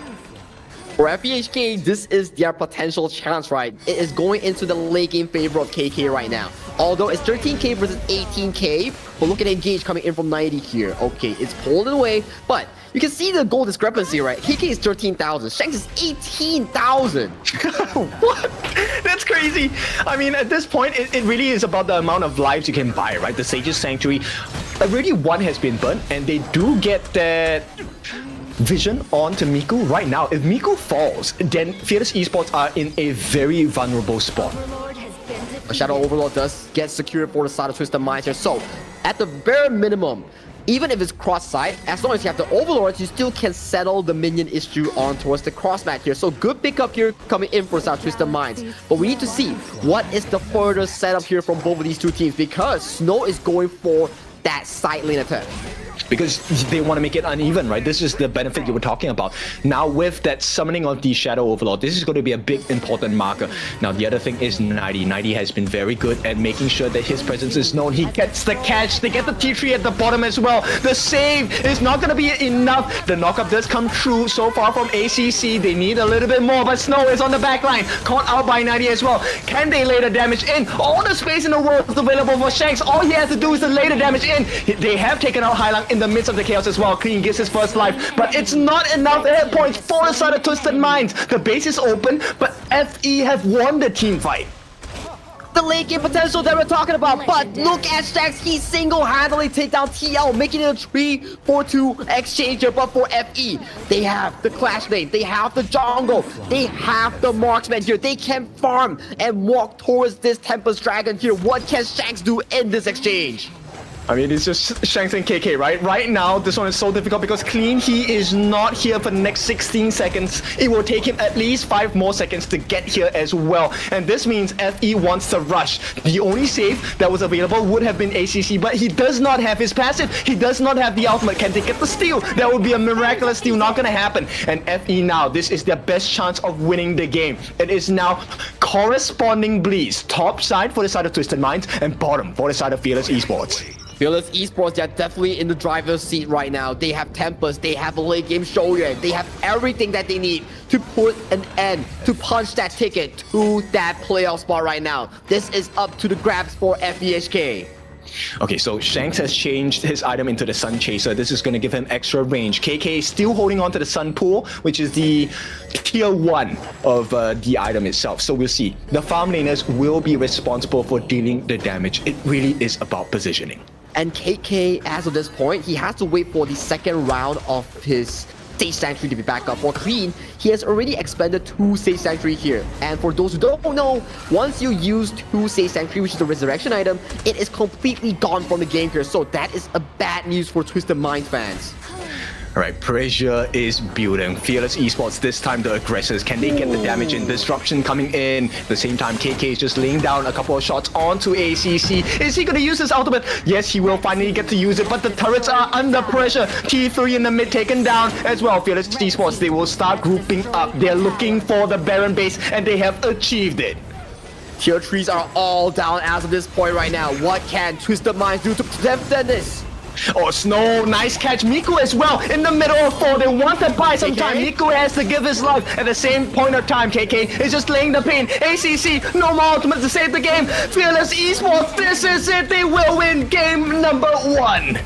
Despite the avalanche of a goal lead coming in from Twisted Mind, they make sure it worked, and with that win, they potentially, or has confirmed, to punch themselves a slot to that playoffs. Oh, this one meant a lot. You can see Wood when he was cheering for that win itself. This means Gen.G is out. Gen.G is unfortunately out due to the tournament standings and scores. Right now, we congratulate FEHK for moving a step closer to that KIC spot, but we still have a series in hand, ladies and gentlemen. This is still a BO2. It is so competitive between these two teams, and we talk about the exact scenario here. If TM cannot end the game in that early to mid game, that late game Shoryuan being babysitted by that Zhuangzi will come into effect, and it did prove dividend for the side of FEHK. Yes, at the start of the game, start to mid, it was really Clean and ACC buying so much room for the side of Shanks to be able to get the damage in, right? That's why they won so many team fights.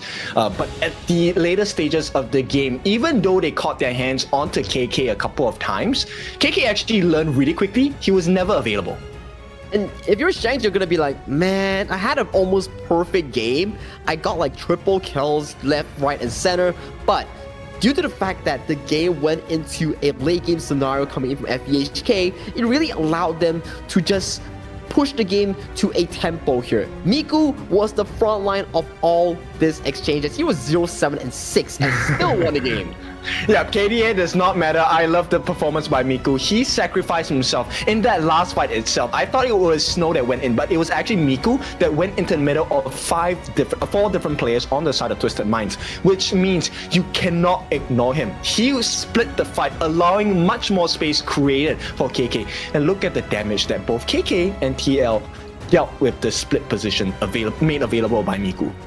And if you were to look onto the top side, Shanks did 274k damage here. But this is the exact goal chart that we're looking at. It was all in control of Twisted Minds in the entire game. But fortunately for FE, they could always pick out all of these few members of Twisted Minds and convert it into Shadow Tyrant, convert it into Shadow Overlords that really secured them that late game push that they really need for KK.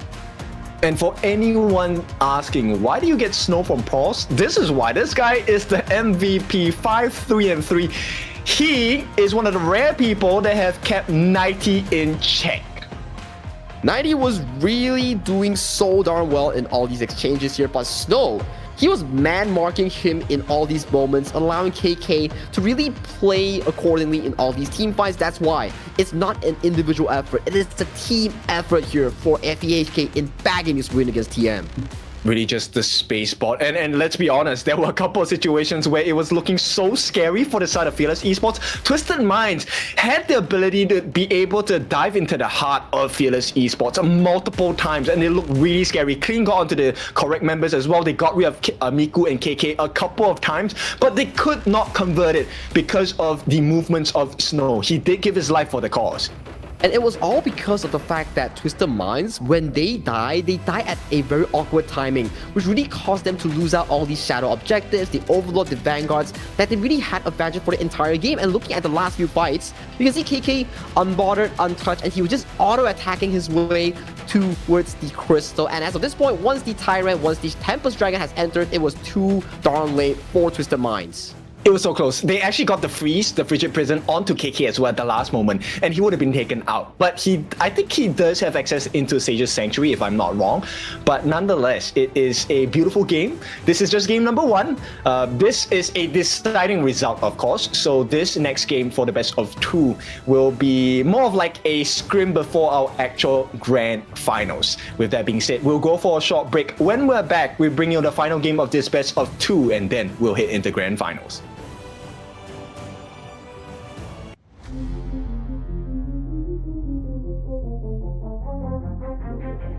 I said I'm born of this, I'm born this way, ayy. This is my chest and my bonus play. Can't be late, won't hesitate.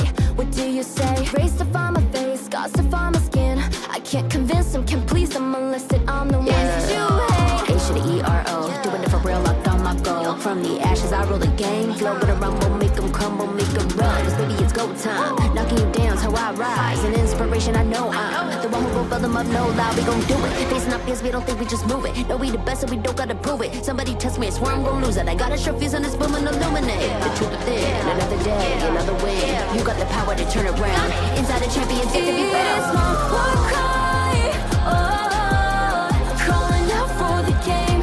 This all, time to hide, oh, won't you yell out my name when I sing on top of our lungs?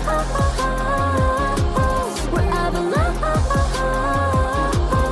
it's my ride or die, oh, won't you yell out my let us begin, crush the foe, look at me now, ready to go, power within, we're standing tall, fight for your name, ready to give it all. It's prom time, gather round for everyone to see, on my grind, in disguise we bring you to your knees, we kick it, smashing down the walls of enemies, hit it with the boom, then we get him with the beat, punch it with the power, then we serve him with defeat.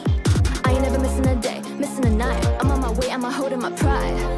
Fill up the game, top of the show, we're not the same. Flaming the blame, same on the aim. When you reminisce on this battlefield, it's on my silhouette that you see. We gon' do it, facing up fears, we don't think we just move it. No, we the best, so we don't gotta prove it. Somebody test me, I swear I'm gon' lose it. I got a sure fuse on this boom and illuminate. The truth within, another day, another win. You got the power to turn around. Inside a champion, to be found. It's my time to fight, oh, calling out for the game. This all, time to hide, oh, won't you yell out my name when I sing on top of our lungs? Wherever love, it's my ride or die, oh, won't you yell out my let us begin, crush the foe, look at me now, ready to go, power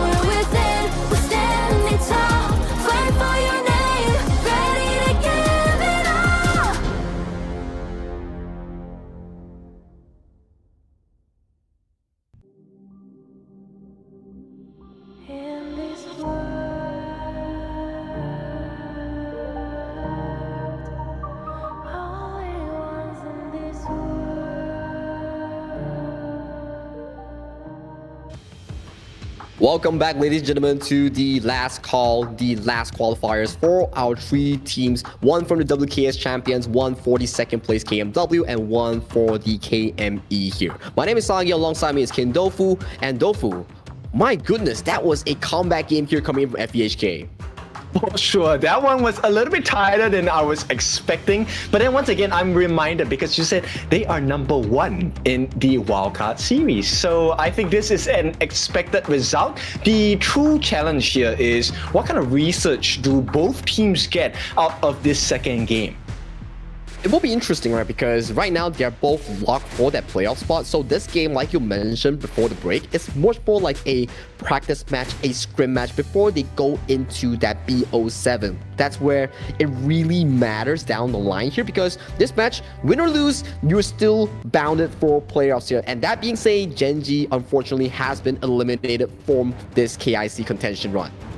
That's right. Right now, Fearless Esports will be in the blue side, Prio side, Twisted Minds on the red side, counter pick side. So if you were to choose for practice, what would you like to practice? Because right off the bat, you can see, right, Fearless, they're not going for the traditional bans anymore. Let's start off with the Jing.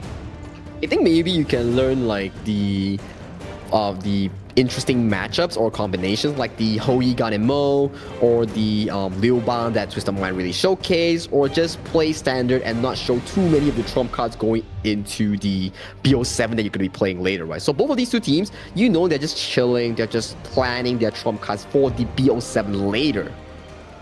True, and I think for now, Fearless Esports still paying huge amounts of respects to Clean, right? His performance on the Musashi was actually kind of scary. Yeah, like it's watching a horror movie, right? KK being the person that walks into the haunted house. It was exactly the case here, and FE, they lock in the pay here against Twisted Minds here. Maybe Twisted Minds here, they're looking like, oh, does Clean want to play the Ukkyo Tachibana here? But both of these two teams, they're just playing standard. They're just picking whatever is on the table from the side of FE and also Twisted Minds. All these prior picks are up for grabs for both teams. That's right. I think at this point it's really about, hey, let's take a look at the rotations of the team. What can we learn from this initial rotations? Because the true battle is going to come in the grand finals later, which is a best of 7. You cannot make a misstep there. That is exactly true here, Kin. And moving on towards this draft, you're looking at Orgram versus Pei. You're looking at Byron, Zhangfei, and Pei. This 3 combination, if you were to look back at like the last few months, this is what exactly dominated the tournament field. If you can draft these 3, your early game is so darn commanding coming in for FE. I'm just curious whether Twisted Minds will go for the sustenance role, right? Either the idea or the Sakia coming in. I think Sakia will not be as prior, but the idea definitely is something they can explore on the side of Twisted Minds. Or even they can double down on that engage department, pick that Lianpo, play it with the Maestro Nui in all these exchanges here. It would be pretty interesting as well, but for Twisted Minds, they're banning out much more of these mid laners, be it in the form of the Nuwa and also the Yixing. For FE, they're starting to target down more on these 90 picks, the Mayin, for example, and also the Fatih. Because he truly is a big problem. In a good way, right? Like Twisted Minds, 90 is definitely one of the very strong players. I mean, they're all stars, so you definitely want to put them at a disadvantage. And I think Twisted Minds have really paid a lot of respects to TL. Like, they have consistently banned out the Nuwa for these 2 games. It goes to show how well TL played that Nuwa in that game 1 against Gen.G, right? Because those ultimates that's being sniped out by him, it was really darn good here. And Twisted Minds, they do follow your script that you mentioned just now. They go for that sustained role of Roamer here to really pair up with that Ogren and Long in these exchanges. That idea will be locked in along with the Ogren. All right, I'm accepting applications so I can be a coach. I don't guarantee wins. That's what a coach do, right? You drop the best scenario for your players here. Don't let them play Smite Roam like you always love to. Aside from the Zhangfei here, we know Kindofu likes the Smite Roam here, but let's hold it a bit up for the pro players here. As we see FEHK, they have 15 seconds to decide their final few picks here. Ooh, the whole game being hovered. Ganemo. It has to be Ganemo here, right? There is, I mean, there's always flexibility, but I would love a Ganemo in this. Wow, Dr. Bien, okay. Yeah, I want to see that. Hey, I'm loving these creational picks here coming from FBHK. You can see the grins on their face because One thing that's good about Dr. Bien, let me explain. One thing that's good about Dr. Bien, he's a snowball machine. So he provides so much sustain against the likes of Twisted Minds, whereby you look at Twisted Minds draft, there's one key problem here. My Shiranui is not the best in applying healing reduction here, and Yang Jin pre-rework is being locked in for 90 as well. What are we cooking, boys? Insane. Yeah, this one is just practice, right? And I want to see. So one of the benefits of having a Dr. Bien, which I absolutely love, is the fact that if you cannot burst the Dr. Bien, you instantly lose the team fight. Because you are in range, he gets the anti-heal on you, he gets the stacks on you, at 5 stacks, uses his ultimate, and boom, maybe 1/3, half of your health gone. That will be really important coming in from Highline as well 90 to find those burst potential on the backline of FE, especially on Dr. Bien and Ho Yi, and potentially maybe even the jungle clean on those attempts, right? So coming into this game, it will be interesting because it's sustain versus sustain, but the initial initiation comes more from Highline's My Shiranui. That's true. I mean, the Real Engine is going to be very useful, right? Because it's a possible multi-man knockup at the same time. The thing here, I think the difference maker definitely will be their goal differential. If either of these teams have a huge goal advantage, nearing more than maybe 1 to 2,000 in the early stages of the game, then it can destroy and really just dismantle the entire lineup of the opponent team. I have to agree with you because once we look at all these 5 picks here from both these two teams, it spells one thing. Win equals snowball. Snowball equals to win, but this is game 2, ladies and gentlemen. FEHK takes the first win, comes into game number 2 with a Dr. Bien special against Twisted Minds. And I like this rotation. So Highline actually goes straight for the check on that Azure Golem. He knows that, hey, no one is here. And this means, Twisted Minds, they get to make their own rotational plays here. 2v1 at the top, they want to make life a little bit difficult for Snow. As we know, Snow is someone, even with a deficit, he plays so well. But that is a very good cheese here coming with Twisted Minds here. Not spotting ACC, and immediately 90 also took the spell 2 stun as his first spell. So it forces Snow to immediately flash away if he even wants to stay alive in this exchange. But look at Highland go. This is a potential first blood. Luckily for KIC, he was just a little bit ahead in terms of the health bars. Will be able to sustain for a little bit now, but he has to be really scared because Shanks does have the flash. Do they really want to commit? One more hit will do it. Highland, does not hit the Kachosen there. And that's going to be saved coming in from Woodwind. So Twisted Minds, they will not be able to get that kill. Very on-time rotation here coming from Woodwind to save his roamer from danger here, but Woodwind here might be caught out. Oh, the Leaping Savior. Once again, everyone playing to the exact limit, and Clean here does get the smite down, but it is a risk for the side of Fearless Esports. They need to get out. They need to get out now, and Dr. Bien, TL gives the first blood. Miku caught in No Man's Land as well. 4 different members on the side of Twisted Minds come for the punish, and they have whipped them to shape. That is a painful fail of an invade here coming in from FEHK. They lose their mid lane. They lose their jungler. That is so tempo heavy here. And right now, you are starting to see rotations here coming in from FE and also Twisted Minds towards his bottom side. He's done for. There's no way. There's no way. KK, he is in the middle of 4. No flash to work with. No ultimate to be saved. And even with the help of Woodwind, they get him down, but they get the trade. Clean gives his life. I think Queen was standing still for that brief moment and took 2 extra turret shots, which could be pretty huge coming in from FE's success in taking down the likes of Queen. But 1-for-1 exchange, jungle for marksman here. It goes in favor of FE once again because once your jungle is down, that farming tempo, not the best. That's true. And right now, if you take a look at the timings of the common spells as well, it actually is in benefit to the side of Twisted Minds, I would say. Like most of their flashes will be available at the 4-minute mark. The only one that does not have flash at the 4-minute mark probably is TL. Yeah, TL on that Dr. Bien might not have the flash here, but Shanks taking a lot of arrow shots here, does get hit by the arrow, but he does get to walk away as there's no follow-up damage here. But look at the rotations here. Highland wants to find something.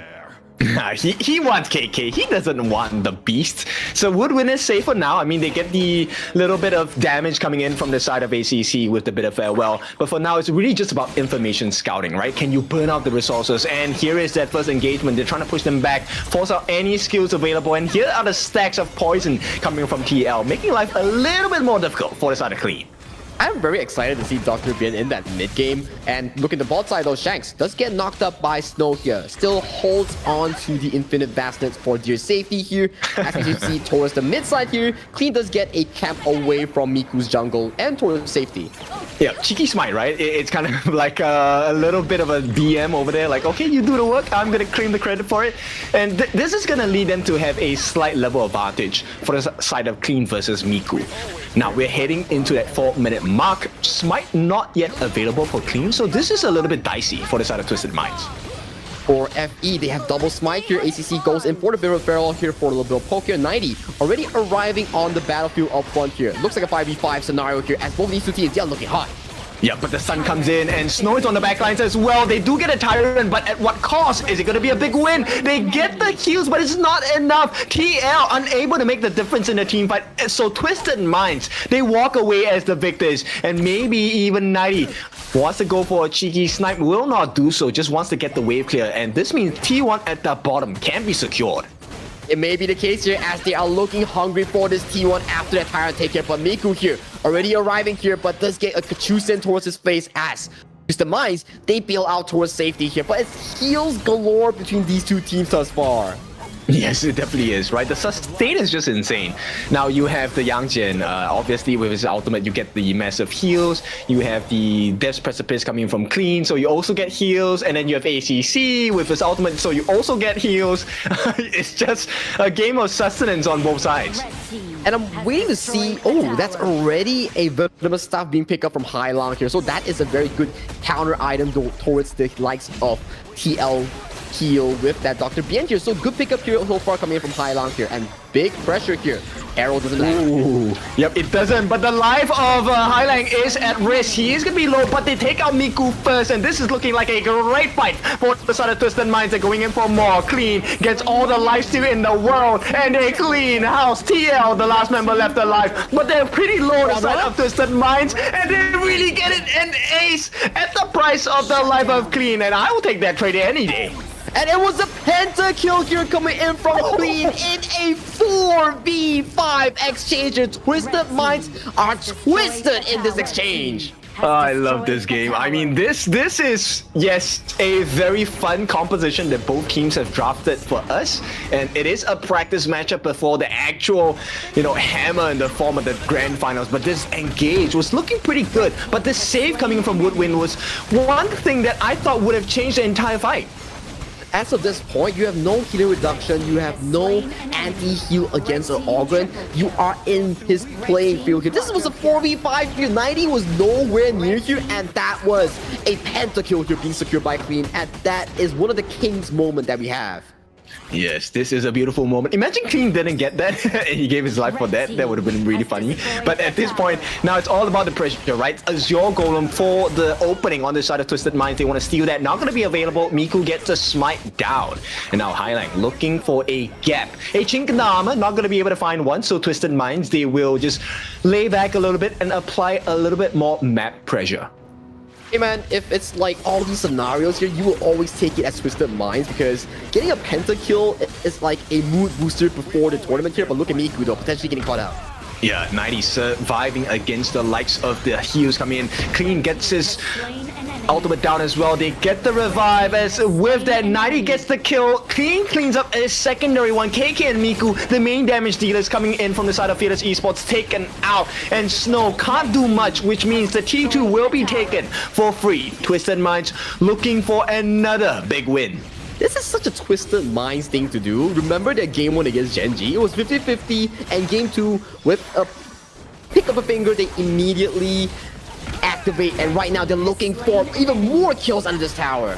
Yep, the heals. This Dr. Bien was supposed to work much better than this. They do get the return on the form of 90 as well, but nobody can handle Clean. Not even KK. He has not hit that power spike yet. He's 3 levels behind Clean.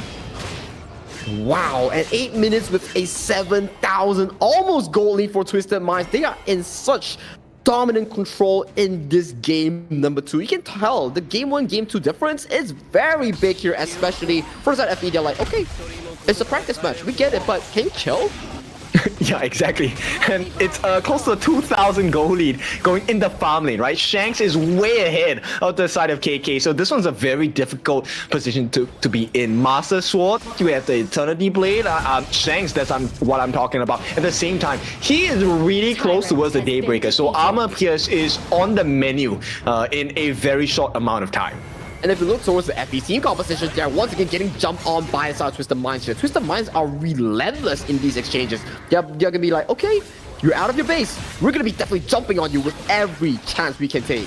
Yeah, this is where Hailang has so much value, right? The knockups are really just beautiful setups for the side of Twisted Minds. At the same time, the Kachosans hurt because this flurry of flaming punches is definitely whittling down the life bars on the side of Fearless Esports. And Fearless Esports, they're getting pressure super duper hard right now. Those flaming palms, like you mentioned, are hitting hard on towards even the members of FE Snow. But fortunately, it's still not 10 minutes yet. No Shadow Overlord, no Shadow Vanguard. That is still a good news coming in from FE. I mean, that's good news for, what, the next 30 seconds? We'll see if they can actually hold on, right? T3s, right now, the true targets on the side of Twisted Minds as they look to enter into this mid T3. A lot of free hits coming in from the side of Shanks as well. The Flaming Palms, this is where the difference maker will be, even with backdoor protection. Yeah, you can start to see Miku. He knows in the front end he can't really do much here, but I don't think he can recall in time here as Hailang has already arrived. Oh, he's gonna try, but the backup is here, 90 is here as well. Can they get the latch? They will have it, and Miku has to give his life, which means the 10-minute neutral objectives, there is no contest because he's out for 25 seconds at least, and it's a double objective take coming in from Twisted Minds. He's out cold for the next 20 seconds, and this double objective will speed up Twisted Minds' attempts even further in closing off the game potentially at that 12-minute mark here. Twisted Minds in this game in total control. Yeah, and right now we're just counting numbers, right? 2, 4, 6, 8.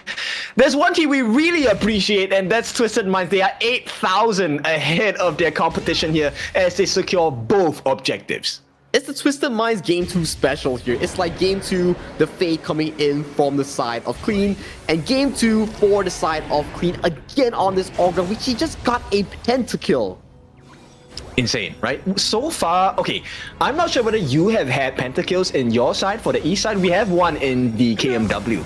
And for this KIC last call, this is a beautiful time to hit that marker for the pentakill. And looks like Twisted Minds, they will not be denied. The mid T3 going to be taken up. Snow in a very vulnerable spot. They go in for the knockup as well. But a nice stun coming in. The save not available. But the backup does come in. Woodwind gets a very nice unbridled outburst. But unfortunately for them, too little gold. 2 little items, 2 little damage, and the crystal completely exposed as Twisted Minds will tie this series up 1-1 as we head into the grand finals later on. And Twisted Minds and also FEHK will go into that grand finals to duke it out for that last slot to the KIC 2025. These are your 2 teams that will be playing in just about a short moment. That's right. We'll take a look at the stats. Yes, this game isn't as serious as it needs to be, right? But nonetheless, I love the strategies coming out. I don't think we'll get a Dr. Bien in the best of 7 for sure. Hey, Dr. Bien has been playing towards the farm lane in the KPL region, and in other regions, it has come into a play for all these long series here. Maybe it's a sign of a hint coming in for FEHK, showing some of their trump cards here, but nonetheless, it's a game whereby the seedings has already been decided here, so these 2 teams will be your grand finalists for their last spot. That's right. So let's quickly run through the stats itself. This one really was just the biggest difference in terms of gold accumulation. Only 3 deaths for the side of Twisted Minds, and it all came onto the members that needed to take the hits. So Clean falling twice, 90 falling once, but they were tanking it up. And Highland actually has a very good My Shiranui game whereby he didn't die a single time while being the front man in finding all those beautiful engages here. So very good game coming in from Highland and the rest of Twisted Mind members to really put a stop to this game before the 12-minute mark hit. Yes, the biggest difference maker was that Venomous Staff you were talking about, right? So TL did manage to get it, not as quickly as Thailand did, of course, but by the time he got it, it was too little too late as Twisted Minds. Look at the damage output from majority. Even the support has close to 40,000 worth of hero damage dealt. That's the idea we're talking about. You earn gold, you get the gold, you steal the gold, and all that gold funnel to your ultimate damage. That's normal for the idea. Yeah, nonetheless, a beautiful game between the two hopefuls in the grand finals. The prize they're playing for, of course, is that final slot into KIC happening in Philippines later part of this year in November. And that is the bread and butter, the final destination that all these teams wants to be playing towards to. It is the entire year's effort. The first half playing towards that KWC and HOKS3. The later half, you're playing for that KIC here. And look at the goal chart here for Twisted Minds in their game 2. A repeat of what they did towards Gen.G, but in a slower fashion. But the MVP does belong to, once again, Clean on that Ogren. He got a pentakill. That's right. Imagine he doesn't get MVP with the pentakill and you're asking yourself like, okay, so what do I have to do to get MVP? But that question doesn't need to be answered. Clean 11, 2, and 5. Both the sword and the shield for the team of Twisted Minds. This is the power of the Ogren here. If he's allowed to farm, allowed to win all these early skirmishes, you best believe he's gonna be running down your base here. And let's take a look at the replay here. This was the 1-for-1 exchange towards the mid lane here, and Clean, he had a bit of a moment where he just stood there and accepted his fate here, and this was the Ogren pentakill. Exactly, very huge situation. He was in the middle, and you know, the Death's Precipice, as the more targets there are, the more healing factors you get. So TL was a complete non-factor in that particular situation itself. And Clean, the only reason why he took a fall was because he was the one handling the turret hits. And with that, they just marched on forward. There was really very little chance of a comeback from the side of Fearless Esports. It was too much of a goal lead being in the hands of Twisted Minds. As of this point, it was too darn difficult to take out Clean and 90. This double frontline setup coming in from Twisted Minds here. But this is the last call standings here. Unfortunately, we bid goodbye to Gen.G in the HOK Esports 2025 year. They made major improvements, making it to top 2, taking games away from the KME Spring Champions Noxian Red Force. This is where they bid goodbye. And for number 1 and number 2, these are your 2 finalists that will be playing out that best of 7 for that 1 slot to the KIC 2025. They have all their dreams in front of them, and it is the only thing standing in their way is a best of 7. So we really need to give them some time to prep. I'm really curious how these teams will play it, right? Do you really want to come in with guns blazing, take the series off game number 1 right off that momentum, hopefully get a 4-0? I don't think we'll get a 4-0 today. Let's be honest, it is going to be a very tight series. One could only hope for a tight series for a 7-game banger here, but definitely these two teams in today's fashion, they have shown what they can do in their respective fields. So far, FEHK is a master of late game, and they are always in control of those late game scenarios. For Twisted Minds, their early game power, their ability to snowball has seen so much dominance in all these games today. And you can see the flexibility of both teams, right? So Fearless Esports, I think they are very adept at playing Dragon in game as much as they can, right? The moment they have a Sawyer pick, they like to play super late game or at least funnel all the farm to KK. At the same time, it's the same story for Shanks on the side of Twisted Minds. But let's see, it's a team of superstars on both ends. And to have it end with a best of 7, we will have it no other way. So we'll take a short break. It's going to be about 30 minutes long. So get your dinner. When we're back, it's time to find out who our grand finals champion will be.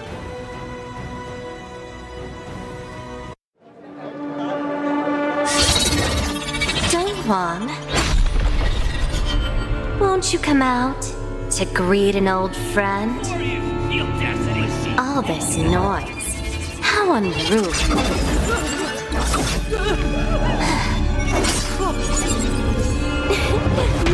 My, such a grand ceremony, and yet it's become such a mess. Let's help you tidy things up.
Do you always cling on to him?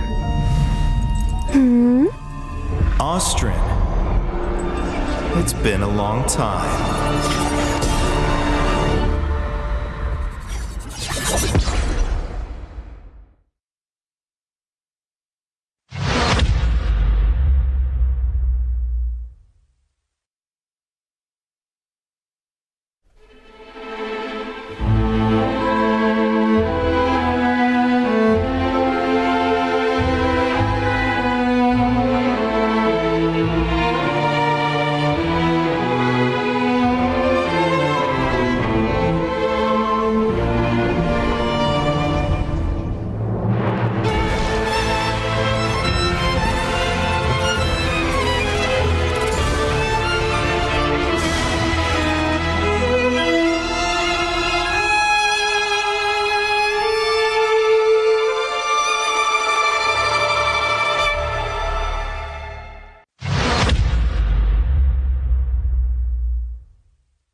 Recently, a mysterious stranger has been seen about the Misty Marshes.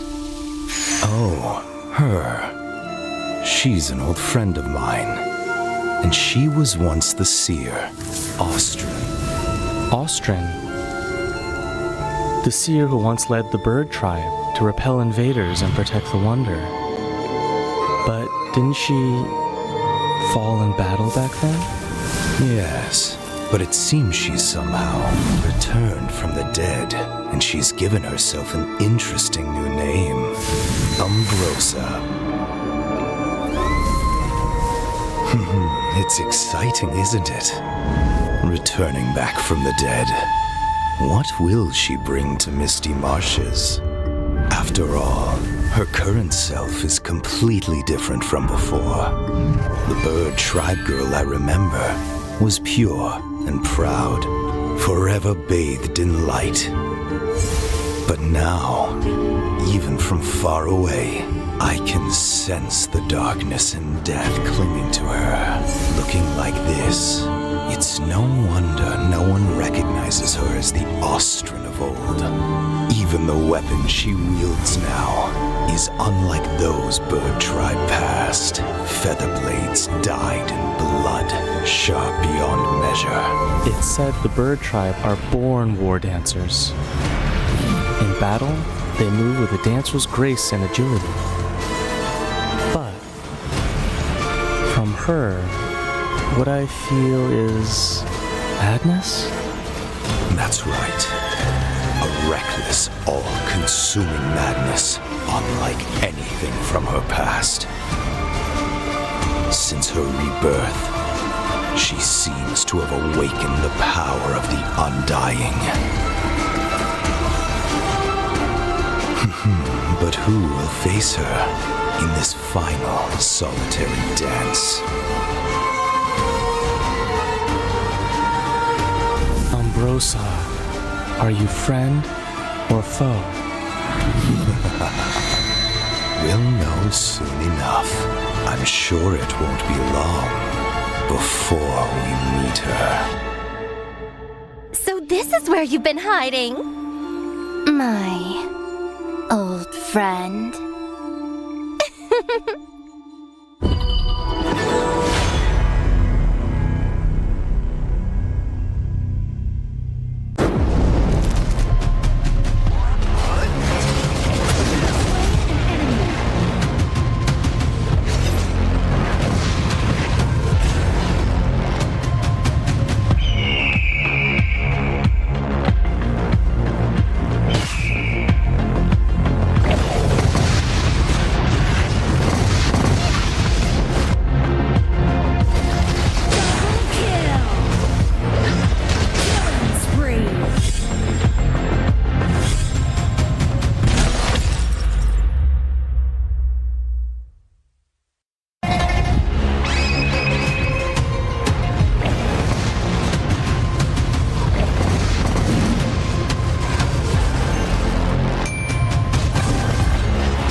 Caillou! Do not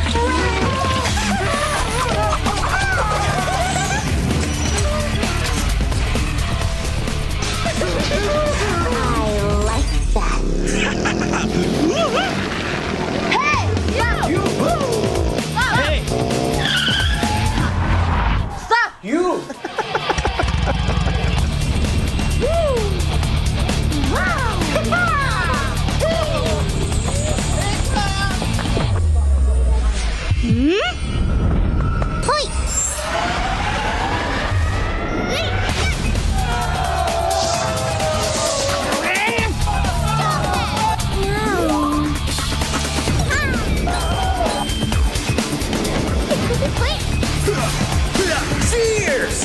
The cursed name, Kaiser.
The elders say the seers have guarded the misty marshes for generations.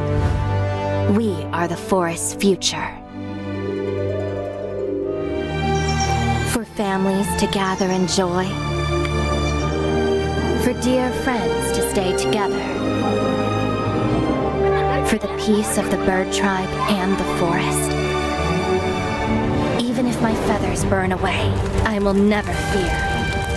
Even if the sky falls and the earth shatters, as long as we stand together, as long as we endure, we will surely,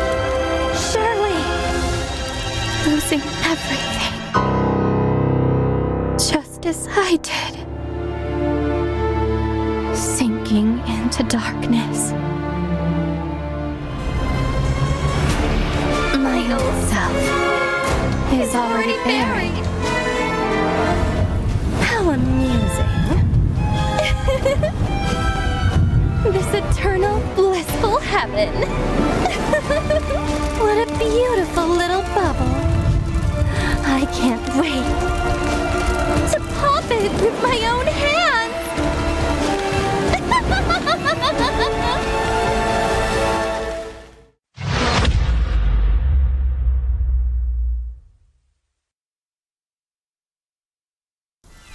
Life's growth has always been bound to conflict.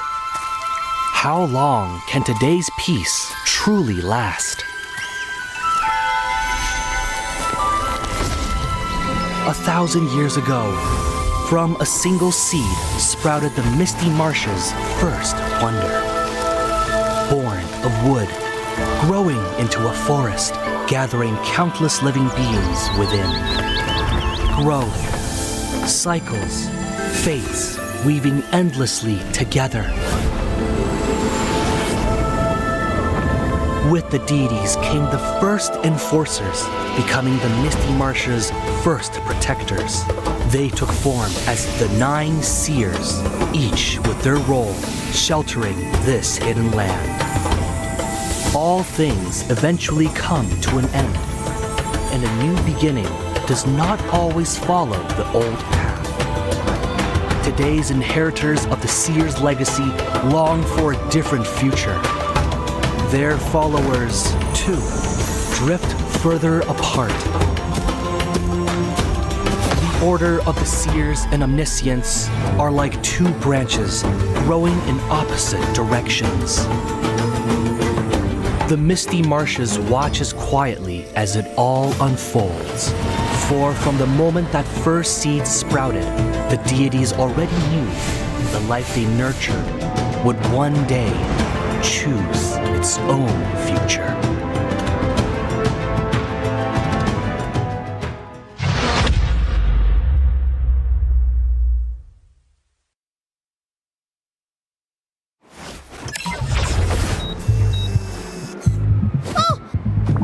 I'm definitely late! Woo!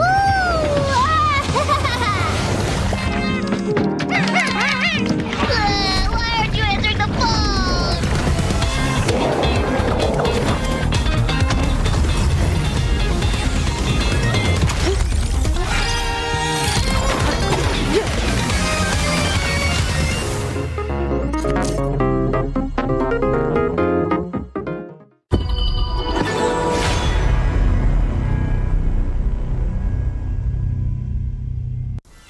Life's growth has always been bound to conflict.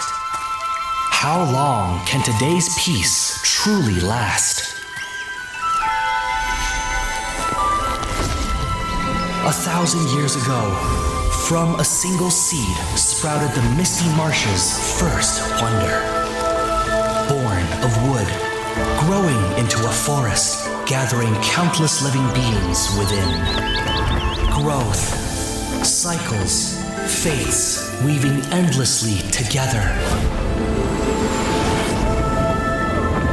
With the deities came the first enforcers, becoming the Misty Marsh's first protectors. They took form as the 9 seers, each with their role, sheltering this hidden land.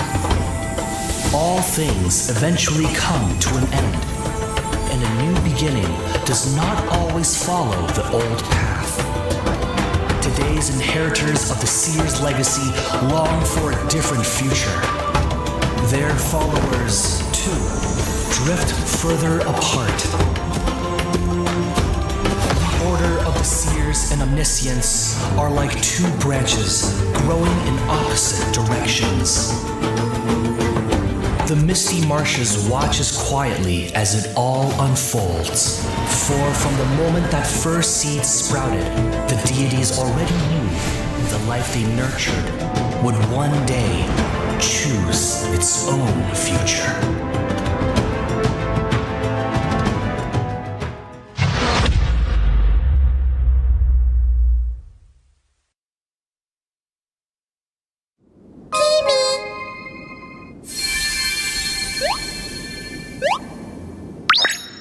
Hello. I'm a spriteling. This world is so strange. Happy people are colorful. So beautiful.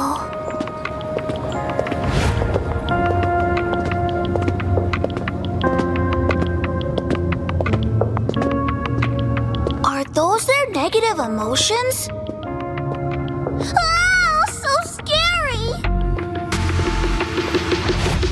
Huh?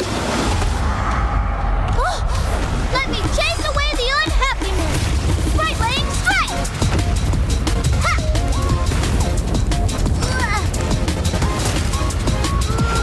Hey!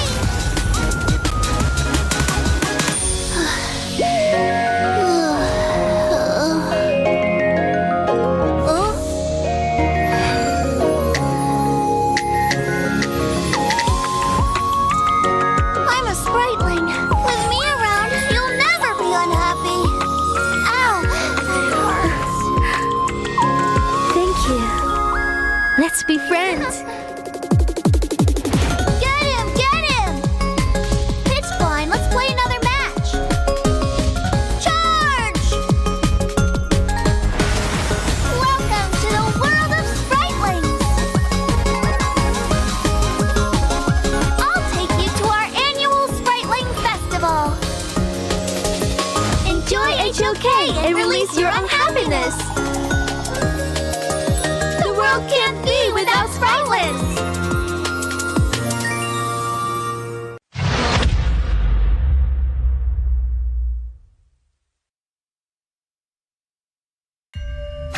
This is her passive ability. Each basic attack applies a mark on the target.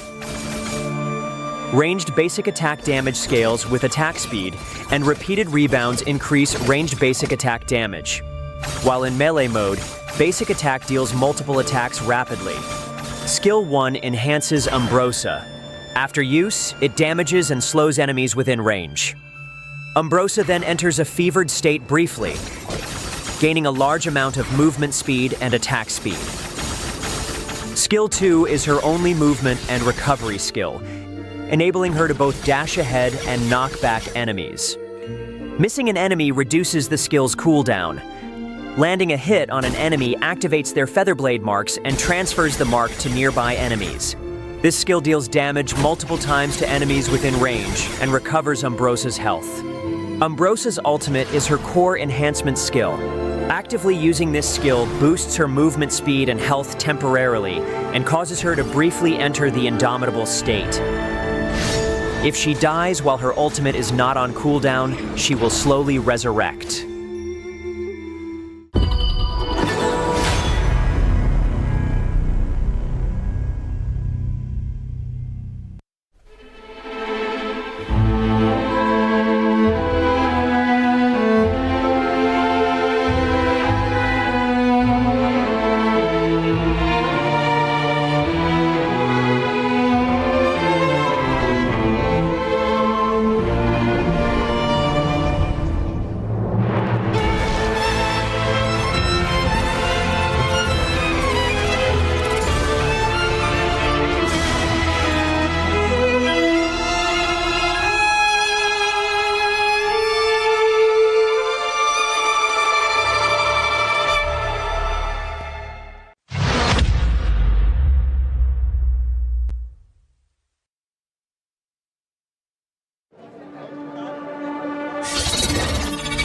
Mom, won't you come out to greet an old friend? All this noise. How unruly.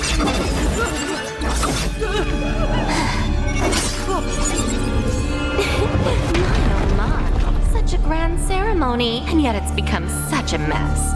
Let me help you tidy things up.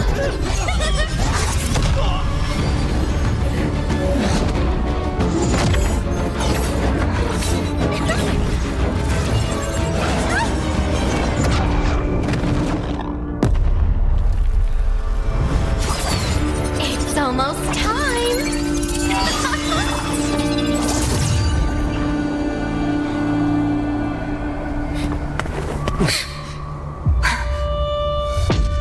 Hang in there. We'll protect everyone.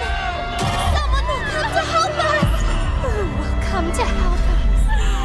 No. How interesting. Very interesting.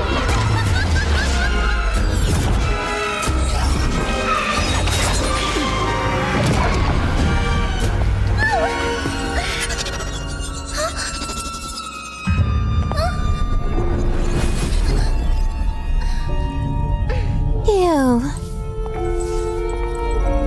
Why do you always cling on to him? Austrian. It's been a long time.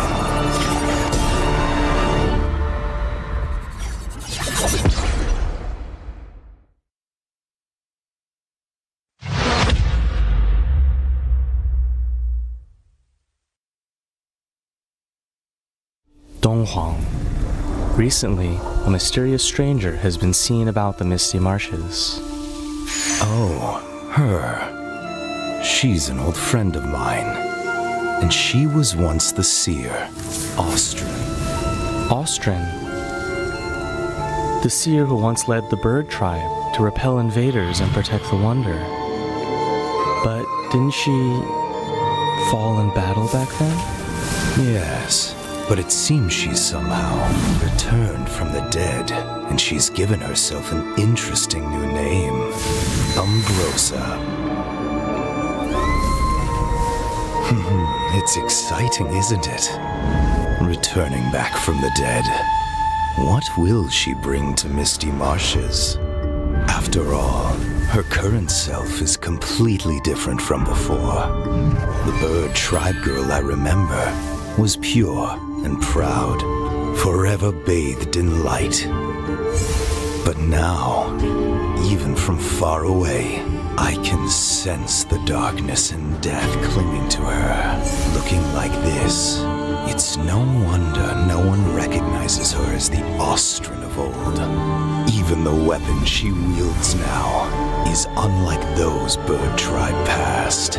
Feather blades dyed in blood, sharp beyond measure. It's said the bird tribe are born war dancers. In battle, they move with a dancer's grace and agility. But from her, what I feel is madness?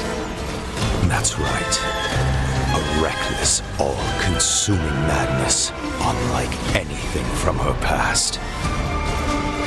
Since her rebirth, she seems to have awakened the power of the undying.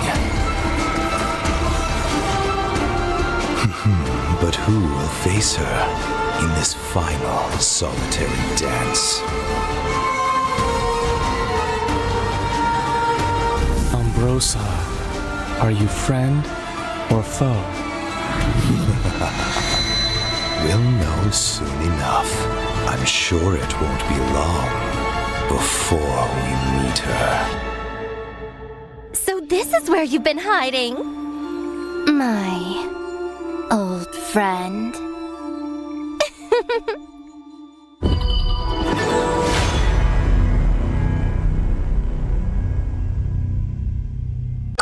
Will you live for real? Join the party.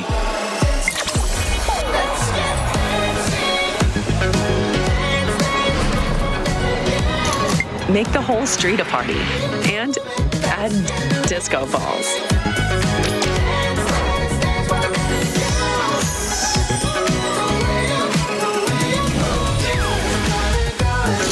Real Me 15 series. Live real in every shot.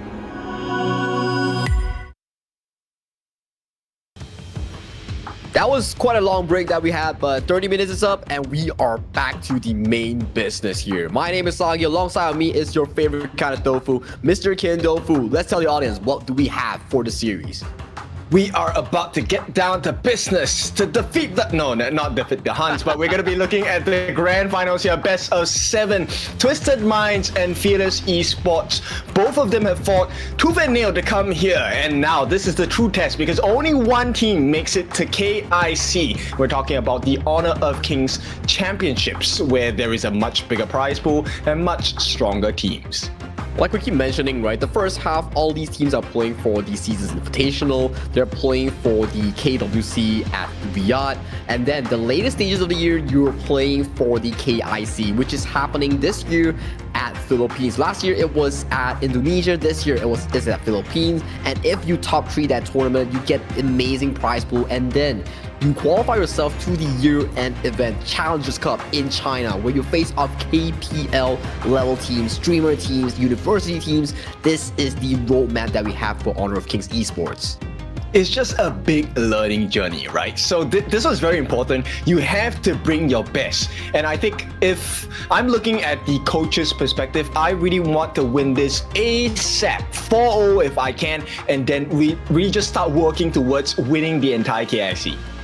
But nah, that's not what the viewer wants. Our viewers want it action-packed series between Twisted Minds and also FEHK. These two teams, they are your top tier, top dogs. FEHK, they are the champions of WKS, clean record thus far, making it to the last call. For South Twisted Minds, aside from dropping those two series against 9Z Global and also OG Esports, they make a very good recuperation. They got back 90, they got back clean into the jungle, and right now they are standing before you, that final ticket to the KIC 2025. And I truly believe that we will get what we want, right, on the audiences, and this is going to be a very tight series. And I think looking at the gameplay of Fearless Esports, there will come a time as the coach's role itself, you know when Fearless wants to pull out the Soyue, it's time to ban that guy out. I feel like this is a best of 7 series. The first 2 games, it will be extra interesting in terms of the priority, in terms of the top bans, top picks like the Yuhuan, like the Lone Arlie, Maishuni, or even Dharma. As you go into 3, 4, 5, 6 games, that's when the bans, the picks start to differ from your original picks. For sure, and I think Clash Lane is also something that we'll play very, very close attention to. We have seen the Dharmas, the Guan Yus, the Charlottes, the Mayins. These have come into play massively throughout the entire year itself. And of course, with the new addition of the Fatih, I want to see which team brings out the best result by picking up these heroes that are available. It is the long run that we're talking about, right? Because just now we were playing best of 2s. Best of 2s, it's a very simple pick and ban game whereby you pick the best draft heroes, you counter your enemy. But going to a best of 7, however, you're going to be planning for the long game. Imagine going to game 6, you use all your heroes. That's where the coaches are so important in making all these heroes that are scattered across the entire HOK's Gorge into a feasible and viable team composition that also simultaneously counters the enemy's one. It's like a mix of science and art, right? So obviously the science of it is you don't want that fizzle to really die out too quickly. You want to maintain that very nice simmer and hopefully boil your way through your opponents into the grand finals, into KIC. At the same time, the way that you execute the composition is something that is like of an art because it can go many different ways. It really depends on that particular situation itself. Oh, only time could tell, right? This is the exact phrase that we keep telling our audience here. We are not in the minds of coaches. We can only tell you the potential of, oh, my Shrono is definitely coming out. Arlie's definitely coming out. But how does it draft accordingly? When is it coming out? We don't know. But what we know is that our first team of today will be Twisted Minds. So you should never give up. You gotta fight for it. Whoa, let's go. I know you want it. I see the fire in your eyes. You gotta fight for it. Let's go. The battle's calling. You better give it all you got. You gotta fight for it. The time is right for you to raise a bar. Yeah. Cause you could be the greatest of them all. Yeah. Whoa, let's go. The battle's calling. You better give it all you got. You gotta fight for it.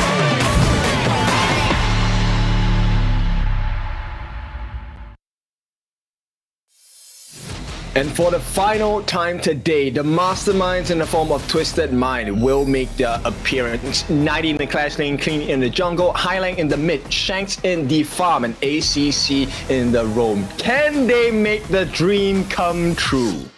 With the return of 90 towards the Clash Lane, with the return of Clean towards the jungle as one of the best junglers they have in the global scene, that may be a storyline that they really want to happen because look at KMW Fall. They did not have a very good run outside of KWC run, but standing before them will be Fearless Esports, the fearless and peerless. In the Clash Lane, we have Snow, Miku, their jungle, TL, the mage mid, KK, their farm, and finally, the strong roamer, Woodwind.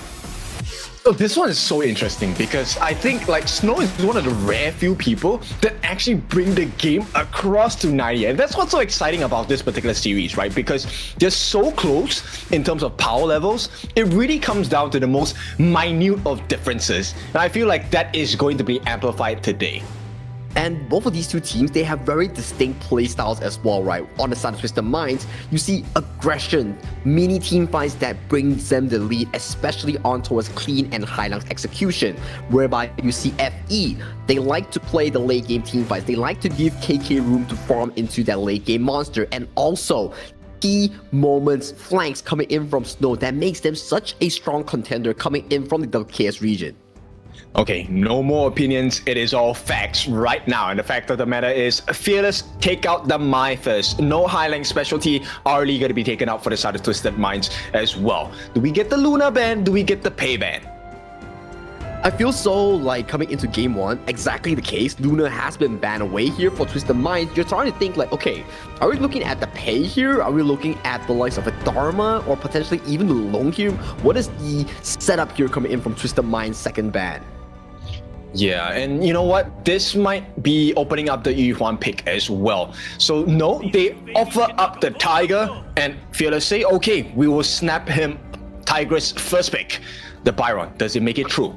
But there's still all these counters here coming in from the South Twisted Minds pool. When you fight a Pei, there's the likes of a Musashi, there's the like of a Ukutachibana that Clean can really pick it towards the jungle. For Twisted Minds, there's no rush towards that. They pick up Yuhuan and also Dharma, one of the top two highest priority picks aside from Ali and Maestro that we have in KME and KMW.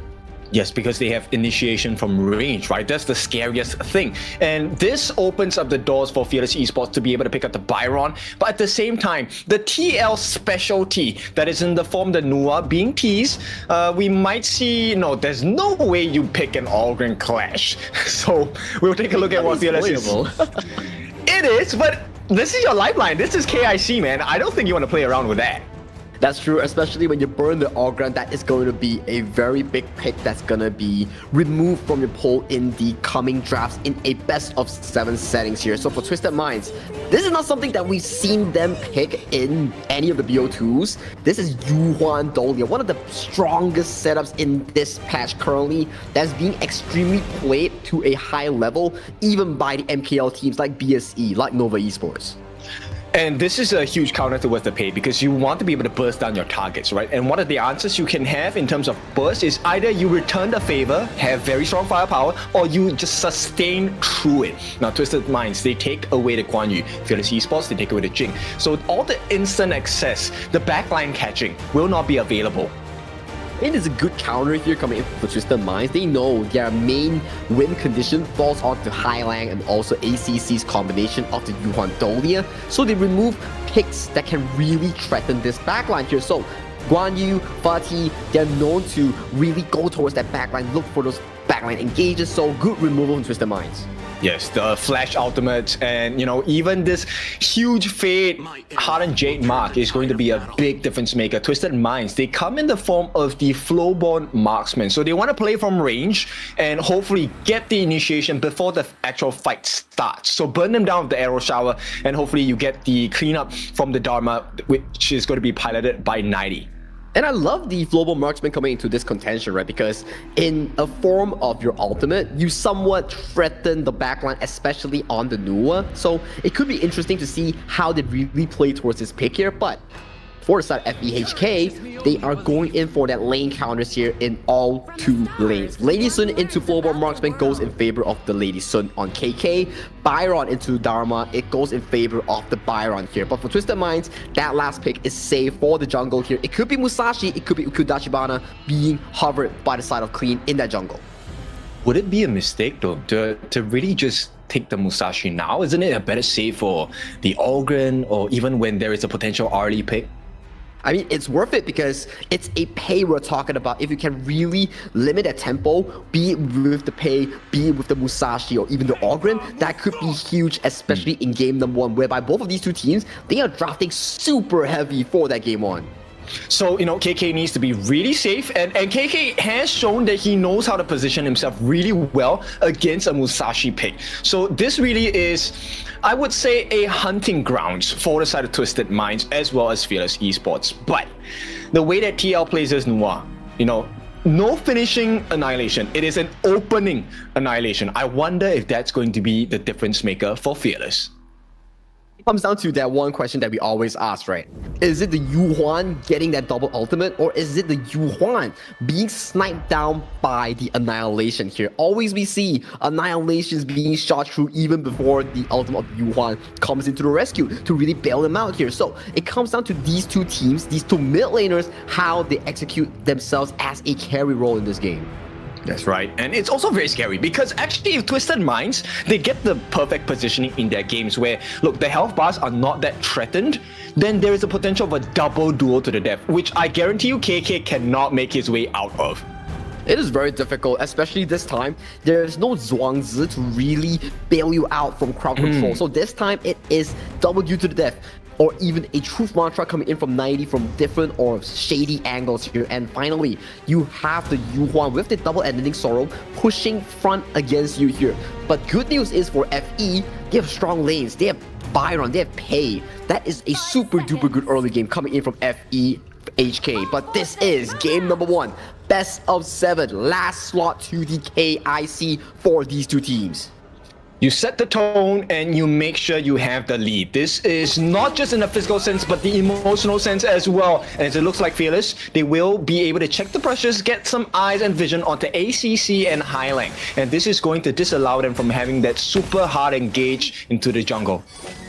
And without this, all this that is being set up for us, we have our tournament official sponsor. Realme is the official gaming phone. The Realme 15 Pro, built for performance, made for gaming, smooth, cool, reliable, just the way esports demand. Ready to level up? Get yours now and feel the difference.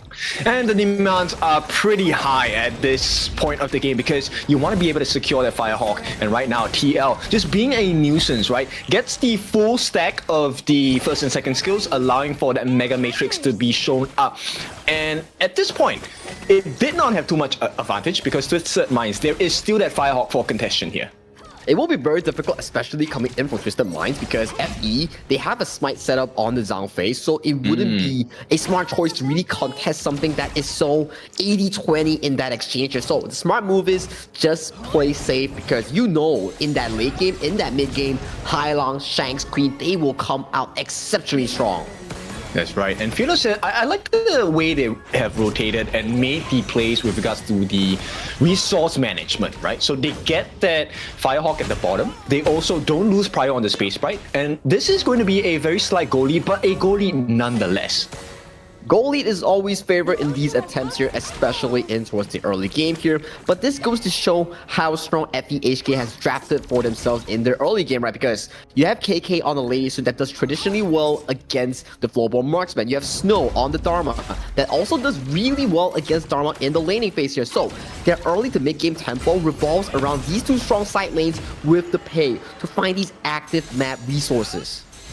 I really want to see how Miku plays this, right? Because they're actually aiding him. TL actually, knowing that he does not have the best early start to the game, he will actually be assisting Miku to really ramp up the jungling speed. At the same time, Twisted Minds has a different idea. It's really about making sure that Shanks has enough space to farm. But Highlang here, game force out the first unending sorrow here. ACC still not level 4 here, so there will not be a refresh for that ultimate. Yeah, but Fearless Esports, they're winning the map, right? And they're winning quite hard as well. They've been taking so many camps away from the side of Twisted Minds. And because of that, look, it's close to a 1,000 goal lead going in favor of Fearless. But this is normal, right? Because you have to look. It's strong lanings, thus far coming from FEHK. Their scaling is not to say worse than Twisted Minds, but once Twisted Mind goes for that 4 to 6 minute mark where the game is at an equal state within 1,000, that's when you see Twisted Minds start pushing forward with that double unending sorrow, double duel to the death. That's where they excel in the game. But for now, early game, it's in the pockets of FEHK. Agree. I think, you know, Twisted Minds definitely can really squeeze out a lot of value from their composition itself. Like, having a potential of double anything is great. They force out the unending sorrow. This is not a nice position to be in. Miku very well could be first blood. TL gets it. And that's a huge burst. Now, TL, it may not be the prior target you want on the side of Fearless Esports, but that ramps up his damage potential. And those were beautiful creation blocks being placed by TL. He knows Highlang has no flash, and the Unending Sorrow does not allow you to cross walls here. That punishes Highlang in this early game exchange. But we see a teleport here coming in from 90 here. don't think they want to contest this buff at all because this Tyrant seems to be in favor of FEHK in the early game. There's no way, right? You don't want to risk losing your Crimson buff as well, so they will leave it for naught. And now, Twisted Minds, they have to find a trade of some sort because right now, Fearless Esports, this is a pretty strong vice grip over a 1,000 goal lead. It indeed is, and you can see that Clean is actually collecting a lot of resources here as Bright almost goes to bot lane. Yeah, they are looking for the opening. It's really just to push them back. A lot of damage laid down. Annihilation as well. This is really showing you a preview of the damage that Fearless Esports can do. But here comes the turnaround with the duel to the death as well. Will not be able to find that finishing blow. But Twisted Minds just showing that there is some fight left in them in this early start of the game. But fortunate news, right? Even though your bot side is on fire, Clean managed to steal a buff under broad daylight under Miku here. So that's good news at the very least for Twisted Mind in those exchanges here. But a bit of a communication mishap between Twisted Minds. It seems like Hyla and Clean were on the same page, but 90 didn't follow up for that flash mantra here. So that's a bit of a miscommunication coming in from TM. Well, they definitely need to recover quick, right? Because they've just lost the T1 at the bottom. While they're able to tank, here comes the setup once again from Fearless Esports. The map, the space around the map is getting a little bit tight for the side of Twisted Minds. But the one person that can change this is already looking. They're lurking as well. But it is Shanks. Oh no, he has been taken down. And Twisted Minds suffer another kill taken from them. As Fearless Esports, they were rounded up 2-0 at this point. It's a big catch, especially onto a marksman here. That leaves the top side available for grabs coming in from FEHK here. They take the top turret for free. They take the kill on towards Shanks, and they are on the board with a 2,000 goal lead. Yep, so double everything, right? Double the turret takes, double the goal lead as well. They are now comfortably at 2,000 gold ahead for the side of Fearless Esports. 2,000 gold in an early game setting with the pay with the Lady Sun, and Lady Sun is one of the best late game marksmen to really handle squishy heroes here. So that ultimate goes through on towards the side of Snow here, but it's so tanky.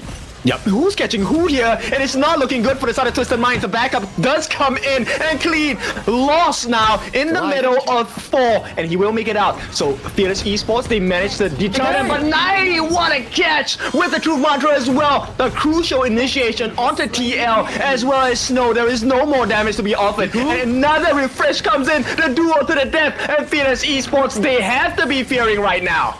90 comes up clutch with that engage straight onto KK, eliminating TL as well on towards those exchanges. Beautiful stuff here coming in from 90's Dharma. Yeah, and from a double, it is now double down. Twisted Minds, they have recovered. They've taken the T1 on the top, at the mid, taken the T1 down at the bottom as well. So gold-wise, they are neck and neck. In fact, you would even say they're slightly ahead of Fearless. This is good map tempo here coming in from Twisted Minds here. And this is the prize engage opportunity that we keep talking about in the pick and banter. You have the double Musashi ultimate. You have 90 with those crazy flank angles here. And so far, he's doing such a good job on the Dharma. And this is the value of the pick, right? The composition on the side of Twisted Minds, which is they offer you options. There's a lot of flexibility. If it needs to be defensive, you can have the double unending sorrow. If it needs to be aggressive, you have the double duel to the death. And that's a scary situation to be in. Right now, Highline is looking for the setup for the team. Unable to find something that they are looking for. 90 is going to be blocked off at the sidelines as well. In the meantime, this actually creates space for Shanks to get some free damage in the form of the arrow shower. At the same time, Clean, they're just pushing them around. They took that Azure Golem away. Who is just further falling behind on that pay here. Level 13 against a level 11 pay. Clean is so dominant in that jungle lead as of this point here. Things are not looking good for this early game pay. Yeah, Twisted Minds, they're looking for the setup. The bait is real coming up from Highline. They want to make sure that they're over-committing, and that's a lot of damage onto Woodwind as well. Clean is still hiding in the brushes. No, he will hit down onto the T2, stopped by that TP on the side of Snow as well. But Woodwind is so low, he's going to use his Unbridled Outburst. Where is the ultimate? Did not hit the mark, and ACC walks away for free. He limps away just a bit of health and towards safety here. He still has a bit of breathing room here, but that is a lot of spells being thrown on towards the side of ACC on this Dolia to just allow him to limp away here. And furthermore, all these objectives are still going in favor of Twisted Minds here. More jungle lead, more lead for Queen. Yes, they have completely flipped the script. Now they have that 1,000 goal lead in their hands and pretty much a lot of map pressure as well. 3 turrets in comparison to the 2 that Fearless Esports have not found, any extra room to work with. And the painful part in this exchange, coming in the 10th minute, there is no flash for KK here. That is a big target that 90 and Clean can really engage on. So if you're FE, not a big fight that you should be taking. But then, creation blocks! There is a lot of damage coming in for the side of Twisted Minds. Not getting any kills, but this is a deterrence, right? Because when that 10-minute mark hits, I think TL should have his Annihilation off of cooldown already. I gotta tell you, TL's Lua is so darn strong. He's been hitting all these creation blocks into the controls here. And look at Hyang here, going so low, forced to use the Unending Sorrow. Yes, so ACC now has to use his Celestial Melody. This is, it could be a pain point for the side of Twisted Minds, but they start working on that Tyrant, Shadow Tyrant at this point. It's going to be reset. Twisted Minds, they need to work around their positioning. And once again, the secondary Annihilation not going to hit the mark, but Woodwind is very low as well. They have to be really careful about this. The life bars are not an advantage for the side of FE. Woodwind will commit that Unbridled Outburst and the value has dropped very steeply. Actually, Miku, this could be very risky for him. He needs to be very careful here. FE has no more options. They have to back away from this Tyrant here. No Unbridled Outburst, no TL Ultimate here. They are giving away this for free as of this point here. Twisted Minds playing a beautiful poke and prod game, forcing the ultimate coming in and almost a steal, but Clean with a prime smite does secure it away.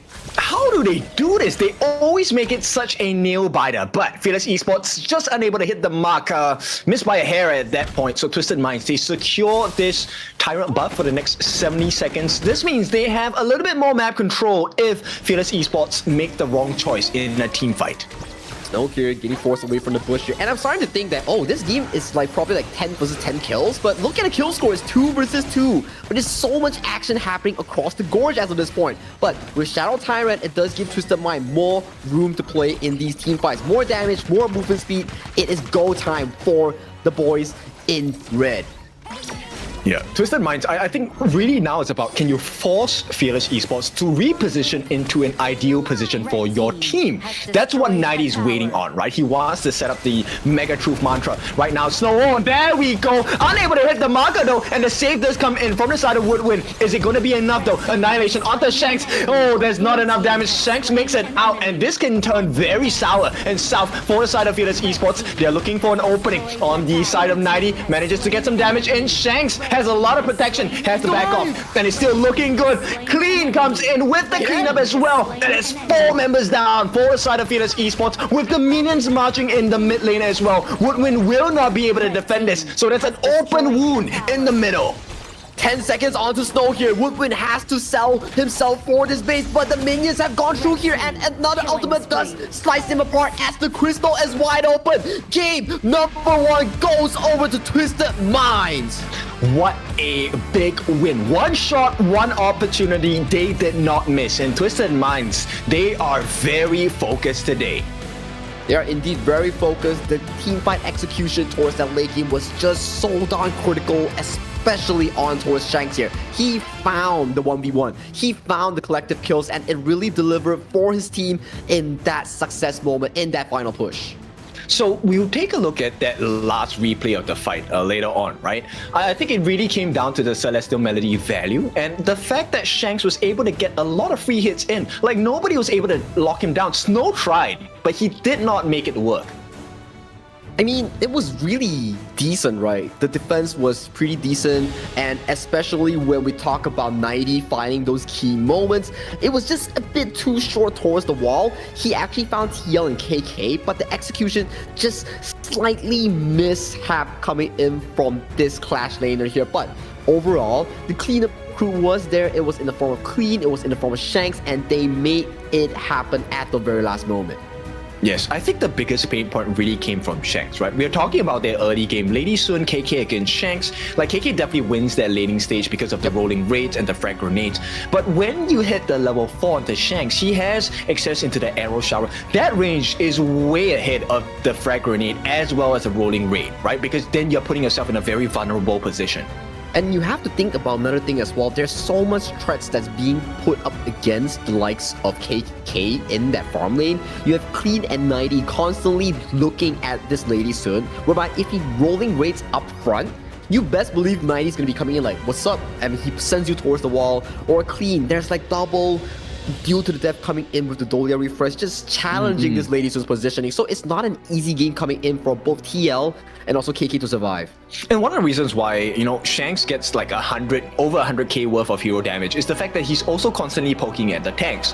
The arrow shower would really put Woodwind in a awkward situation because that last fight prior to that, he was so low, he had to burn the Unbridled Outburst a little earlier than he would have liked, for sure. I think that's the tough part, right? This goes into drafting and team composition, whereby FE was so ahead in that early game up until like a 6 to 8 minute point, where it just tumbled into Twisted Mind's favor due to the fact that in terms of team fighting, Twisted Mind's team composition just did so much better in all the departments. Yes, and you know, we would argue that, hey, Shanks pick, the Flowborn Marksman, is a very late game hero pick. But at the 12th minute mark, especially when you're free to farm mostly in the entire game, you hit that late game status pretty quickly. Exactly the case here, and our MVP of this game will be given over to Twisted Mind's Shanks on that Flowborn Marksman. 2-1-3 in terms of KDA, but 40% damage dealt on this Marksman hero. He was in it to win it. Yep, and okay, I need to say this. Doesn't he look kind of like the Flowborn Marksman? I noticed this since the first time he used Flowborn Marksman and got the MVP. But yeah, the embodiment of the Flowborn Marksman, that is Shanks. They take game number 1. This is a great start in the best of 7. It's a long road to go, but always is better if you get the first win. That is exactly the case here, but we do go into a replay where we see Shanks get caught out, but this is the play coming in from 90 here. Catching onto Snow, catching onto TL, getting those 2 kills in the pocket here, and this was also a setup from 90 here. Too bad it didn't get onto the wall, but as of this point, Twisted Minds were so dominant in this team fight, and this was the last few moments here. Look at Shanks' positioning. He was superior in these team fights, kiting away and flashing away from the rolling raid, allowing him to stay alive for this final push. And they really burned a lot of resources to try and catch Shanks, right? Which was one of the pain points for the side of Fearless Esports. So I would like to say this was a very good risk calculation coming in from the side of Twisted Minds. Now, this does not mean the end for Fearless at all. This is just a stumble on a long journey ahead. It's a best of 7. But for now, we will take a break. When we're back, game number 2. Do they come back on the side of Fearless?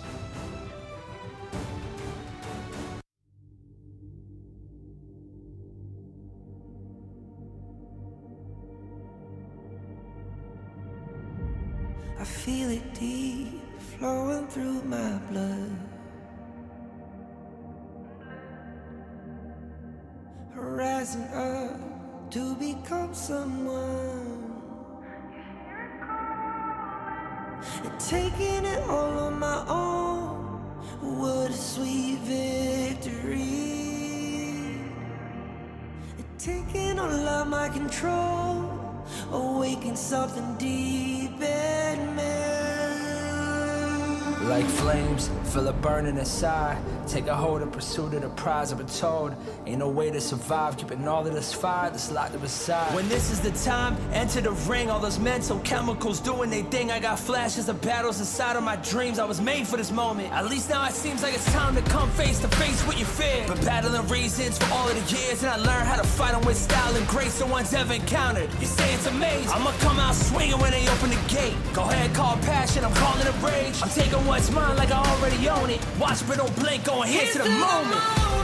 The sky rained down. Here's to the madness that's all around. Go on, tell them who you are, you are, you are. Go on, tell them who you are, you are, you are, you are. Here's to the moment. The sky rained down. Here's to the madness that's all around. Go on, tell them who you are, you are, you are. Go on, tell them who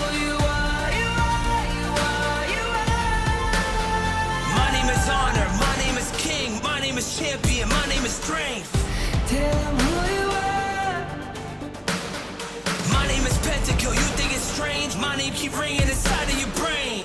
I hear it every night. Here's to the moment the sky rained down. Here's to the madness that's all around. So tell them who you are, you are, you are. Go and tell them who you are, you are, you are. Here's to the moment the sky rained down. Here's to the madness that's all around. Go and tell them who you are, you are, you are. Go and tell them who you are, you are, you are, you are. Here's to the moment the sky rained down. Here's to the madness that's all around. Go and tell them who you are, you are, you are. Go and tell them who you are, you are, you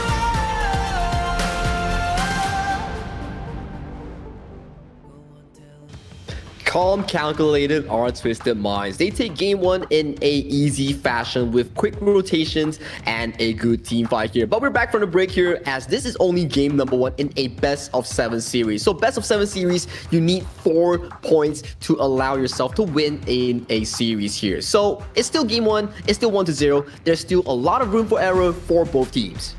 That's right, and a lot to explore. All right, I don't think Fearless Esports will be kind of ruffled, have their feathers ruffled by this first game. I think this also might serve as a inspiration for the rest of the series. Right, you may stumble, but it's never how you start. It really is how you finish the series.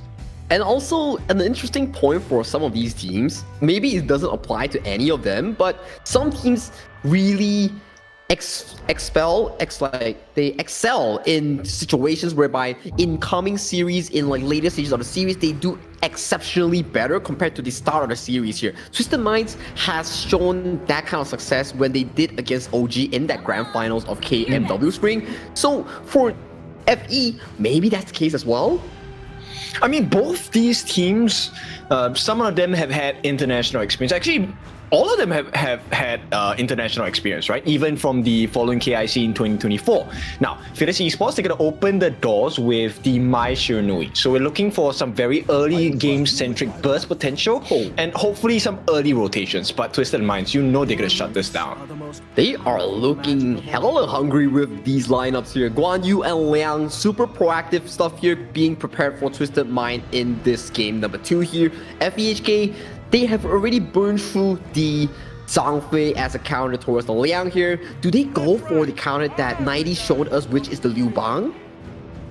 Ooh, that is kind of interesting. But we will see Twisted Minds pick up the Jing instead. Not locked in just yet. I'm curious whether they will want to go with the Princess Frost combination, or would you want to go for a Gun and Mo? Personally, I think a Gun and Mo works a little bit better here. You have the potential to snipe down the Long really quickly, and it can be aided on with the help of the Liang. I think they don't get to choose here because they have to survive through the ban phase here, like 3-4 bans here. Maybe they remove the Princess Frost, maybe they remove the Ganemo combination. It's still up to FEHK what they want to ban through. There you have it. The Princess Frost has been banned away from the pool. Yeah, but Ganemo works too. Like, they have to ban Ganemo, no? So Twisted Minds, we'll see what they have. Clash laners is definitely, no, not Clash laner. The farm laners where they will really want to put the focus here. Maybe potentially ban on the Gen.G or even the likes of a Consort U if they do deem that as a counter towards alone. Those are available options that we talk about against the likes of the Long towards the farm lane here, but it does provide it as a food towards TL on this Mai Shiranui to really get things going against an immobile marksman here. So for Twisted Minds, they have options for marksman. Maybe they will put their marksman towards the last pick instead. I think Chana will be a beautiful pick at this point, right? And I also like the ban on the Mayin. We've seen how, the Guan Yu can kind of suffer against great Mayin plays. And it's really less of the players, just the kit in general. If the timing is right, it will be able to help you with it. But Twisted Minds, I like this. A very... What? Milady? This is good. Milady I like it. Milady counters Mai Shiranui in 2 ways, whereby the robots can really... Yeah, you're stuck in lane. Robots are just ramming towards your turret. Your Kachusen cannot clear the robots as quick. And Kongming is also a decent skill matchup into Maestro as well because of how much mobility he has. And then, if you look at Twisted Mind's team composition, yes, if you do drop a channel, great, you have leaking damage, but once the channel dies, what's next? So bringing another carry towards the mid lane makes a lot of sense for Twisted Minds. I like that train of thought. So right now, let's take a look at where Fearless Esports can really, build the strengths, right? How do we reinforce this lineup that number one has a lot of tank, number two that's very huge burst damage, right? So the Lung and the Maestro Nui, I doubt they will pick the Guiguzi here. I like the pick, but it makes sense if they really want to lock it in. You have the lowering of the defenses as well. Now this is going to put a lot of pressure on Woodwind though. This is so much engage coming in from FE here. Twisted Minds will need to draft a very safe marksman that could react to 3 different types of engages plus a super beefy front line in terms of a Dun here. Potentially they may go for the likes of a Gen.G, perhaps to go for that style whereby you're a hybrid marksman with tank items, but it will be a difficult situation because there's Dharma, there's Guiguzi, there's Maestro Nui, but loving the Fang, your spell can dodge up flaming palms, can avoid ganks, so it's a very smart approach here coming in from Twisted Minds.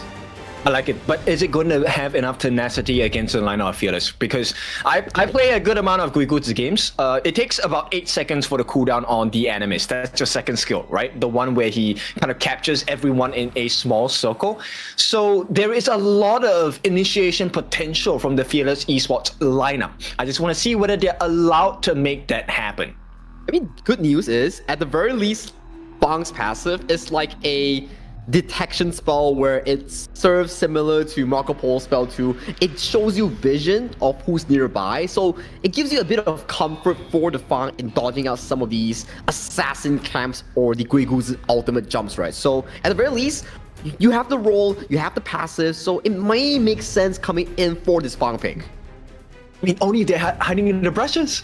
And yes, Woodwind, I think, is going to be a huge marker of success because with his ultimate out of sight, you also get vision on the nearest hero to your lineup, or your Guiguzi in this case. So then they can really make plays off of that information.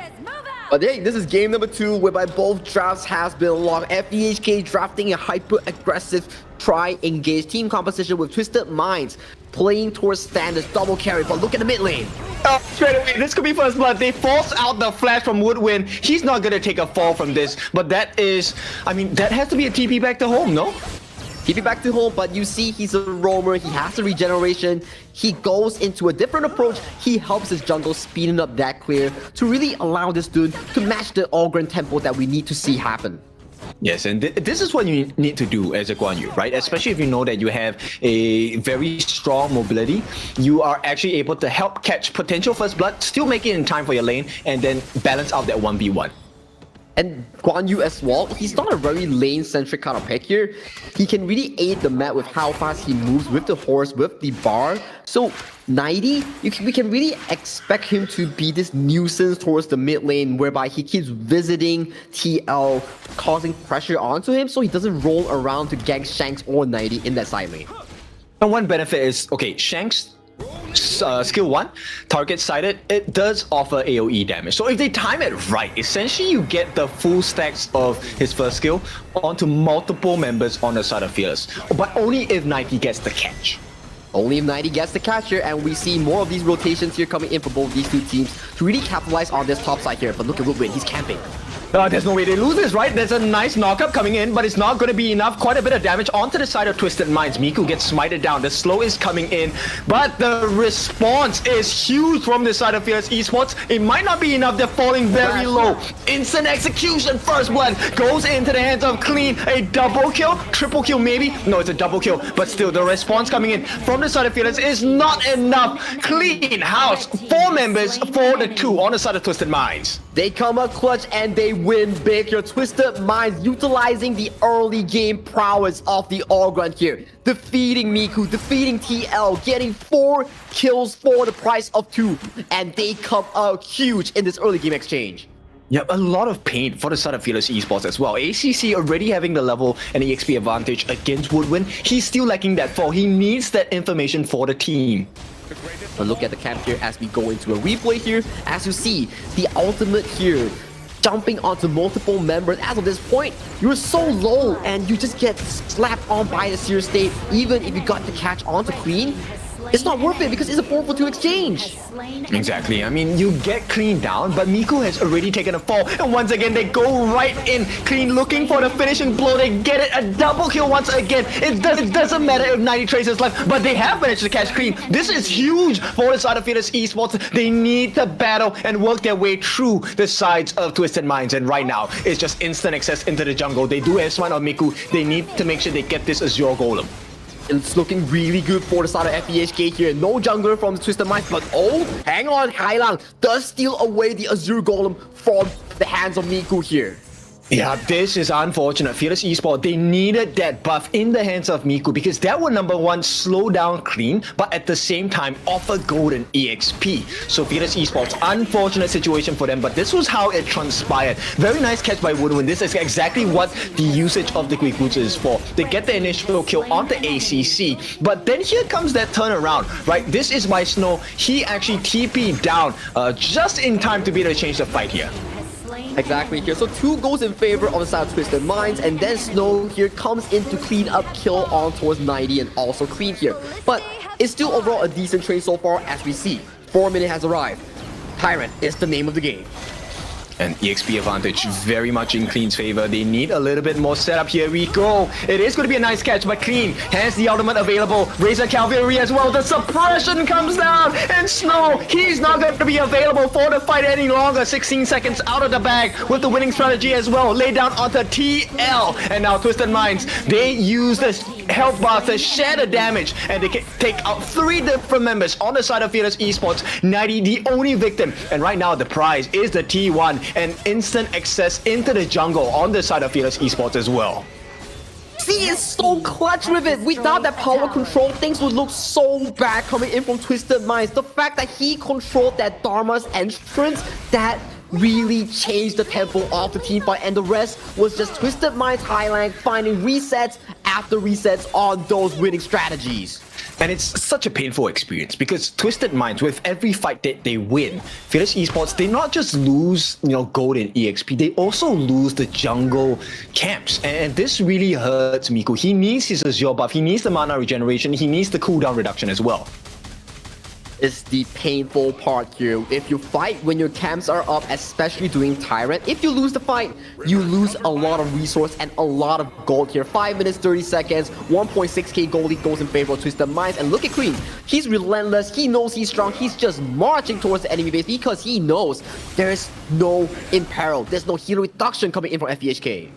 And this is so painful because Fearless Esports is a fighting draft. They are a composition made for team fights. But Twisted Minds, because of this advantage that they have, they will keep forcing them to go into team fight situations. And once again, they do get a response here. They take down 90, which is great. But they need a little bit more than that on the side of Fearless Esports. A kill is a kill, and we see Woodwind finding a potential target onto ACC. ACC does get caught out in the middle of the river here. 2 kills goes in favor of FEHK as they re-establish their fighting spirits.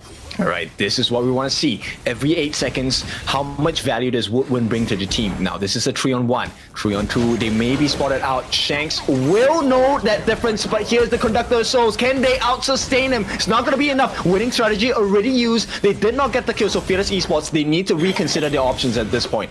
But look at Woodwind. Okay, so the Animus doesn't really find engaged as of this point here, but that is the key marker we keep talking about. You fight against the Ogre, you better be buying heal reduction because look at how much he's healing from the Conductor of Souls. I mean, you definitely want to have the burst damage besides just having the anti-heal, right? And for now, I don't think TL has that. TL went for the Scepter of Reverberation, so he will need some time before he works his way towards that venomous stuff that we are talking about, or potentially Miku with the Blazing Cape here. But so far, in the 7 minutes, so much action has been happening across the gorge that so much fighting is in favor of Twisted Minds for that goal lead. Yes, it's simply because they can't burst down Clean, right? And the moment you can't burst down Clean in one fell swoop, he gets his Conductor of Souls, his ultimate, and he's back to full health again. So it's a very difficult situation for Fearless Esports at this point of the game. They need time to get the goal. They need to balance out this deficit here. And also, the likes of Alone is not the best marksman to really tear down Ogre without items here. So maybe in the later stages of the game, when the KK has more items, that's where we see it. But Woodwind here, looking for potential engage. Yep, but then Conductor Souls, it resets the whole situation, nullifies the damage as well, and this time Miku's on the run, but the catch is available on the side of Twisted Minds. They will not over-aggress because they know they have this gold advantage. No point throwing away the gold for a couple of kills. Yep, 2,000 in favor of the side of Twisted Minds here so far. They are looking very much in control here, but one big ultimate here coming in from TL or even Snow may change the pace of the game here. It is down to whoever finds those key engages here. But looking at the item builds, KK is going for the expensive long build. Aside, the only disadvantage is expensive here, so it goes for the Eternity Blade, Master Sword into the Daybreaker here. Very suitable in taking down tanks like Ogren or Guan Yu. So we'll hope that they achieve that result, right? Right now, I think the other member that we really have to pay attention to is Woodwind. I think he has been pretty consistent on this Guigu pick, but he needs to be able to catch out ACC, because if ACC is still alive in the team fights, then Snow is just rendered useless. We will have to see. That's why in the draft we talk about this. It's the battle of roamers. Whoever gets the perfect catch will dictate the tempo of the game here. It comes down to those key exact moments here. But look at Clean here. He's face checking into 4 members coming in from FEHK. They have no answers for this Ogre as of this moment.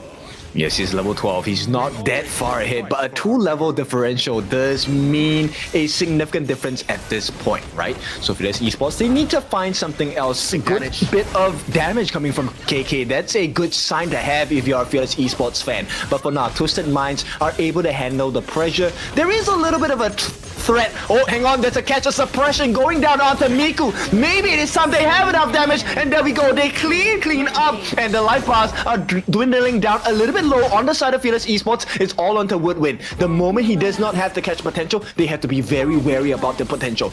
But for now, Fearless Esports, this is a nice position to be in. This is the importance of purchasing Imperial Venomous Staff here. You see the moment they have it, they pair it with the long, they pair it with the Venomous Staff, and Clean, he's not that tanky compared to 4 minutes ago.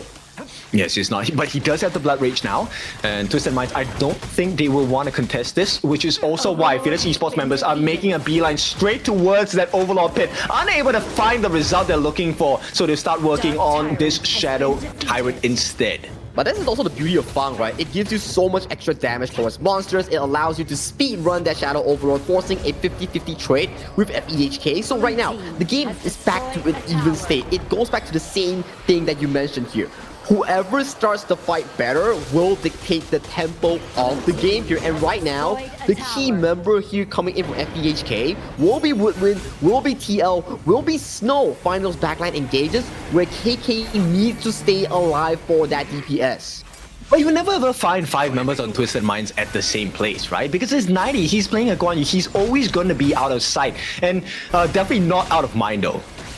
Not out of sight, not out of mind, but Clean always in sight for the enemy to really push in that vision advantage that Twisted Mind really needs to get these turrets in hand here. And look at the top side.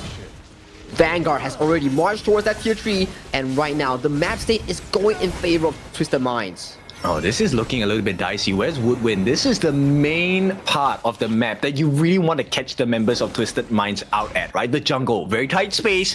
A lot of members have to group up. But for now, they have to make sure they clear this Shadow Overlord, because that is going to hurt. It's a T3 on the menu, Twisted Minds. If they break into the base now, Fearless is not going to have a good time.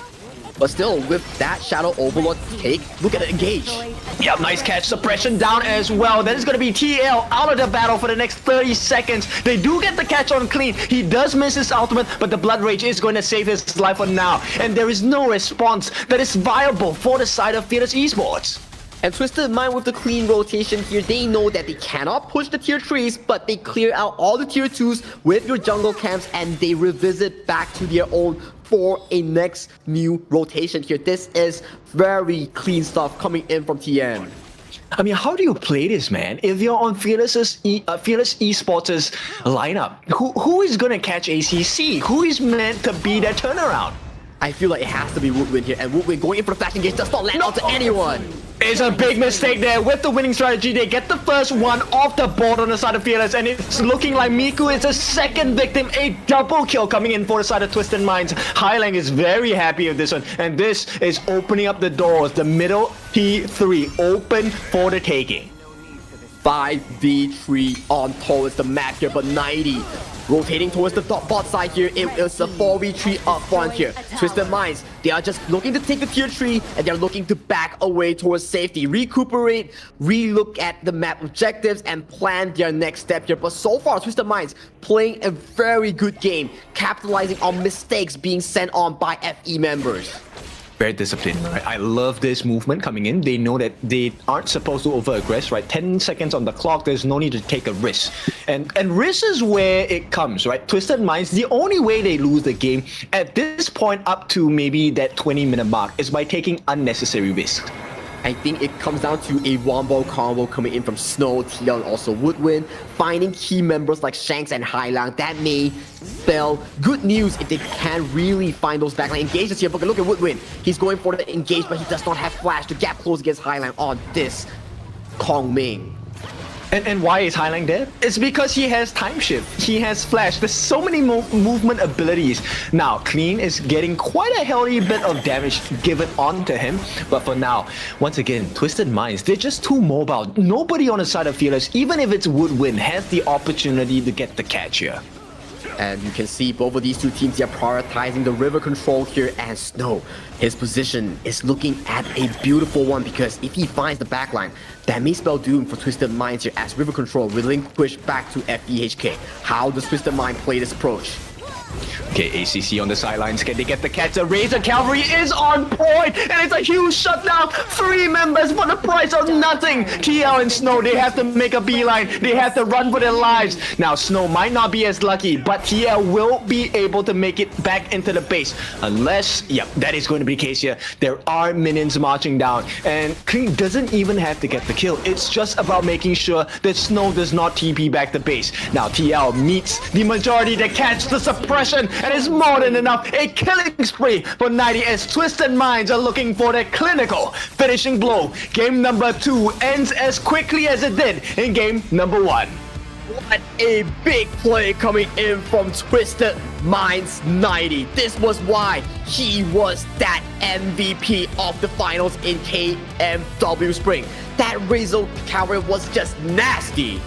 Yeah, I mean, TM fans love the fact that 90 is back, but we love it because he makes such great plays like this. He is the inspiration for all Guan Yus out there. Unfortunately, I cannot replicate the performance, so please do not expect that in my ranked games. But yeah, what a game from Twisted Minds.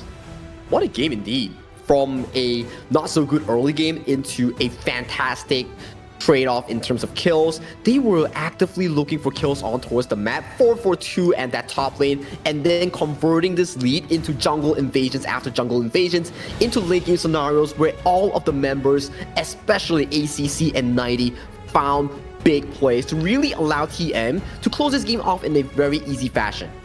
And it's so insane because if you take a look at that particular positioning from the side of Twisted Minds before the Tyrant take, as an FE player, this is like game set.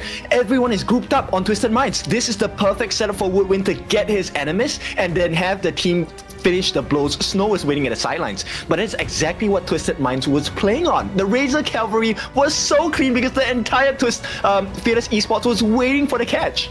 The entire Razor Cavalry just charged away the hopes of FEHK. The formation that they actually had toward at the Tyrant Pit was just ceased to exist as of that point here. As we look towards the damage chart here, not the best game here coming in from Snow. 19.8k dealt on a Dharma is not what you want, as he is the backline threat that you want to be having here. But look at this goal avalanche here that is going in favor of Twisted Minds. It was going smooth sailing until that one point where we really found those engages and really decimated Clean when he was overestimating himself. But that final few moments, it was Twisted Minds coming out on top and led the charge by none other than Twisted Minds 90. Yeah, very huge plays from the teams, right? Every single person knew exactly what the value of the pick was. An MVP has to be this guy in 90. Very great performance on this Guan Yu. Being able to catch everyone in the side of Fearless Esports in the fishing net that is this horseback rider. Beautiful movements. But I also would like to give a shout out to the side of ACC. His Liang was on point because he silenced Snow the entire game. I really want to see the replay, which we can really highlight how ACC silenced Snow, because one of those fights, if it wasn't for ACC, that could have been in the favor of FEHK. But let's look at the replay here, as this was the early game trade that we talked about from the side of Twisted Minds. Although it went in favor at the early stages for the side of FE, but look at Clean. This is how strong Ogren is at the start of the game here at 90, finding a key kill onto TL, making a 4-4-2 exchange here, and coming into the next stage of the fight, this is when the power of the Augur starts to show. So much sustain when there's no healing reduction on the enemy team. I mean, and it doesn't matter whether he gives his life, because ACC already had his job done. But this was one of the rare interactions where you can see the value, right? The moment ACC is out the fight, this is where Snow can shine. And after this particular exchange, you never saw ACC get caught out again. That is exactly the case here. ACC only died twice in the entire game, and both of those times, and this was the one that we saw on 90. What a beautiful Weasel Cavalry to split across the entire formation of the side of FEHK, and this sending KK, the most fed member, coming in for the side of Twisted Minds into the jaws of the enemy team here. But that is game 2. Currently, we have Twisted Minds 2-0, but we'll get this short break before we go into game number 3.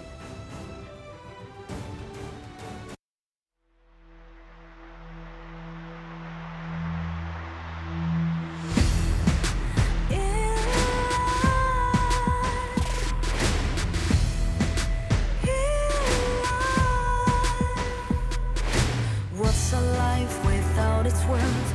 Compromising with what hurts inside. When you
2-0 is the scoreline between Twisted Minds leading against FEHK here. So what does it take for FE Esports to really bring back the series to a 2-1 or potentially a 2-2?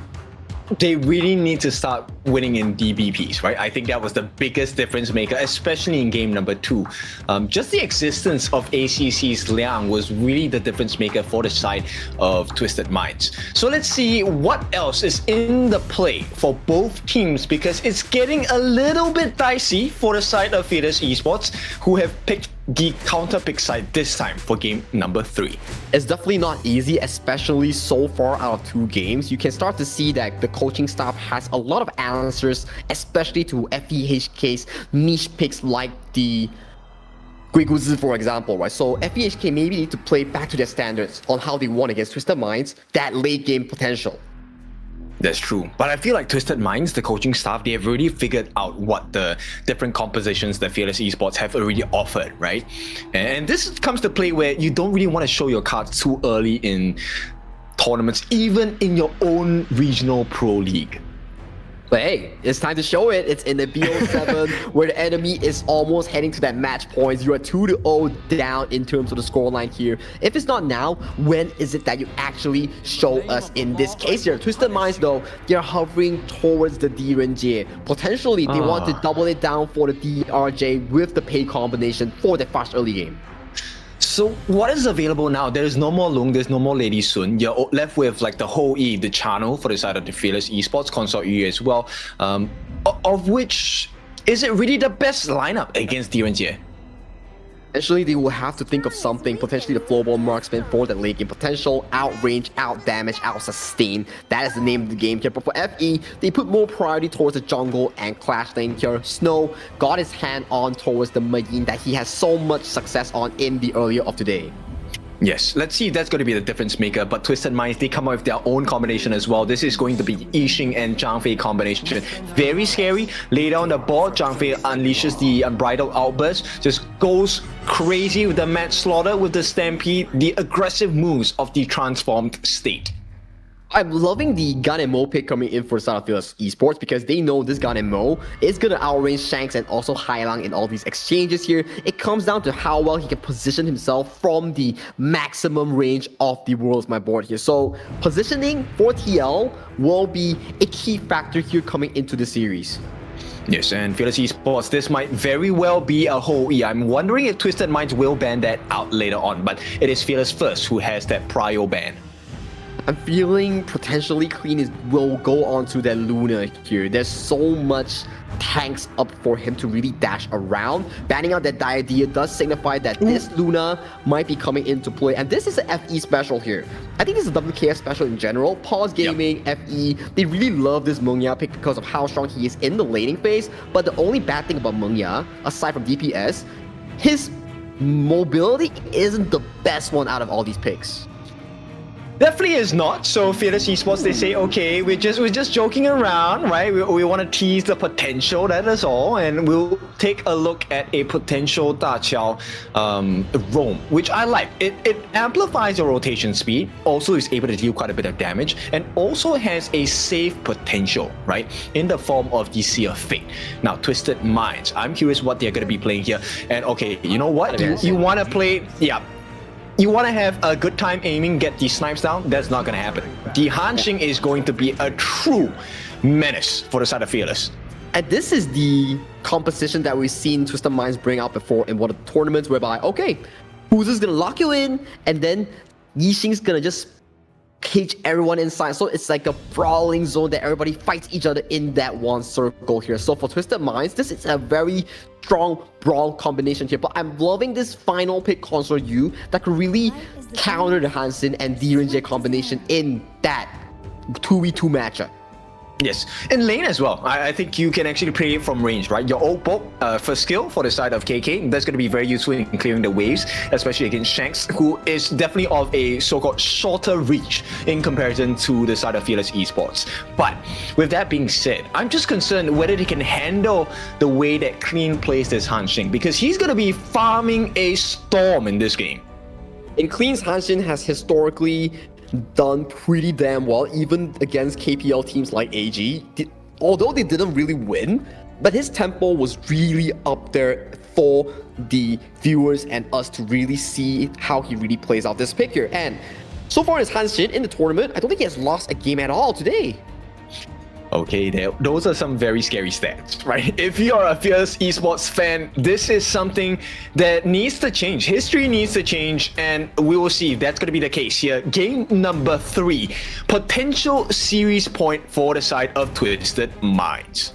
And Twisted Minds, this is the game for them to really double down their lead to a match point, to a potential 4-0 exit here for FE. They really need to find their momentum in this series, get back to a 2-1 standing, get back to a 2-2, force it to 7 games so they can really punch their hopes, remain their hopes for that KIC slot. It must be done, and it must be done in this game, because this is a very strong draft. If they can crush this draft from the side of Twisted Minds, Fearless Esports may be able to turn the momentum over to their side, but this requires them to have ultimate defense against the invasive tendencies of a clean Hanshin. Well, for the good part is Woodwind does spot out the potential invade here coming in from Clean here. That forces him away and default towards the blue side start here coming in from Twisted Minds jungle. So at the very least, FE's Miku, he's gonna be having a better clear time. Okay, for every buff that they steal on the side of Fearless Esports against Twisted Minds, that's going to aid their jungler, right? Miku needs all the help he can get, and right away, they're already making those initial movements into the touch boards. That's great, and the save is possible. I think Woodwind does have his second ability, but here comes the Rampage! Oh, that is Twisted Minds. The save comes through with the Leaping Koi Tide, and for now, Twisted Minds will be thwarted. But on the top side, Snow, once again, just unable to find something against 90. 90 is just so darn strong in these mobile matchups, finding so much trading power onto a Snow, allowing this Fuzi that's known to be weak in the early game to have control of this River Sprite here, and he gets that into his pockets here, but he does get chunked out insanely low towards the top side.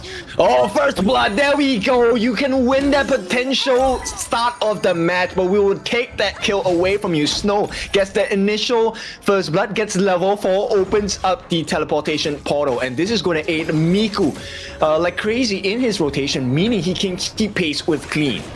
Keeping pace with Clean is the name of the game here, especially you are such a strong hero in the early game here, but look at the engage here coming in from Hylang here. Goes for the Flash Liberty, but doesn't land onto anybody as KK flashes away towards safety. So that's Flash for Flash as we have the replay towards the top side. Intuition is down. Snow goes in for the 1-2 combo, gets the full combo on towards 90.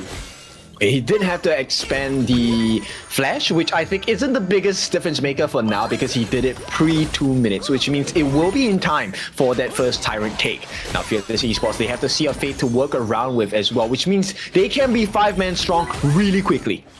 5-man strong. That does really counter towards the Fuzi as well. If you really land towards that Sage Mine onto someone, and Movement is like, okay, I'll put a portal onto him, and then I'll spawn the entire team on top of you. So potentially that may be a counteractive way that they can play these team fights coming in from FE. Yeah, and here we go. You know what, 90? Unfazed by the initial first blood, putting pressure against Snow at this point, and we're reaching, well, 60 seconds away from that difference maker. That is the 4-minute mark, the Tyrant, and see a Fate placed down on the floor will not have any engages, but that initial rotation, Miku now may be looking for an opening. Miku is towards the top side here, but we can see the playstyle coming in from Hylang. He's giving all the resource towards the pockets of Clean to really allow Clean to be that late game assassin that can really put threat against TL and also KK here. So this Hanshin might find the Ganemo towards the mid lane. Yeah, this movement by Clean, this was a bit scary for TL. TL did have to burn his flash, which means this 4-minute Tyrant take, he needs to be in a very safe position.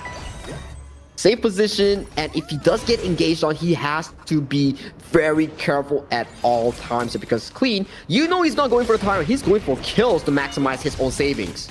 Yes, I'm also curious about the itemization on Shanks, right? Has he gotten that Doomsday already? Because if he has, then he's going to be able to do quite a bit of work onto Miku in the team fights as long as he's safe.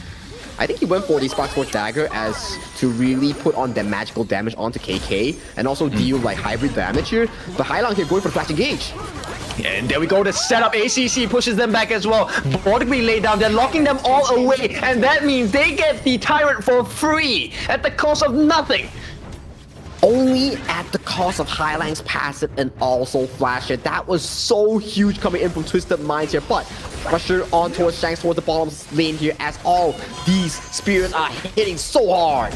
Yeah, maybe this is a big moment. Shanks gets taken out. The nice physical immunity, protecting wins, used cleanly by the side of KK. This is a nice response towards losing that Tyrant. Overconfidence here coming in from Shanks to really brute force that defense here. Right now, he's losing out farm, he's losing out the potential turret towards the bottom side here. The fate is the same if he were to give away the turret, aside from dropping that kill. That's true. And you know what? Fearless Esports, I think they actually have the advantage here. So they have the goal lead, that's one. Even though they lost the Tyrant, they have pride over this T1. I think this T1 is guaranteed. This T1 is indeed guaranteed, and it is in favor of Fearless Esports, and they are in the lead like you mentioned here, so that gives a lot of room for KK to scale on this console unit that will do super well in the late game, especially against the likes of Shanks and also Clean on these double physical threats. True, but I feel like, you know, there is a nasty surprise that's waiting for them because Clean is level 10.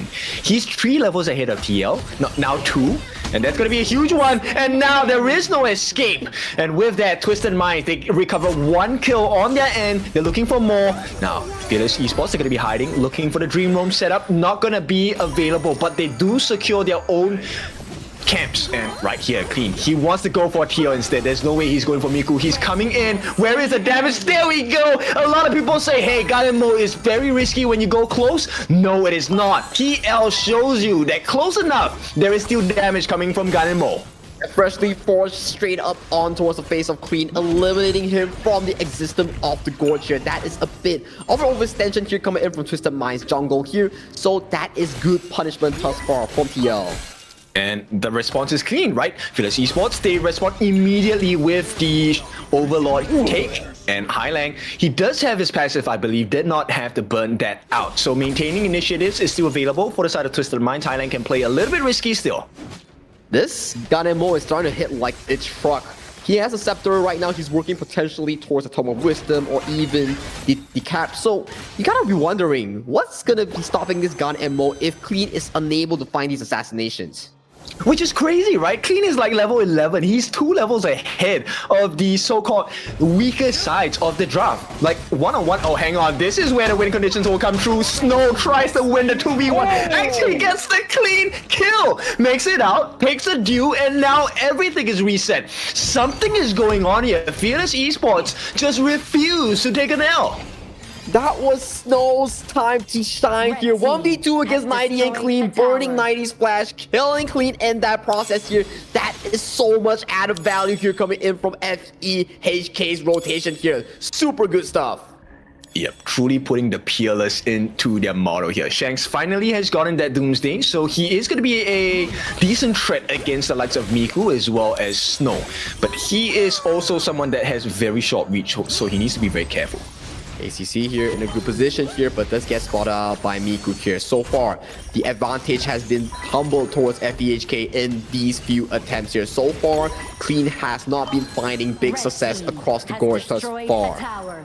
Yeah, this is really weird, right? Because on the lineup of Twisted Minds, you're expecting them to go for that split push. But here we go, ACC looking for an opening. Dream Roam going to be let down as a stop to ACC, who misses his ultimate. And with that, this is the opening that they're looking for. Board going to be laid down. That's all the members on the side of Fearless Esports trapped inside, but they don't mind because there is no threat.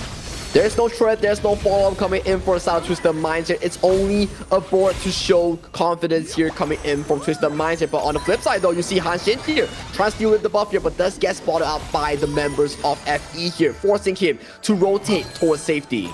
Yeah, he has to get out. He has no smite as well, right? There was no point staying at that point. And just Fearless Esports understanding the strength that they have in their composition, that level advantage that they had for the side of Clean is still there. But now the rest of Twisted Minds cannot handle Miku.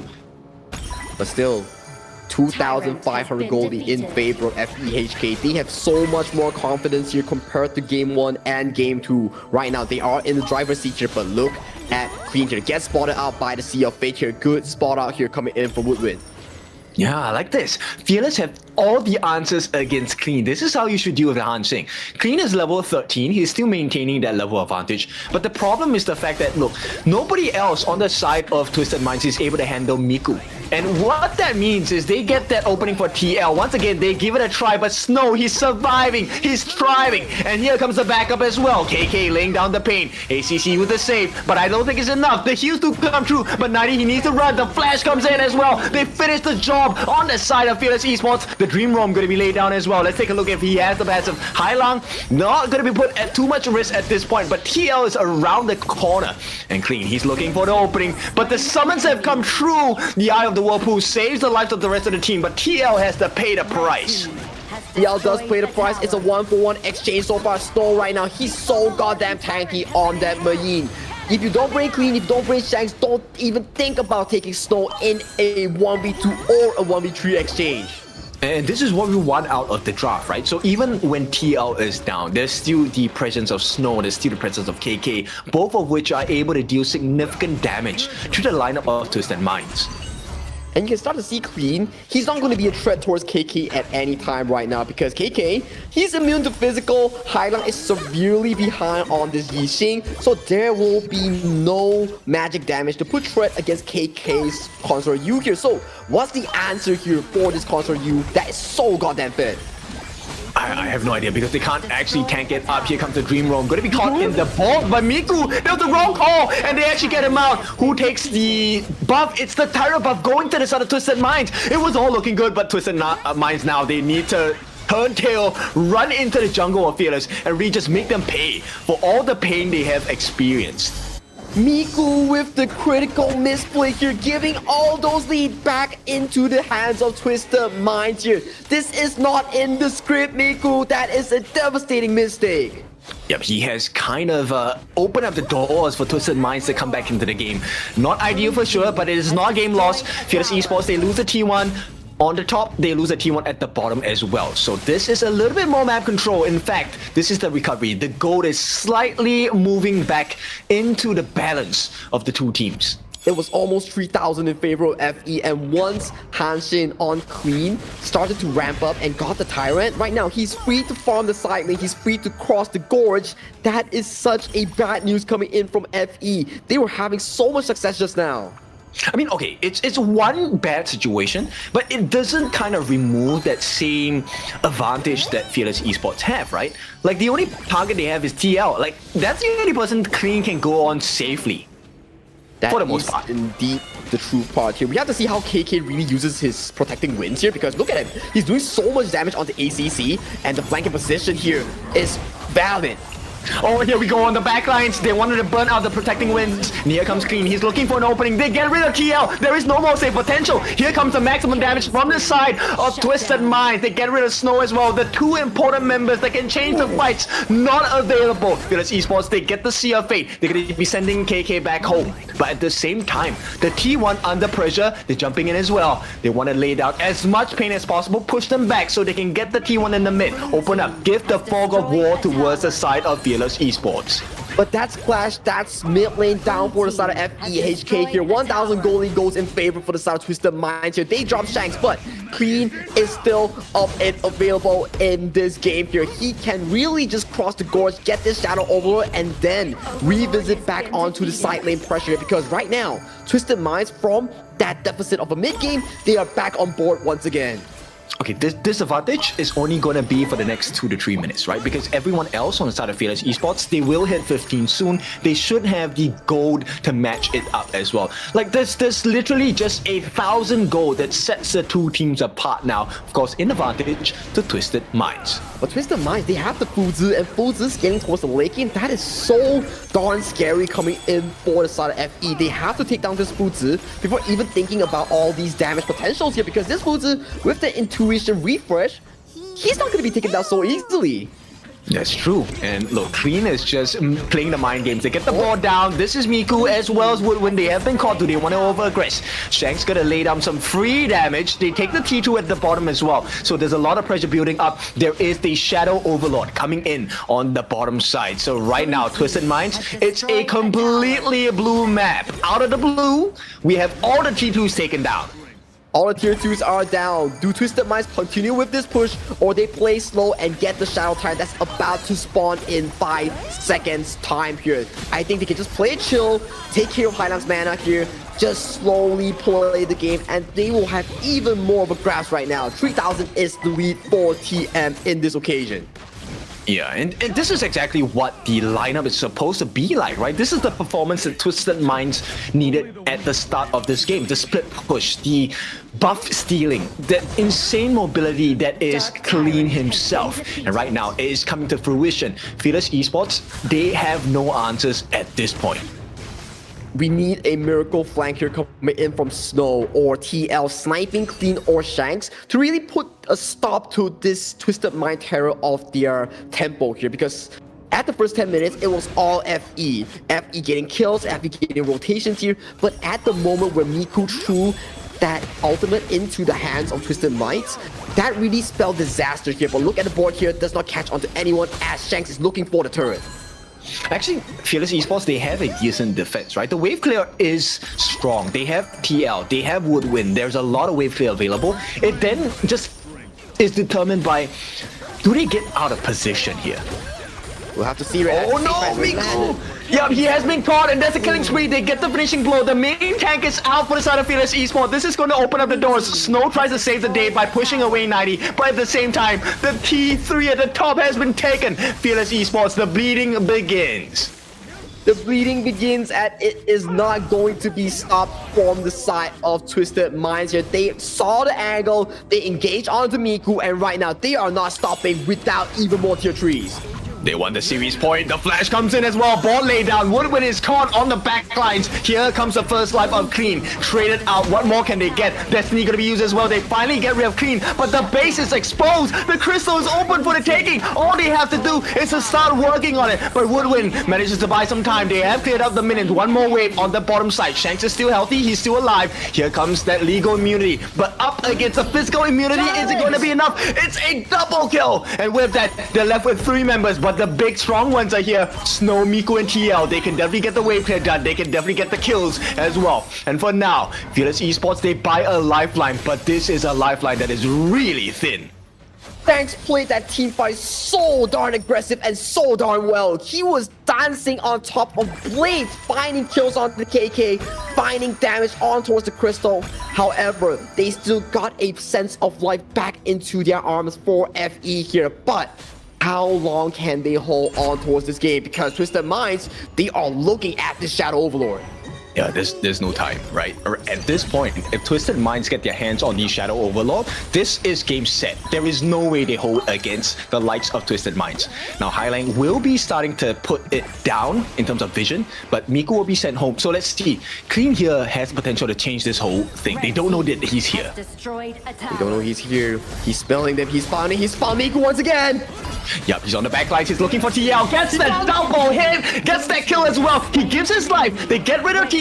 But there's 3 important members down for the side of Fearless Esports. Snow, he's going to make his attempt. The great escape, as we call it. But then Highland is now looking for the other sidelines as well. Shanks pulls the attention of Woodwind away. Gets a stun in. Golden Token. He doesn't have to go for the kill. Actually, he just wants to push him away because the base is wide open. Crystal available for the take. Highland can't get it all. And this is game set. Game number 3 goes in the hands of Twisted Minds. It was looking so good for Fearless Esports until that 10-minute comeback coming in for Twisted Minds. 3-0 in a best of 7. They are at match point. One more game sends Twisted Minds to that KIC spot. Yeah, there was a glimmer of hope, let's be honest, right? That was kind of scary for the side of Twisted Minds for a moment, but then Clean just made sure that there was no option to explore. Getting rid of TL, that was a big marker of success. And Snow, he had some very great performances at the start and the mid of the game. But like you said, we're talking about 90 Foods late game. There's no way, right? There's no way, and 90 found multiple engages on towards Miku, and Miku was left to dry. The 10th minute troll or misplay coming in from FE's jungler was just too darn expensive here. And really, FE paid the price, and they paid it with another loss. So let's take a look at it from another perspective. If you are now in the shoes on the side of FE, what should have happened?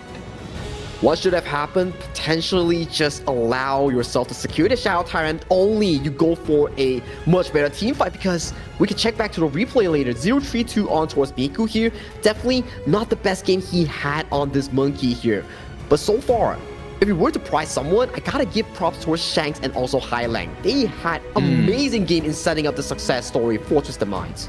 They actually put a lot of thoughts into the heads of Fearless Esports, because on the side of Fearless Esports, there's a lot of skills that require aiming, right? TL needs to land those daggers or those blades. KK needs to land those shots as well as the oak bolts. And while you're planning those moves, Clean is on the back lines looking at you. And 2 hits is enough to clear the lives of TL as well as KK if they do not have their skills available. So this is so hard for Fearless Esports to play. That moment whereby you force a protective win and then you're so low you cannot really fight, but this is the goal we're talking about. At that 10th minute, it was all smooth sailing for FE until the unfortunate events happened on towards the monkey, and then it just stumbled back towards Twisted Minds tempo to a game-winning push here. We can really break down and dissect what really happened later on in the replays. Yeah, the dream roam that really proved to be people building castles in the sky. Now, this is series point, like you said, and for that, we have to take a look at the MVP. 4-4-1 may not be the cleanest KDA, but this was one of the cleanest performances by Clean in the later parts of the game. He was not doing that well early starts. It was true, and there was a lot of moments whereby Clean was just harassing the backline, zoning them away. I think it's a collaborative effort coming in from Twisted Minds to really find that comeback win in this series here. But this is a replay coming in for that first blood on Snow against 90 here. It was really the Snow show in that early game, and this was the over-aggression coming in from Shanks on defending the wave, and he does die towards all these damages. And Snow, this was so well played. Yeah, this one I think definitely was a disappointment for Snow, because he had a great game. He was pulling out all the stops, right? And unfortunately, it just came down to having the better rotations coming in from the side of Twisted Minds. Clean really made life so difficult. And 90, with the lockdown onto Miku here, when there's no more tanks, how do you play this game? And this was the play that I really want to prize Shanks about. Look at this. He's just kiting against 4 people, assassinating KK, forcing TL to go away. And this is the MVP play you talk about, right? Assassinating TL, even removing his flash from the equation, and then just sealing the deal for Twisted Minds in game number 3, despite being in such a disadvantageous spot. Exactly. I think Shanks is also someone you need to pay attention to. Yes, we celebrate the MVPs, but this is a team game and every little action matters. So for now, the most important action is to take a breather. We'll take a break. When we're back, this is potential series point for Twisted Minds.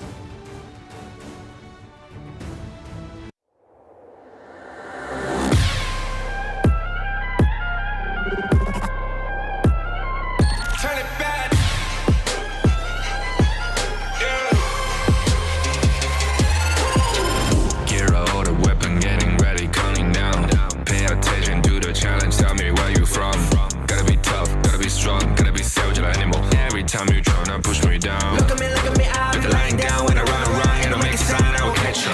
Watch out, it's better feel, kind of mercy. Look at me, I'll be rising. Carry the season, you got a down, gonna weapon. You never hesitate for another moment, but my bone is golden. I'm invincible, just let him know. I can show you all the glory I own. To the drunk, go find a way to the pad. It's time we go. Live and rock and we go.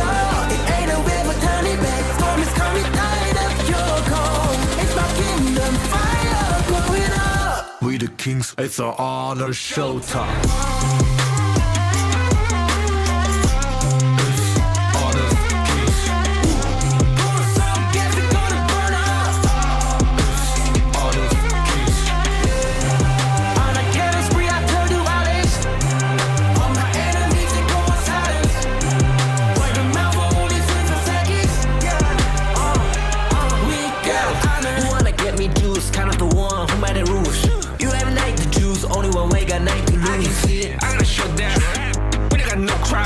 We bout it 5 as 1, crashing pieces, you can G. First blood, double trouble, then I take a pen, I kill.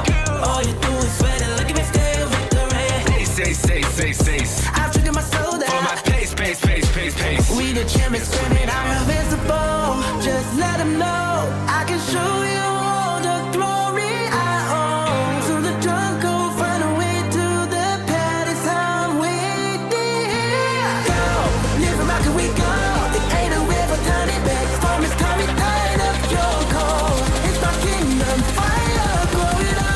We the kings, it's our honor showtime.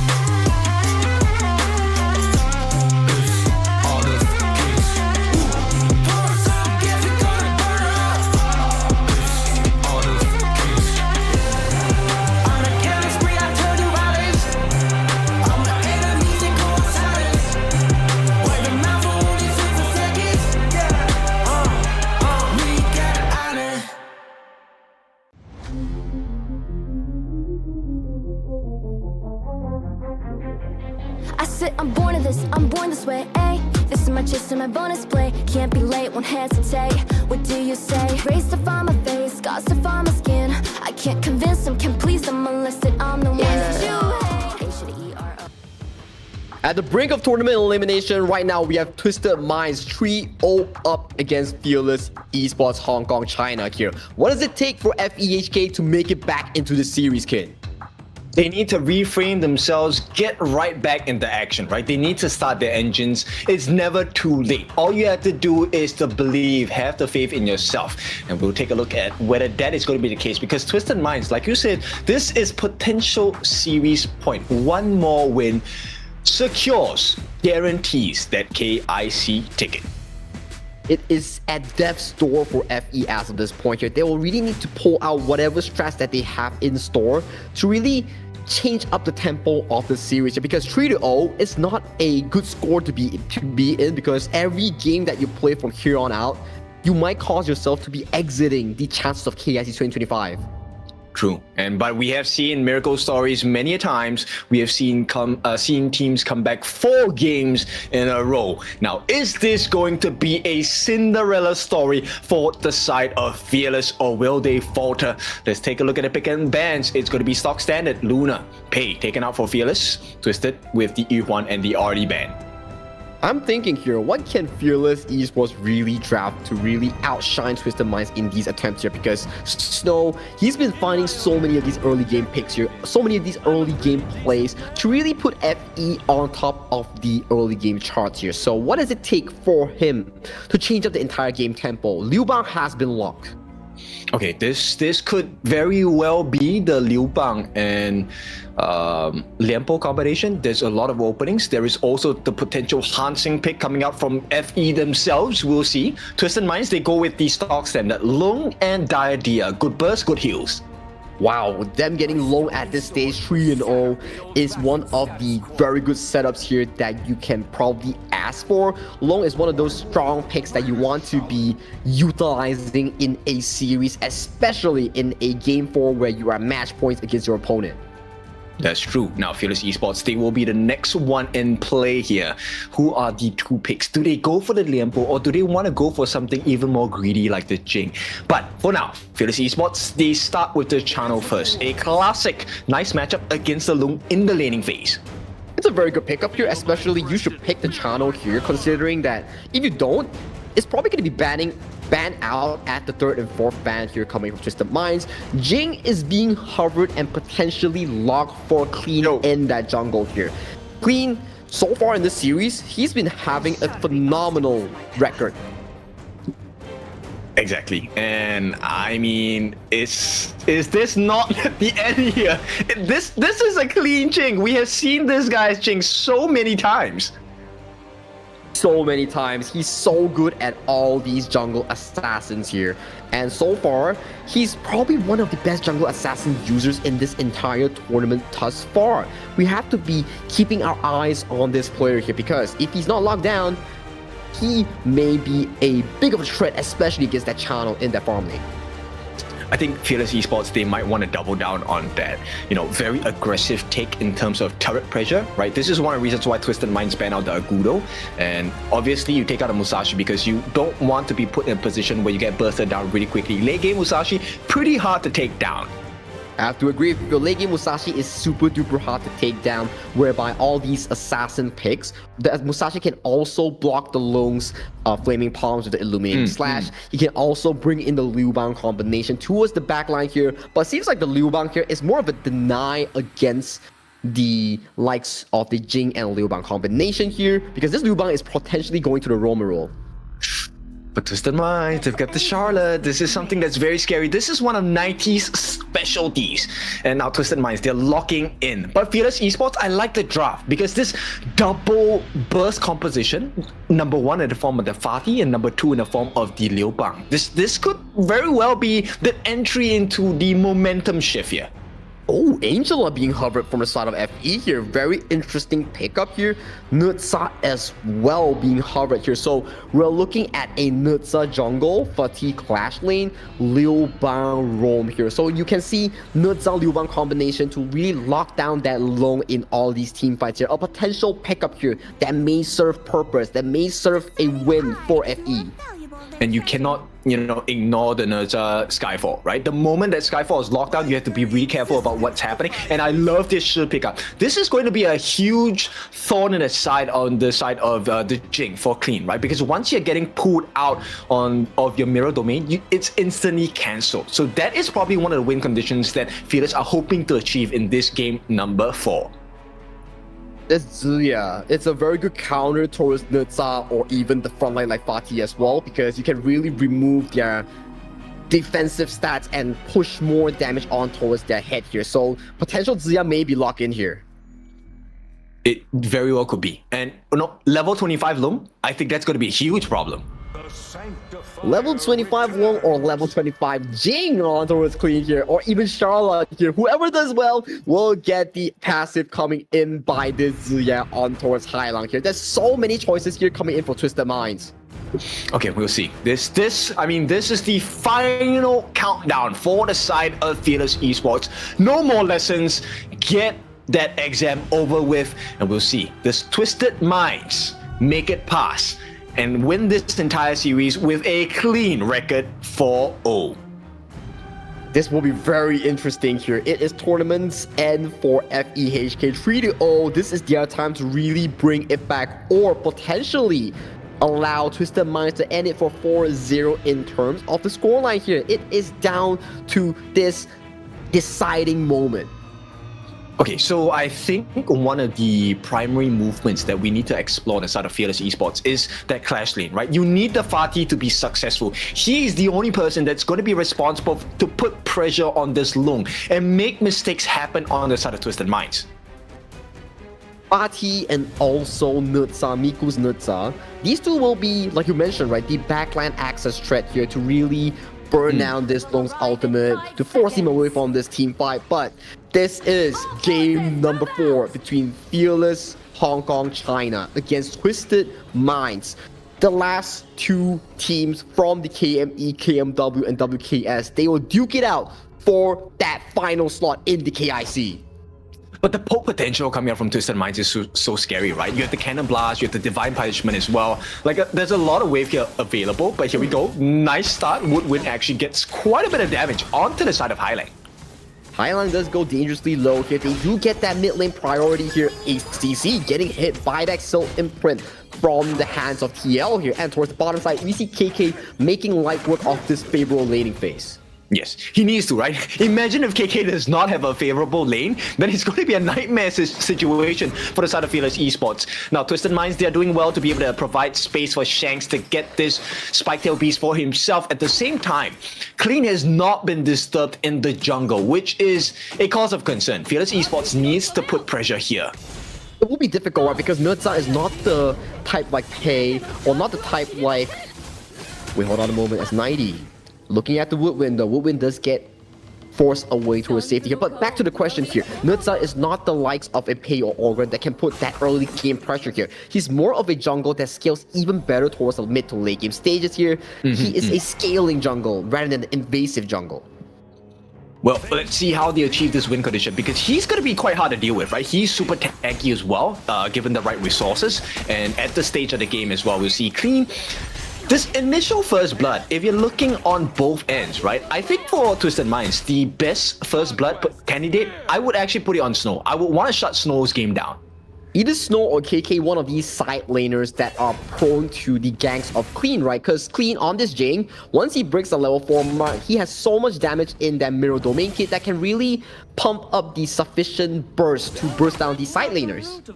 Yes. So this also means Clean needs to be shut down. If I'm on Fearless Esports, I will make every resource available to be able to shut down Clean's jungling and have that level advantage for Miku, because right now, Clean is doing a much better job in terms of EXP farming. He has been given a lot of space to roam the map as well. So Twisted Minds, this is a decent start, but the gold is actually kept pretty even between the two teams.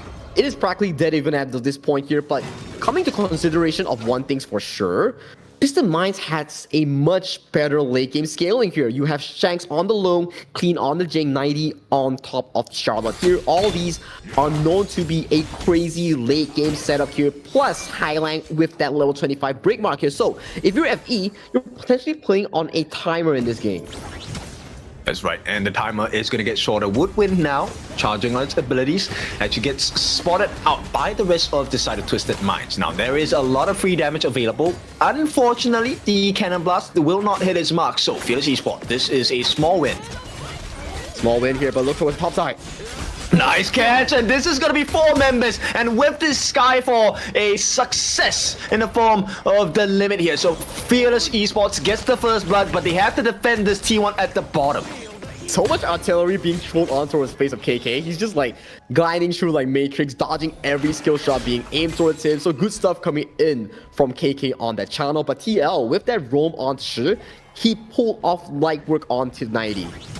And that's what's so scary, right? This poke coming in from Twisted Minds essentially is guaranteed. The moment the Cannon Blast land on you, you can be sure the universal law will be followed up as well. And that's a steal here coming in from KK. With 4 minutes on the block here, we have the first time being spawned onto game 4 here. FE does seem to have a much better positioning coming into this Tyrant. This is important. They need this. They have the goal lead. They need to work off of this. The flash comes in from high lane, unable to find the targets that they're looking for. But this then repositions Fearless. And once again, Twisted Minds. They just get things for free.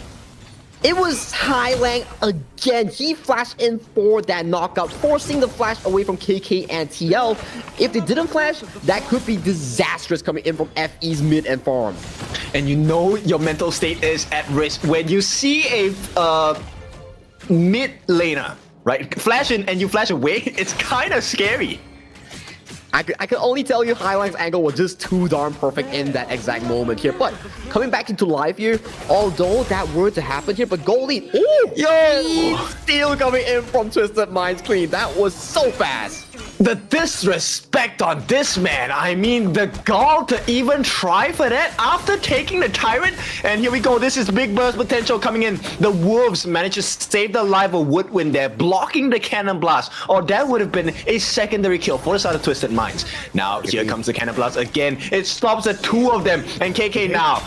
Yep, he needs to be careful. That was a nice scout with the traps. Now they will have to give the T1 for free at this point as Clean cleans it up. What else does Fearless have across the map to play with?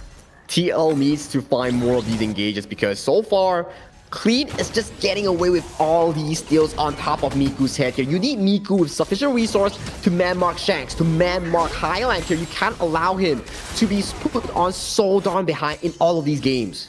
But it's so difficult because Miku is already 2 levels behind. The jungle has been stolen multiple times. Here we go. This could be the gank they're looking for. 90, does he really make it out? No, he will give his life. But this is to buy time and space. They do manage to get the catch onto ACC. But Clean is alone in the backline. Where's the backup? There he comes, Clean. Might have to give his life. Battlefield Command. They baited out ACC with a think inside the box. He catches the 3. And here comes the backup from the side of Shanks as well. They do get some kills in return. But it's all benefit for Fearless. It's 1-for-3 benefit for Fearless 4v5 here, and then what's more to add, mid lane tower goes into the pockets of FE in that exchange. This is all FE on this map. Yep, the punish comes through. This is exactly what they need to do. Snow gets away that Crimson Golem. There is options to explore the takedown of the T1 at the top. Get a bit more fog of war against the likes of Twisted Minds. Now, KK, that was a good recovery for him as well. He is now level 10. He leads the EXP race against Shanks. Very good stuff here, especially you are on a channel here. The channel that can scale towards the late game. He will be a very big deal for FE, especially we know KK loves these kind of late game marksmen. Yes, and he's going to be responsible for taking two big members down. Number one, Highline. The second one is ACC, right? He's going to be able to melt them down pretty easily towards the later parts of the game. And even with the level 25 cap, right, Highline is not very survivable.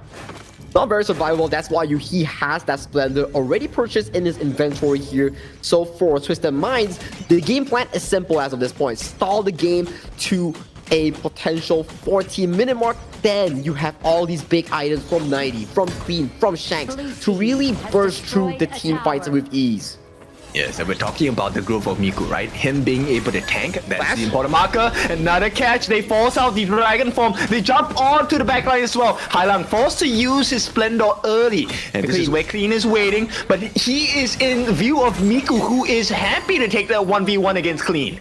Miku is so tanky on towards this Nutsa here. There's no item breakpoint coming in from Twisted Minds as of this point to really find the kills onto Miku here. And Shanks, he's getting pressured so hard by TL on this shirt here. Every time he walks up for some minions, you will see TL flashing aggressively against this Long.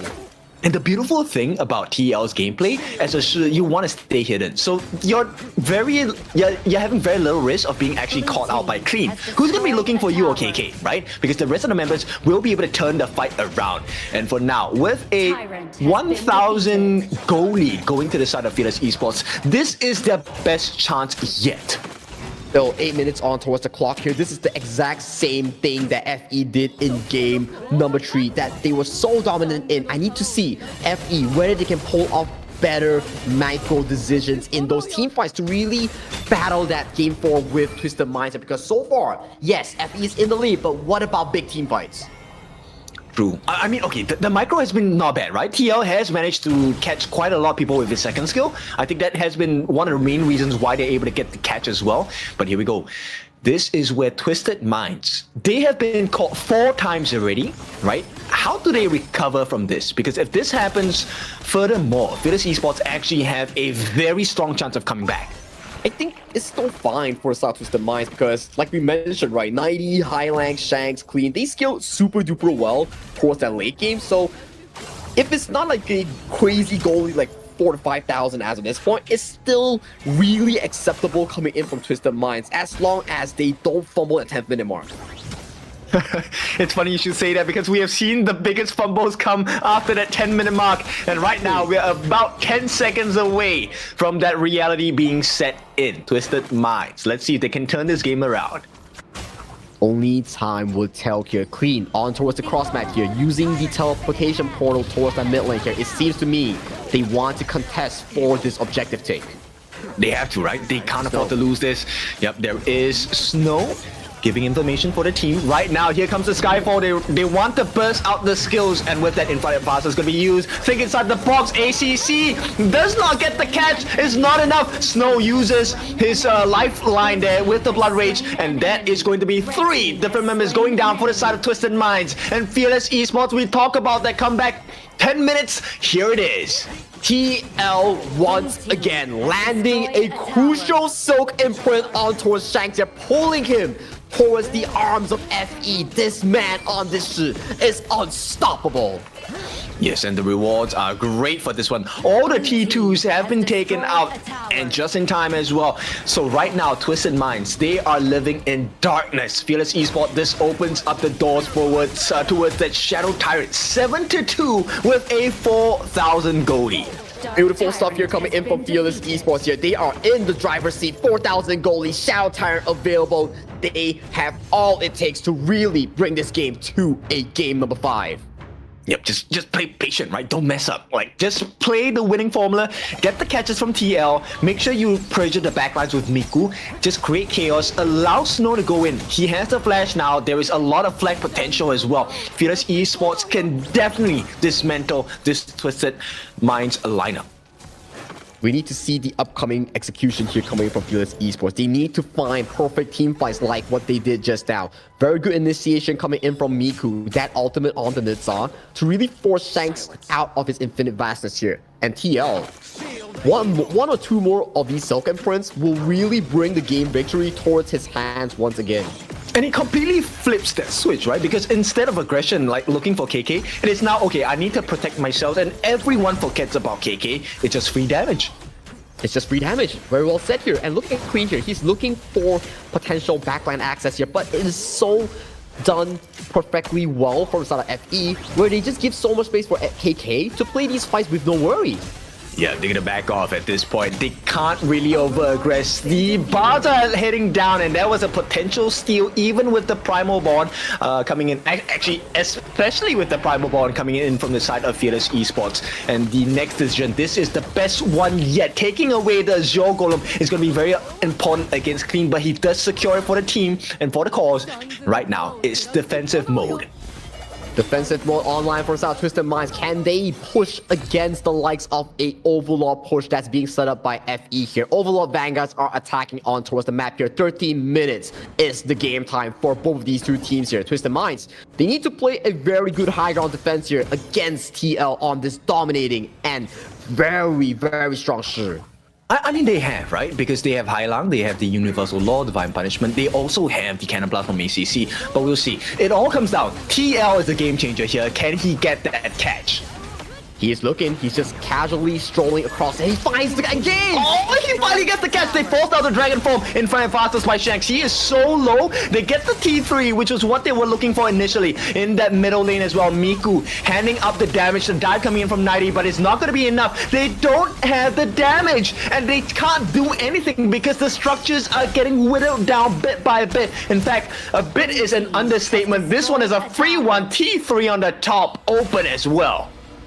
Two T3s go in favor for the side of Fearless Esports in this exchange here. TL, I gotta say, he's been landing all these engages on the members like Shanks, Hailang, Clean. He's so darn good on this shit. Exactly. And you know what? He hasn't taken a fall once. That speaks volumes about his positioning in this game because you don't see him until it's too late. And one thing's for sure, Snow is hella rich on this fatigue. He's already full build with all these items here. He will pack a very strong punch against especially ACC and 90 in those exchanges. I mean, there's a soundtrack behind him, right? I get money. I get money, and that is Snow. He is definitely raking in all that bucks in his pockets here. 12,000 leaving the gold chart here for the side of FE here. He is definitely one of the members to look out for in those late game dive potentials. And I really love this performance by Fearless because you look, they don't even have vision on the heroes of Fearless Esports. Here comes that insane dive potential. Battlefield Command along with the Skyfall, the flank coming from Snow. They need to put in a little bit more damage, but it's just to push them away, right? Because the true target here is that Shadow Tyrant. It's about 15 minutes into the game. They have a 5,000 goal lead, so itemization, levels, everything is coming to the benefit of Fearless Esports. Twisted Minds have no answer for this Nerdza Liu Bang combination here. Every time Twisted Minds wants to go for a vision check, you best believe Miku and Woodwind will ride that ultimate combination into a backline squishy. Highland forced to flash away. Shanks forced to use the infinite vastness here. Look at the amount of pressure being built in by the jungle and roam duo.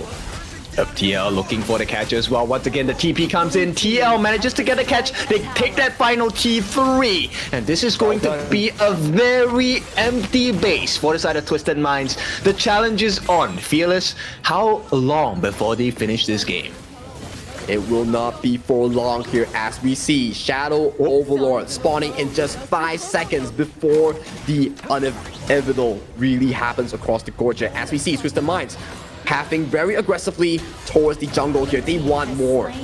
Oh, they have taken down 90. That's a 4v5. This is a great initiation coming in. Shanks did not have to expend its ultimate, but Clean comes in, gets deleted by KK. And this is a nice setup. Think inside the box. Going to be able to catch on too. But here comes the damage. Shanks, does he have an extra life? He does not. Takes the fall for the team. And it's an ace. And Fearless, we wanted to come back. And here it is.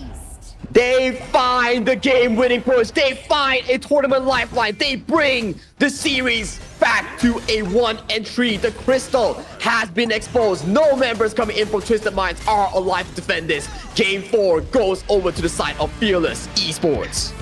Beautiful game from the side of TL. take things one step at a time, it is still just one win. It is 3 wins for the side of Twisted Minds. So it's still series point. But Fearless, what a way to start the dream of a comeback. This is the bricks that they have to slowly put on for their track towards their comeback. When we were talking like, what does it take for Fearless Esports to bring a game on towards the table? Maybe this is what it takes to bring it to an ultimate battle, 3-3, and that resets the entire pick and ban situation for these two teams here. But good news for FE fans, they are currently back on track and potentially will force out a Game 6 or Game 7 in the later stages of today's series. That's right. We all know who the MVP of this game is going to be. It's definitely going to be TL, right? This guy was just insane. You could never see him, and the moment you did, it's the end of your life. Exactly. He was finding all these poles, especially on towards 90, Hai Lang, and also Shanks. You can even see at the last few fights where Clean went in for the execution, he got Silken Print and he was just left to dry immediately here. So this pressure coming in from TL is just immaculate. Yeah, I really love this game, right? And this is one of the performances that we wanted out of Miku, right? All of those tanky hero picks that he picked before, this was supposed to be the result where Twisted Minds have no answer. They could not get rid of this Nerja. It couldn't, and every time you see a Nerja with a Liu Bang flying towards you, either you burn the Flash, you burn the Splendor, or the Infinite Vastness here, you have no answers for this combination here. But fortunately for the side of Twisted Minds, it is global ban pick here. You will not be seeing this combination for Game 5 or Game 6. Okay, so let's take a look at these stats here. 51,500 damage dealt by TL. Now, is that a lot? I think it's okay. It's not bad, but this is one of the rare games that Fearless managed to hold on to the gold lead that they have. And this was a performance that really was uplifting for them because they could never find that and maintain that gold advantage throughout the entire game. I feel like this would have been the script for game number 3 if they really held on towards that lead, but of course, TL on that Shi deserves this MVP performance. Without this Shi, there will not be a lead to begin with. 109 KDA, 23% damage down, only 8% damage taken. He was the star of the show in this game number 4. Insane performance. I would really like to once again request we need to take a look at the time control. This is a new stat that we need to see. This guy, I'm pretty sure he bought them over a minute of like CC. He was just pulling everybody into arm's reach here. He set up this early game first blood on towards 90 in that clash lane, and all these exchange in these fights, you can see pulling ACC, limiting all these team fight approaches coming in from Clean, making sure that there was no follow-up here for the jungler on this Clean Jing. And the craziest part was like things like this happen. ACC, his ultimate, the thing inside the box, there were actually a couple of times where he got very nice setups, but there was no one to follow up on the damage.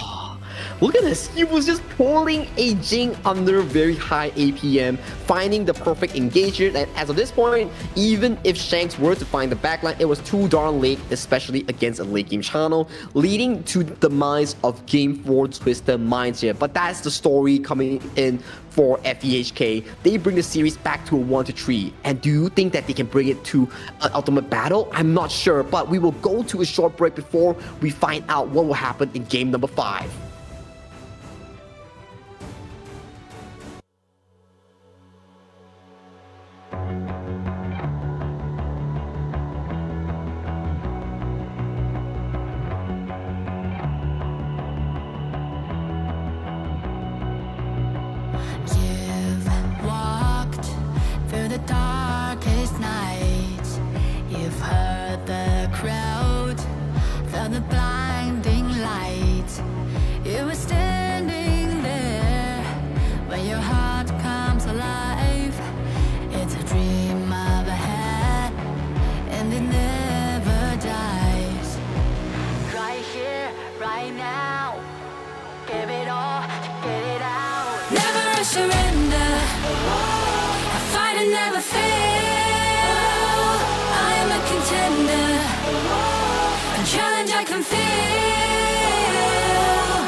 way, on my way. Find my way, find my way. On my way, on my way. Dream my way, dream my way. Never a surrender. I find it never fail. I'm a contender. And try can feel. The smallest lies become the brightest enemies. Remember to. And even if you fall, you gave it everything to be a king.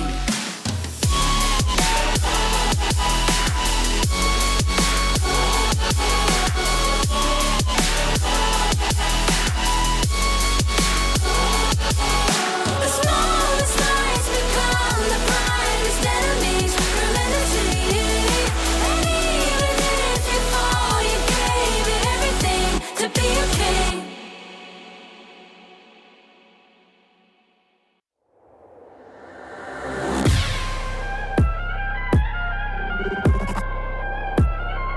Turn it back.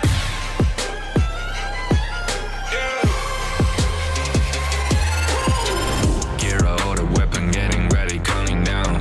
Pay attention to the challenge, tell me where you from.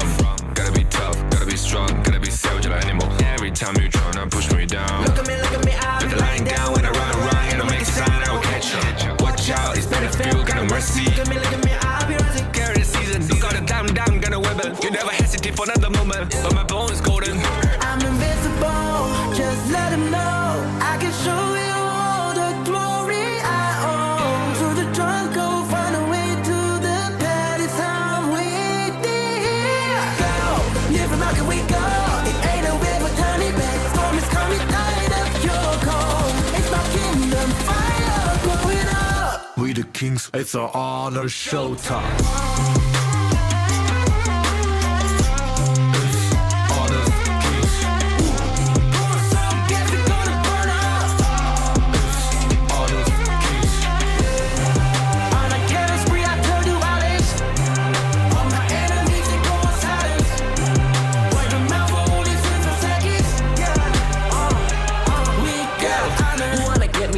Kind of the one who made the rules. You have night to choose, only one way, got night to lose. I can see it, I'm gonna show that. We got no cry. We barely fight as one, crash in pieces, you can G. First blood, double trouble, then I take a pen, I kill. All you do is sweat and look at me still victory. Say. I've triggered my soul down. For my pace. We the champions screaming, I'm invincible. Just let them know I can show you all the glory I own. Through the jungle, find a way to the pad. It's how we go. Never mind, can we go? It ain't a river, turn it back. Storm is coming, light up your cold. It's my kingdom, fire growing up. We the kings, it's our honor showtime.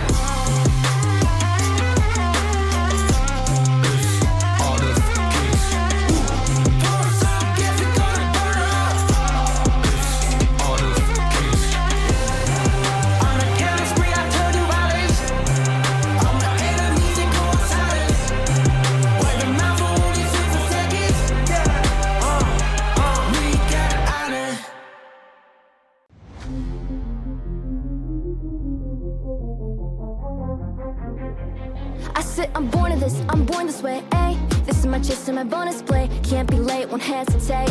What do you say? Race to find my face, scars to find my skin. I can't convince them, can't please them unless that I'm the one that you hate. H to the E-R-O, doing it for real, locked on my goal. From the ashes, I roll the game. Flow with a rumble, make them crumble, make them run. Cause baby, it's go time. Knocking you down's how I rise. An inspiration, I know I'm the one who will build them up, no lie, we gon' do it. Facing our fears, we don't think we just move it. No, we the best and we don't gotta prove it. Somebody test me, I swear I'm gon' lose it. I got a sure fuse on this boom and illuminate the truth within. Another day, another win. You got the power to turn around. Inside a champion, to be found. It's my war cry, oh, calling out for the game. There's no summer high, oh, won't you yell out my name when I sing on top of our lungs? Where I belong. It's my ride or die, oh, won't you yell out my let us begin. Crush the foe, look at me now, ready to go. Power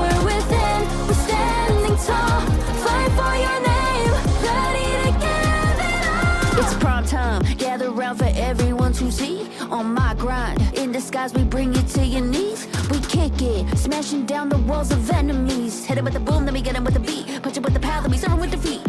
I ain't never missing a day, missing a night. I'm on my way, I'm holding my pride. Fill up the game, top of the show, we're not the same. Flaming the blame, same on the aim. When you reminisce on this battlefield, it's on my silhouette that you see. We gon' do it, facing our fears, we don't think we just move it. No, we the best, so we don't gotta prove it. Somebody test me, I swear I'm gon' lose it. I got a trophies on this boom and illuminate. The truth within, another day. A decisive win coming in from the side of Fearless Esports with the help of TL on that shit.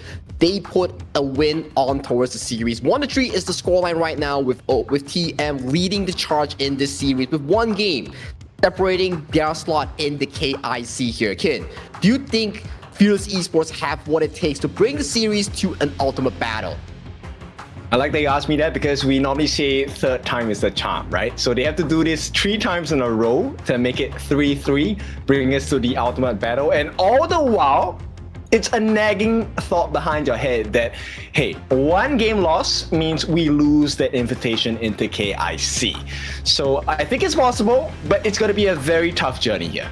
It's a risk and reward, right? If you don't risk it now, your reward will never come. That is why HOK Esports, with the addition of the global ban pick, is so cool to these players here. Yes, they found success with the Shi, with the Neza Liu Bang, but they can't pick that again in game number 5 here. So moving on to game number 5, you have 20 default bans for both of these two teams here. Every role, there's 4 bans already. So now that the Liu Bang has been expanded by the side of Fearless Esports, does TM then get a hint of inspiration and try to put that in their draft? I think that's a very scary notion to kind of consider. That is maybe a potential pickup that they can really consider because Neza has really showcased a lot of potential in this upcoming season as a counter towards the likes of a Lung or also a mage sword in the mid lane that really provides this indestructible frontline for that brief moment here. So even Hailang, he picked Ziya, he reduced the stats of the Neza. You can see, he's not that easy to be taken down. That's true. And I think actually on the side of Fearless, they do have quite a bit of open Meta Zero picks, right? Because they did use heroes like the Gui Guzi earlier on. They did use like the softer heroes with regards to meta picks. Yes, and definitely coming into this game number 5 here. This is game number 5's pick and bans with Twisted Minds on towards the blue side as the first pick and FE on towards the red side as the counteract part. Okay, already definitely not going to be available. Now, there is still the Lady Sun combination available for the side of Twisted Minds. This has been already expanded by the side of Fearless Esports. So we see what kind of setup they want to have on the side of FE because Hui is open, but they don't have the gun and more to pair it with. Going in for the Diadea here, potentially setting up for a Luna pickup here for that later stages of the draft here. FE hovering towards that Gen.G and Ogren combination for a strong early game setup here. Gen.G, one of the stronger marksmen in that early to mid game, and Ogren very strong in that early and mid game as well. It's a double combination here. True, Twisted Minds, they go straight up for the potential counter in the form of the Lady Chen. And this time, they want to play the numbers advantage as well. The Souls of the Wolves will be available for the side of Twisted Minds. They lock it in. The channel is locked. Channel is locked, and that is a very strong late game carry being picked up for the hands of Sheer. They lock in the Hano for look, TL. One of your strengths is tower taking. Don't worry, we have the tower reparation and restoration in the form of the Hano as well. Does well the Scepters of Fates. So Fearless Esports, I like this. They ban out the Luna as well. It is one of the counter picks here coming in against the Ogren because of how fluid her movement is, so much mobility in and out of these team fights, but very smart ban here to really lock away this pick here. Liu Bang, of course, they found success on the side of Twisted Minds just now with that pick, so being banned away and removed from the pool is a smart choice coming in from FEHK. Okay, but there is a Fatih pick available for the side of Twisted Minds, right? That's something you definitely need to consider as well if you're on the side of Fearless Esports. So we'll take a look at how this is going to be, because Hano can play both in the mid and in the clash. Clash Halo hasn't been much of a meta recently, but it is a flex to be considered as well. So for FE, that is still available on towards the table if Snow really wants to put it in that position. But this is them picking on 4th pick here. They still lack a roam, they still lack a potential Dolia here. So it's either you go for a double ultimate on the Ogryn or potentially double ultimate on the Hano here. So pushing stress here comes in the form of the tower regeneration from the ultimate of Hano. Actually, that's a very scary combination because the Celestial Melody along with the Fate Rewind, when timed together, it locks everyone within range. And then you get the reset as well. So that's a scary notion, but Twisted Minds, they're considering the execution style play where the Fate is going to try and turn everyone into a Jade. Turn everyone into a Jade here from the side of Clean here. One of his better picks here coming into today's stage where he had a phenomenal performance on this Fate, a quadra kill if I'm not mistaken. For the side of FE, they have the final pick here, potentially the clash in against this Byron here. So there's no Fatih, there's no Mayin, there's no Charlotte if I'd assume. A Fuzi looks very interesting here because Fuzi Dolia is one of the combos that was being picked up by TT Global in that KWC run. Ooh, double. Like, once again, this is so flexible on the side of Fearless Esports. Double Sage's Might or double Fate Rewind or even a double Soul of Conductor of Souls. A lot of options to explore. And if the Fuji gets his hands onto Shanks, now that is something that you have to really put into consideration because Snow has been playing well. Is it really a challenge for him to get his hands onto Shanks? I don't think so.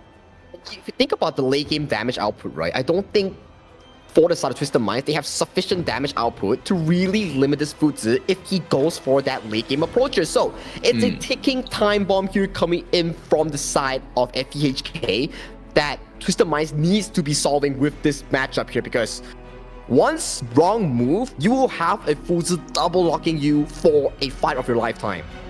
And TL's role in this game is just to drag it all out, right? The Hano, we're gonna restore as many towers as you can, or we're gonna put you in a very pressurizing situation. So let's see, Twisted Minds against Fearless Esports. Do they miss on the side of Twisted, and do they recover on the side of Fearless? Only time could tell here. It boils down to execution. It boils down to team fights. It boils down to the mentality of these two teams here. 3-1 in terms of scoreline. Twisted Minds leading the charge in this game, whereby one more game will lead them to KIC, where FE needs to bring in the win to remain in this tournament. Yeah, Miku making the first move here. He definitely wants to get the attention on the boss, right? So it's going to be first skill, powerful passing, straight away get the smite in as well. And you can see they want to limit Snow here. It looks like this aggression coming in from Miku will not be stopped. He gets that initial ball camp. He gets the initial board camp, but on the side of the top side, ACC and 90 does look for these aggressive trades to really try to equalize these camp that they lost towards the bottom side here. Do they get it? It will see Furishin coming in from 90. They do, but they might have given it at the cost of his life. 90, he has the flash. There's no way. There is too much damage from the Scepters of Fate. And straight away, there's a lot of aggression coming in from Fearless Esports. In fact, they might even get the reward of that Spike Tail piece on the top side. It's a pretty good win here coming in from both these two teams. So FEHK finding the equilibrium point, finding the punish on towards 90 here, allowing Snow to have a very comfortable early game thus far here. And so far, we're seeing Clean marching towards that top side here, potentially bearing fangs on that River Spray. Yeah, TL actually got that camp at this point. So that is a good recovery from the side of Fearless Esports. And because of that, they have a 500 gold lead. And it's not the biggest, but it's a great start. It is indeed a very great start, especially we keep talking about, oh, Twisted Minds needs to win that early game. They need to win so that they don't let Snow on this Fuzi scale towards that crazy late game here. So it's about combating that late game here. So Hailang, I think this player on Lady Zhen will play a pivotal role in limiting Miku and also Snow. But look at the bot side. First blood, there we go. That's the Bankai coming in, and Clean will get it for the team. This is a great start in recovery for this other Twisted Minds. They're looking for more. Can they get the final blow onto him? They get it as well. Miku, the next one to fall, and Fierce Esports, they had a decent start, but it's starting to look a little awry here. Things are looking good for Twisted Minds. One kill towards the bottom side and a second kill towards the mid side on none other than the jungler of Fearless Esports. Things are starting to look kind of bad coming in for the FE lineup. Okay, it's not exactly a 1,000 goal lead yet, which to us normally is a big marker of difference at the early parts of the game, right? If we take a look at the common spells, they have not really been burned out yet from the side of Fearless Esports, so they have that going for them here. Indeed have that going for them here, but still, in the early game where you want KK, where you want the likes of these members to be really progressing, Snow is getting super bullied by 90 in these exchanges. Yep, unlucky for Snow there, unable to get the Sage's Might within the tower range, 90 just at the edge of it. Meanwhile, it's a bait as well as a lane freeze, hoping that Snow steps out a little bit too far forward. Unfortunately for them, will not be the case. Still a very decent early game so far as 1,000 goal lead differs these two teams from a part of each other here. For the side of Hailang here, you can see he's hiding away vision on towards the map here, assisting 90 in all these exchanges here. Snow, no flash for the upcoming fight here, so that is a big cooldown coming in from this Futsu.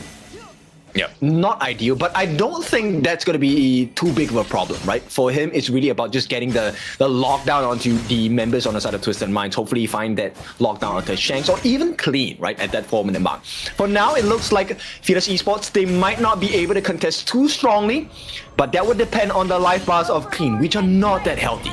It's not that healthy, and these spirits coming in from TL are starting to pack a punch on towards the jungle member coming in for Twisted Mind here. And on the flip side here, FE starting up the Tyrant here and already being stolen away by Clean. Yep, this is a big start for them. And with that, no, not stolen. Actually, Miku gets that Tyrant. So Fearless Esports, they respond in kind. They cut the goal lead by a little bit. Right now, it's just making sure that they play the map well. Playing the map well, controlling whatever resource that they have to bring themselves back to an equal footing here. Good stuff here coming from FEHK to really capitalize on that Tyrant. Okay, Snow also has the Sparkforge Dagger. This is going to assist him in the wave clear. So Fearless Esports in a nice position. And even with a 2-kill lead, Twisted Minds struggling to keep that ahead. It is only normal here because KK on this Gen.G is one of the strongest marksmen in the early to mid stage here. That is why this hero is so prized in that pick and ban here. You are seeing so much results here being produced by KK on this pick. Yes, and there's no way. So ideally on the side of Twisted Minds, they needed to be the ones that take the T1 at the bottom. But because of that map advantage they have on the side of Fearless Esports and the existence of TL, they now have the map advantage. They now have the map advantage. Goalie is back to an equal footing here. So far, we are looking at more of these aggressive rotations here coming in from FE rather than Twisted Minds here. As we see, half of passing coming towards the mid lane for this Ogren here as they are looking to further cement more lead towards the top side of this map. Lovely move by KK, making sure that he checks the brushes before he actually makes a aggressive move forward. So hang on, in the middle. Look, there's no way, right? The defenses in terms of structures is so strong from Fearless Esports. TL, with those scepters, are starting to rack up extremely hard here. You try to catch on him, he has that Fate's Rewind to get towards safety here. Look at 90 here, trying to find, but a very good ultimate here sets him back towards safety here. Look at TL. He is this guardian of the mid lane here, protecting whatever he can from these engages. And the timing he's buying is so great because Fearless Esports now have gotten themselves another T1, this time at the top. And this is going to be goal lead in their favor for the first time in this game. Goalie in their favor as they are right on track. Even 2 kills goes over the Twisted Minds. Goalie is still in favor of FDHK here. Good rotation thus far for the side of this team coming in from the champion WKS. Oh, they can't do anything here. Twisted Minds, they were looking for an advantage, unable to find anything, and the split pushes on both sides have been really strong. They do get the catch down onto the Roma here. Woodwind unable to last for the time being, but KK at a risk. Here comes TL, changes the whole fight, and with that, Miku is looking for an opening as well. The deterrence in the form of the Destructive Deluge going to be laid down. Highlang save today for this side of Twisted Minds. They don't lose anyone, but they have lost a lot of space on the gorge. You can see Twisted Minds, they are trying to force all these engages, but it is not working to their favor here. Woodwind and KK played it to a good perfection here, stalling enough time, forcing ACC to flash away towards safety here. So far, in terms of the gorge, it is in favor, like you mentioned, for the side of FEHK. Yeah, they take everything. Like, you expect the objectives to be definitely in favor on the side of Twisted Minds because they have the fade. Here they go in as well. Harden J Mark, that is going to be the first kill. They got it onto Miku. That is great. But the real target here needs to be TL because he's the one responsible for restoring the towers. And all of these efforts might be gone here. He still has that phase rewind if he wants to do so in this exchange here, but he does save it for the next push here. But getting that kill on towards Miku here does allow Twisted Minds to really push these side towers to elevate that lead that they want to be looking for in this mid-game push here. So far, it is looking very decent for both of these two teams as they are playing towards their scaling. Yep. So Twisted Minds, they wrestle back that gold advantage, right? It's going to be about 1,000 gold ahead for the side of Twisted Minds. Right now, the question is, can they deal with the split push pressure? Because Snow has been largely off the map and off the fights, but he's giving so much value in terms of map pressure. I think this is a very good playstyle coming in from Snow. That's why on Fatih, he has one of the highest GPM so far in this last call, and he's doing such a good job zoning the likes of all these members here. And right now, we might see a fight break out. Yep, they have to try and force out the ultimates here. Sages might gonna be landed down. Here comes a turnaround though on the backlines. Absolutely everything going haywire for the side of Fearless Esports. They get their first kill in the form of Woodwind, but it was traded for clean. So this is where Fearless Esports can really turn things around. In fact, they can go for more. One more hit and Highlang is dead. He does not hit the mark, but TL, it does not matter because they just want the Tyrant as well as the map advantage. Look at the amount of damage here that's being delivered on this Hano here. He's doing so much work in chunking down the members of Twisted Minds. Clean. He was going down in these occasions here, trading his life for Woodwind here, but that's not the member you want to be trading for in these occasions. And this is the hard thing playing against a Hano, right? If you can't get rid of him in a flash, then he's going to turn the whole fight around because the longer the fight goes, the fight gets even harder for you. That is the case. You stack those scepters, you make sure the damage ramps up against all these front lines, especially 90, especially Highlang and ACC, and you start combating them with all these stacks here. It provides so much DPS source from the side of Twisted Minds on their bodies.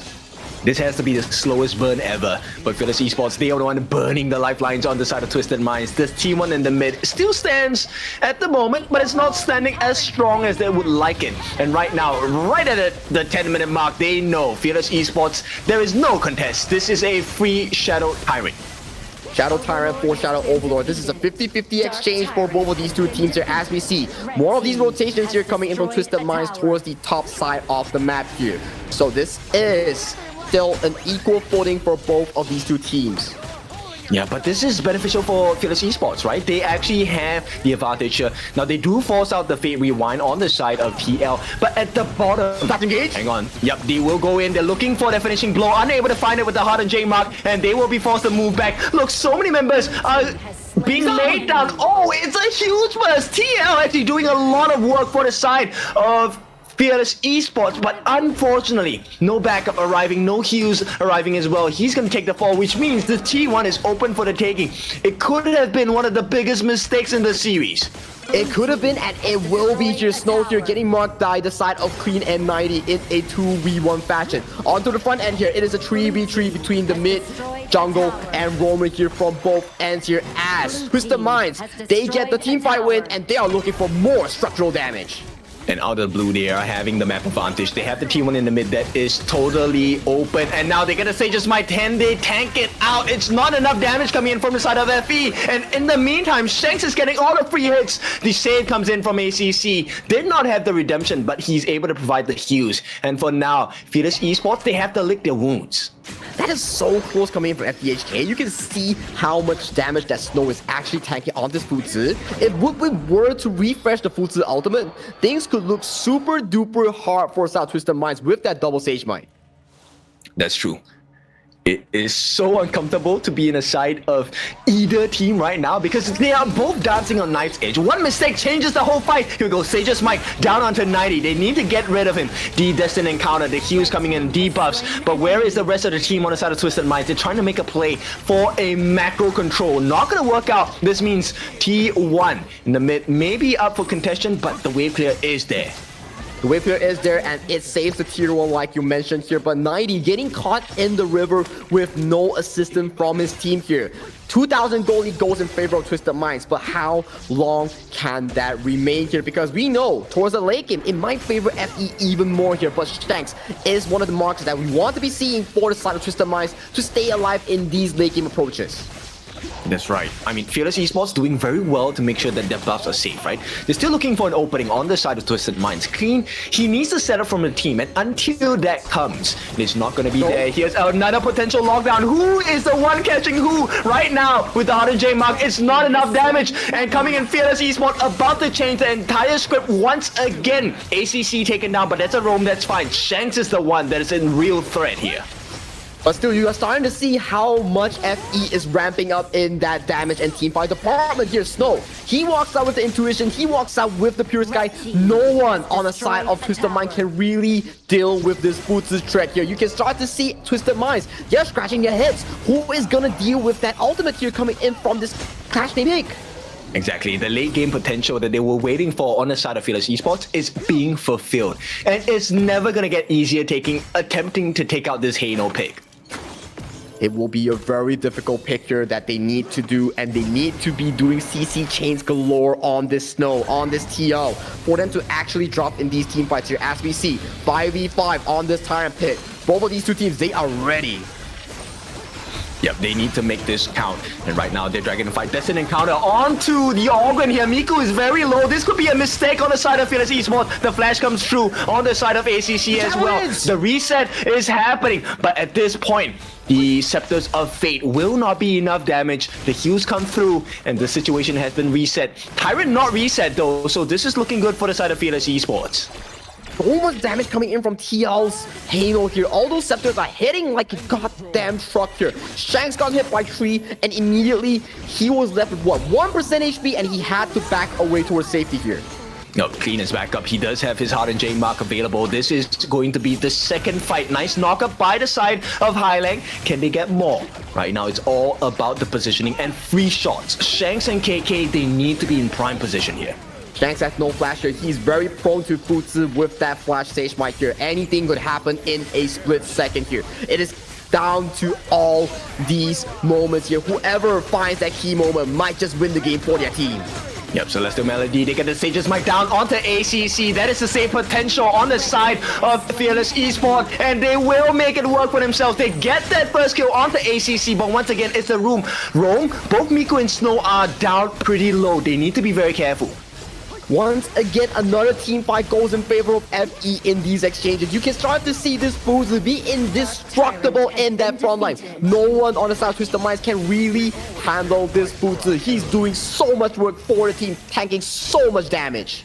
Yeah, too much life to work around. Snow, Miku, and TL, the 3 generals that are in the way of the Twisted Minds finish. And it's looking a little bit scary for the side of Twisted Mind fans. It is looking very scary for the South Twisted Mind fans, as we see. Goal lead is about dead even here, but so far out of all these exchanges in the past few fights, it has been going into favor of Fearless Esports here.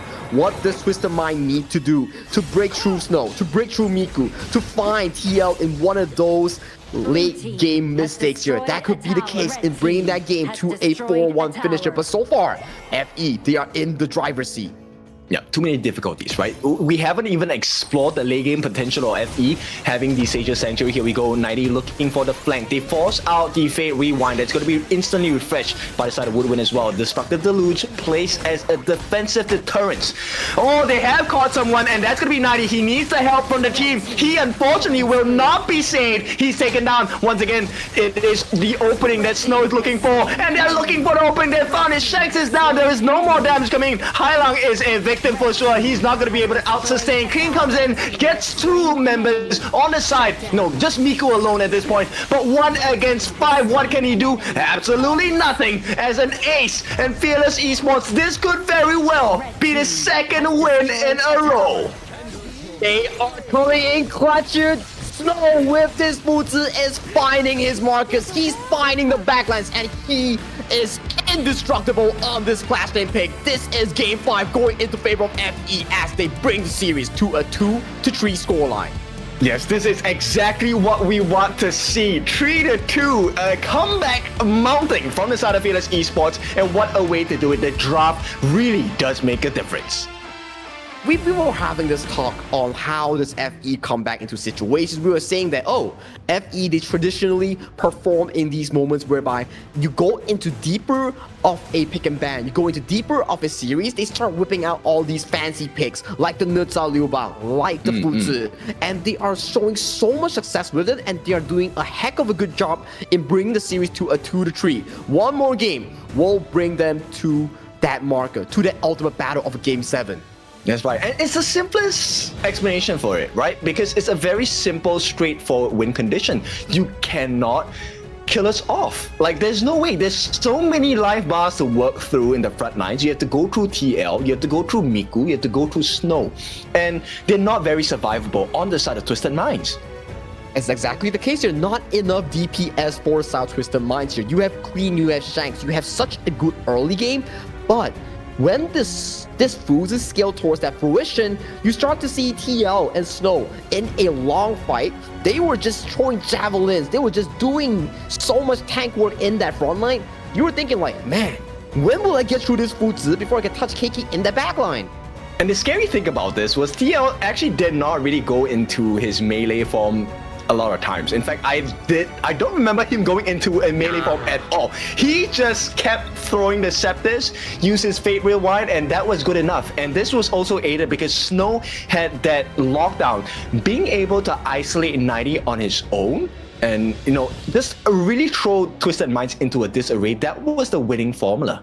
And Snow really found those moments, right? Like he singled out 90 multiple times. He was the first one to fall under the majority of the fire. He was focus fired down, and then even if you had a 3,000 gold lead, this is the time bomb effect that we're talking about, right? In the end, it was really down to that late game scenario where TL, once again, back-to-back MVPs in that mid lane, 1-1-6 in KDA, 33% damage done, and 29% damage taken.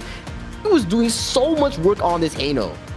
Covering every pillar, right? Like 33% of the damage, that's great, you're dealing damage. But then he takes 29% of the team's hero damage as well. He's tanking, and that's insane. And you know what the craziest part is? 19% gold. He didn't take that much away from the gold pool. And you can see this early game, everything went in favor of Twisted Minds. They were just finding kills after kills after kills in all these exchanges here. But look at this mid-game team fight here. Look at TL. He was going in for the reset, and he was relentless with these spirits. He was just throwing jabs after jabs after jabs, zoning out all these members here. Yes, he did fall in these exchanges here, but look at the late game scenario here. Snow was just walking up in front, tanking the full DPS coming in from Shanks, hooking him into the arms of FPHK and securing the game-winning push. Yes, a very slow burn. I mean, this is the strategy coming in from the side of Fearless Esports, which I think is really impressive, right? The fact that, and it's really hard to deal with because you can see it coming from a mile away. You know it's a long fight, but there's absolutely nothing you can do about it. And that is the state that Twisted Minds are put in right now. 2-3 in terms of scoreline, similar in the series where it's a long burn where they come back from a 3-0 deficit. Can they put it to 3-3? We don't know, but we will find out after this break.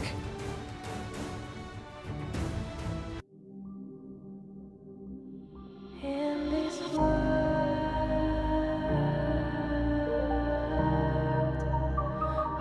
it was in this world.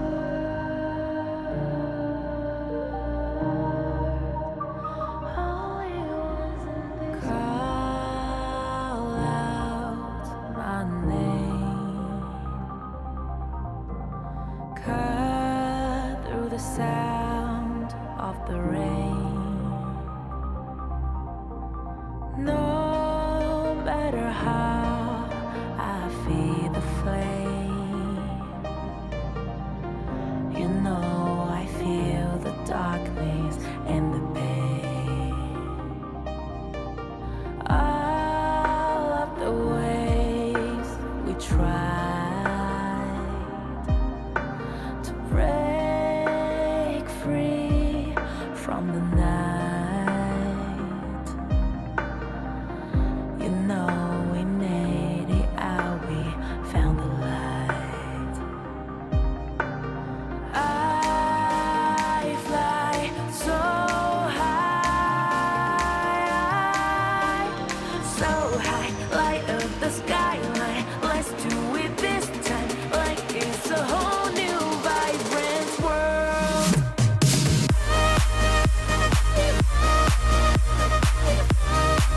Like we're the only ones in this world.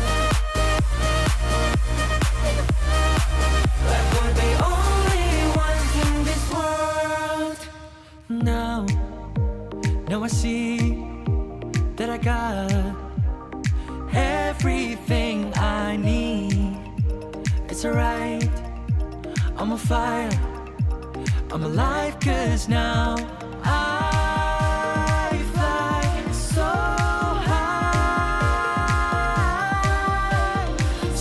high, light up the skyline. Let's do it this time, like it's a whole new colorful world.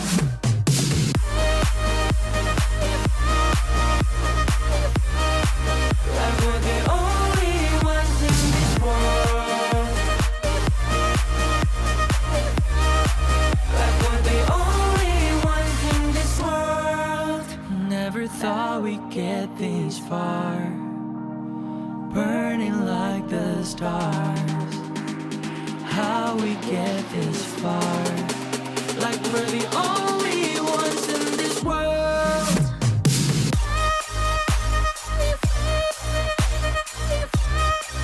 Like we're the only ones in this world.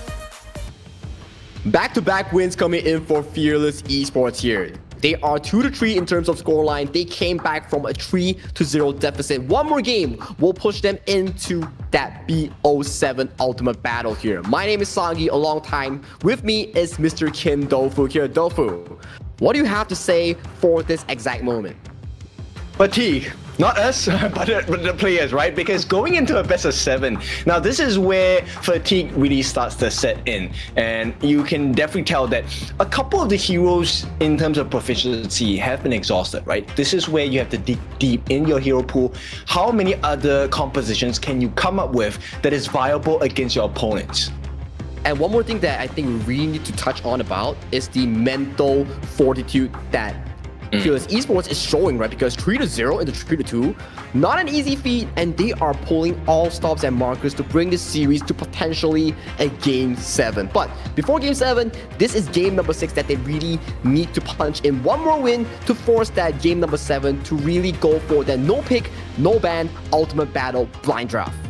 True, but it's also kind of like throwing your burden now onto the shoulders of Twisted Minds, right? Because to them, they have done really well, and it feels like Twisted Minds, this is getting to them. It is getting to them because imagine you're a 3-0 lead, and then your opponent comes in with a back-to-back convincing victory, and you're in a position where like, oh no, I'm a bit stressed out now because I'm not sure whether I can close this game number 6. If I don't, that momentum goes into FE, where they just win 3 games straight and going into an ultimate battle here. But going into this game, the 6th game of this best of 7 series, you see on your left and right of the screen, there are 25 heroes automatically banned for these players. Yes, a huge group of heroes already taken out, right? Yes, we have a variety of heroes for you to use on the side of the Gorge as well. Let's see what kind of combinations both teams can cook up at this point. So Twisted Minds, they take away the Guan Yu, they take away the Charlottes. Another group of meta 0 picks coming in from the side of Fearless Esports. And so far, this entire series, there's no early being brought to the daylight here. Potentially, we might see this if there is a Game 7. But so far, it is such a strong pick that you do not want to be seeing here. And for Twisted Minds, they cannot go for the Luna first pick here because there's still the Liang for FE to really pick it out. Smart, right? And this is where you get to see like the benefits. Oh, really? They want to take it a try? Is this desperation kicking in? I don't think it's desperation here. This is a confident pick here coming in from Clean here. They just need to draft accordingly. Maybe put ACC on a front line to soak up the engage coming in from the Liang ultimate. Then potentially, we might see more value coming in from this Luna pick here because for FE, they have no rush on the Liang pick because for ACC, he's already used it in this previous series. Okay, we'll see how this is going to play out. Now, this is the specialty we've been waiting for. The Ukyo Tachibana as well as the Soyue. Now, two of these signature heroes coming in from the side of Fearless. They lock it in. Is this the turnaround we are looking for? And Hailan got his hands on the Maestro Nui as well. This is the effect of the global ban pick here. You only have 2 bans each on each side on that first rotation here. You're opening up so much potential pickups here for all these members here. And looking at Twisted Minds, they are guns blazing strong in this Game 6.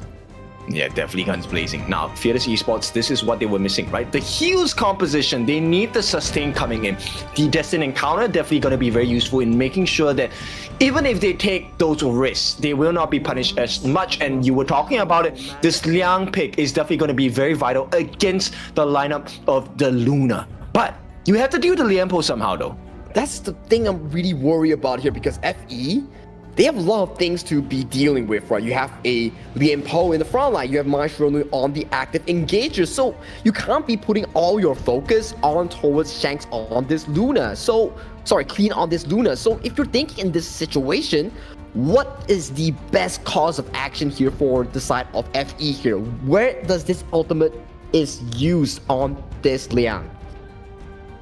I mean, I would have said the Princess Frost. That would have been a great start for them. But of course, Twisted Minds, they know what's going on. They will take out the Princess Frost. Now, Fearless Esports does not have access to the Ganemo anymore. Do not have access to the Nuwa anymore. So they have to try a different composition here.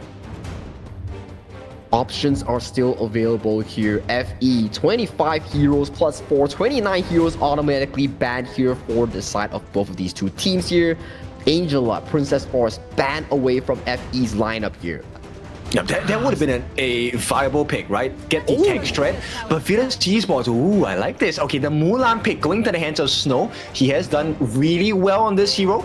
And we'll see if that's going to be the case going up against Twisted Minds because there is still that Clash Lane pick. I don't think you want to put Lianpo in the Clash Lane for the side of Twisted Minds. And Twisted Minds are very familiar with this, right? Because Keke from the KMW, he likes the Game 7, Game 6 Mulan here. So that is something for them to really figure out. But Twisted Minds going for a different approach here, hovering towards the consort you, potentially going for that Bai Chi, more bodies to block in for that Liang ultimate here, but a last minute swap does hover over to the Fatigue on towards 90's Clash Lane.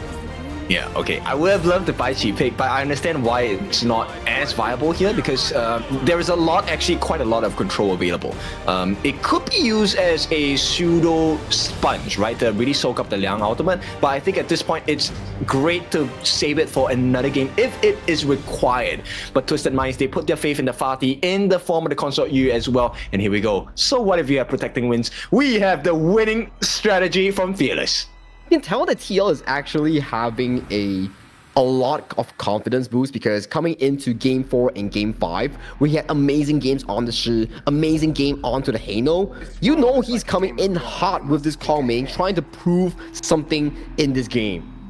And it's truly someone you cannot ignore, right? Most of the time, you need to pay attention to KK and as well as Miku because these are important roles in the game, definitely. But TL has been the surprising addition, right? You cannot leave this guy alone.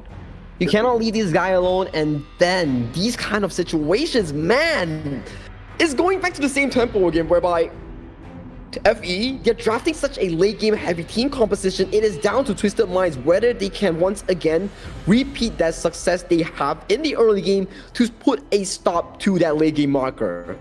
But then you know how FE are gonna play, right? They're gonna play so safe, they're gonna hide under the turrets. And you know what? The worst case scenario for Twisted Minds is if Fearless Esports gets the first blood. And you know when a snowball is insane. Kongming snowball is no joke. You don't want to give this Kongming an advantage at all, anytime in this game. All eyes will be on that jungle matchup in that early game here. Luna versus Ukyo Tachibana here. Ukyo Tachibana with Liang, that is a very aggressive setup that is looking to invade the jungle of Clean in this early game here. 3-2 in terms of scoreline here. Twisted Minds leading the match point against Fearless Esports Hong Kong, China here. Can FE bring this game to a 3-3 into an ultimate battle? This is what we are watching in this game number 6. They have to do it, right? And this pressure that they can put up for themselves on the side of FE, if they do it successfully, this is all the time in the world for KK to just farm comfortably, get that late game status in terms of itemization and levels. And so far, there's no invade being set up from either side in this early game here. It is standard stock start from both sides here. Scouting out the jungle here, knowing where their opponents start is the key. Intel is Wintel. That's right, information. And you can see, right, TL already moving on to make sure that there is no trade in terms of the neutral camps here and secure themselves the fire beak at the top side. And bottom side here, we see a 2v2, both of these two teams contesting for that fire beak here. It does fall in favor towards Shanks thanks to that Oak Bolt here onto the top side. Good news coming in from Twisted Minds so far in this early game. They secured both of these neutral objectives at the start of the game. Yep, so Firehawk plus Space Bite, they also get the opportunity to get the earlier rotation coming down, right? For now, I think it's a definitely matchup in favor on the side of Twisted Minds in the farm lane at least, because they have the Oak Bolt. You can really get those snipes from afar. You can see Oak Bolt's forward side of Wild Round here, charging into the face of KK here. It's a contest between who can land more of these shots in towards the farm lane here. Good news for Zhao Shanks though, he does have the protecting winds, so he does have more of a leeway to dodge against all these snipes coming in from KK. Okay, so in KMW, we have seen teams like OG play this composition as well with the Luna, right? And it's all about buying time in the other parts of the map so that Clean as the jungler or your Luna gets space to really just take resources away from the opponent team and secure yours across the map. This goes to the same question, right? Usually we don't see such a late game setup in KME or KMW that's being drafted by the likes of Fearless Esports, right? Because usually we just see like, oh, one late game, that's about it. But you have KK on the show here, you have TL on a Kongming here, that's so much late game. And to add it on, Snow is on the move. Oh, let's try a late game once again being drafted for Fearless. Yeah, but they play so safe. That's one of the reasons why they're so successful, right? And here comes a wraparound. This is going to be a big mistake by Highline if he gets caught out with the time shift as well. They get the 5 stacks. The spheres are available for the side of Fearless Esports. And I want to really jump into a topic that you talk about, right? Whereby, oh, Engage goes over to the Highline here, and he does get engaged on by the winning strategy. That is the first blood, and of all the people, he goes into TL. Hey, the late game status, not as late as we are thinking on the side of Fearless Esports. Woodwind and Miku finding the success factor here for the side of the bottom lane here. Shanks going in for that 1v1 here, but that only gets those HP bars here, does not convert it to a kill at all. And you know what's the scariest part? Woodwind did not even have to expend his flash for that. So now there is a threat once again. Now here we go. This is the same combination. Clean. Can he get the clean up against the likes of Snow? They will get it, but does not get the kill. To Clean, it will go into the hands of 90. Still good for a 1v1 trade coming in for the side of Clean here. They do get a return kill. That does put this Fatih on towards the board here. We remember what 90 could do on this Fatih during KWC, during all these professional games, but not engage. That's for the ACC. Easy kills and easy pickings for the side of Fearless Esports, and this means they start the fight 4v5 if they want to get that initial Tyrant catch here. But for now, Clean is just trying to put them in a little bit of pressure because they have to burn down the lifelines. Really just burn the resources away from the side of Fearless. The only fortunate news coming in for Twisted Minds is that in this fight, there will be no ultimate and flash coming in from Woodwind here. So this Liang Roam will not find a lot of success compared to before here. As we see it engage. Yep, nice knockout. KK at risk. They will take the Tyrant. Now, Highlang, he knows not to over-aggress. They need to maintain this balance or unfair advantage that will be swinging in their favor shortly. But if you think from a competitive viewpoint, FE, sure, get my flash, get these kills and Shanks. So close, so close. That is the scary potential of TL, right? Especially when he has the lead. The only silver lining for them is that, hey, they're equal on levels. But the moment TL gets a level advantage against Shanks, that is a scary situation. This goes to the same topic we keep talking about, right? Twisted Minds, sure, you need to play towards tempo, you need that early game advantage towards the mid game. For FE, sure, we can always afford a 2,000 to 3,000 deficit as long as we scale comfortably towards that late game here. We have Kong Ming, we have all these good picks here. That's why we can afford all these late game insurances. Yes, and look, the damage offered by Miku here on the Ukyo Tajimana. Is it a greedy pick in terms of the jungle? It is, because you're looking for maximum damage, right? But when you have the potential to burst down people like Hailang, who is meant to be the one catching you out, then it changes the face of the fight, because Hailang is training by 2 levels here. Trailing by 2 levels and also just barely making it available to mark these tempos. But you have to imagine, right? Because Miku, he's playing more as a early aggression jungle to provide room for TL, Snow, and KK to farm. So he's more of like an early game cover for these picks here. So if you remove Miku from the equation, TL, KK, and Snow, they are farming really well under the protection of Miku. Yes, really quickly as well, right? And this is very important because late game is where Fearless Esports will really hit the power spike. For now, it's about how long can you keep clean at bay before that situation happens. Keeping clean at bay here, that will be Woodwind and Snow's job here. We talk about Woodwind's ultimate in being able to lock down these carries, but Snow, if you give him the heavy sword form, that spell to push back, it can lock up targets like Hailang, Clean, or even Shanks as well in these exchanges. I think more importantly, to lock up Shanks, right? And maybe if you can, get the catch on 90. But for now, this is the potential catch coming in from the side of Twisted Minds. But it is Twisted Minds who might be the ones getting caught. The nice knockup by Hailang to change that fight. They get the shutdown onto Miku, and the block comes in. Save the lights of Clean at the exchange of Hailang. That's fine. A good price to pay for the side of Twisted Minds. And once again, oh no, they're shut down. TL and Twisted Minds, they are on a roll this time. A small lead, and the T1 available for the taking. Fearless Esports, they need to move back. Good fight coming in from Twisted Minds. They disengage the Liang ultimate to a perfection here, saving Clean, allowing Clean to show off that mid-game prowess on this Luna here. Props to Hailang as well, sacrificing his body to allow Clean to escape towards safety here, and a good shot comes in towards KK. Shanks has to back off. Okay, ACC using the Radiance to make sure that he slows them down. They will not be able to get the kill onto ACC, so not right now it's a reset for the side of Twisted Minds, right? The scary thing here for the side of Fearless Esports is the fact that there is quite a lot of turret pressure around from Twisted Minds. T1, bot, and mid very low. Goes back to the same thing that we discussed about Kin. Late game, it falls in favor of FE here in these occasions because you look at the draft. Mulan, Kong Ming, Shou Yue. Sure, we're losing about 1,000 goals FE. But if you think about the late game scenario here, you're in a situation in this mid game almost tied with a much more aggressive enemy team comp. True, but end of the day, this is not a Hano lineup, right? This is a huge risk that FE have taken because they are at risk of getting bursted down, and for now, they are opening their eyes up, vision onto the Crimson buff, stolen away by Clean. This means Fearless Esports, there is room to play around the other portions of the map.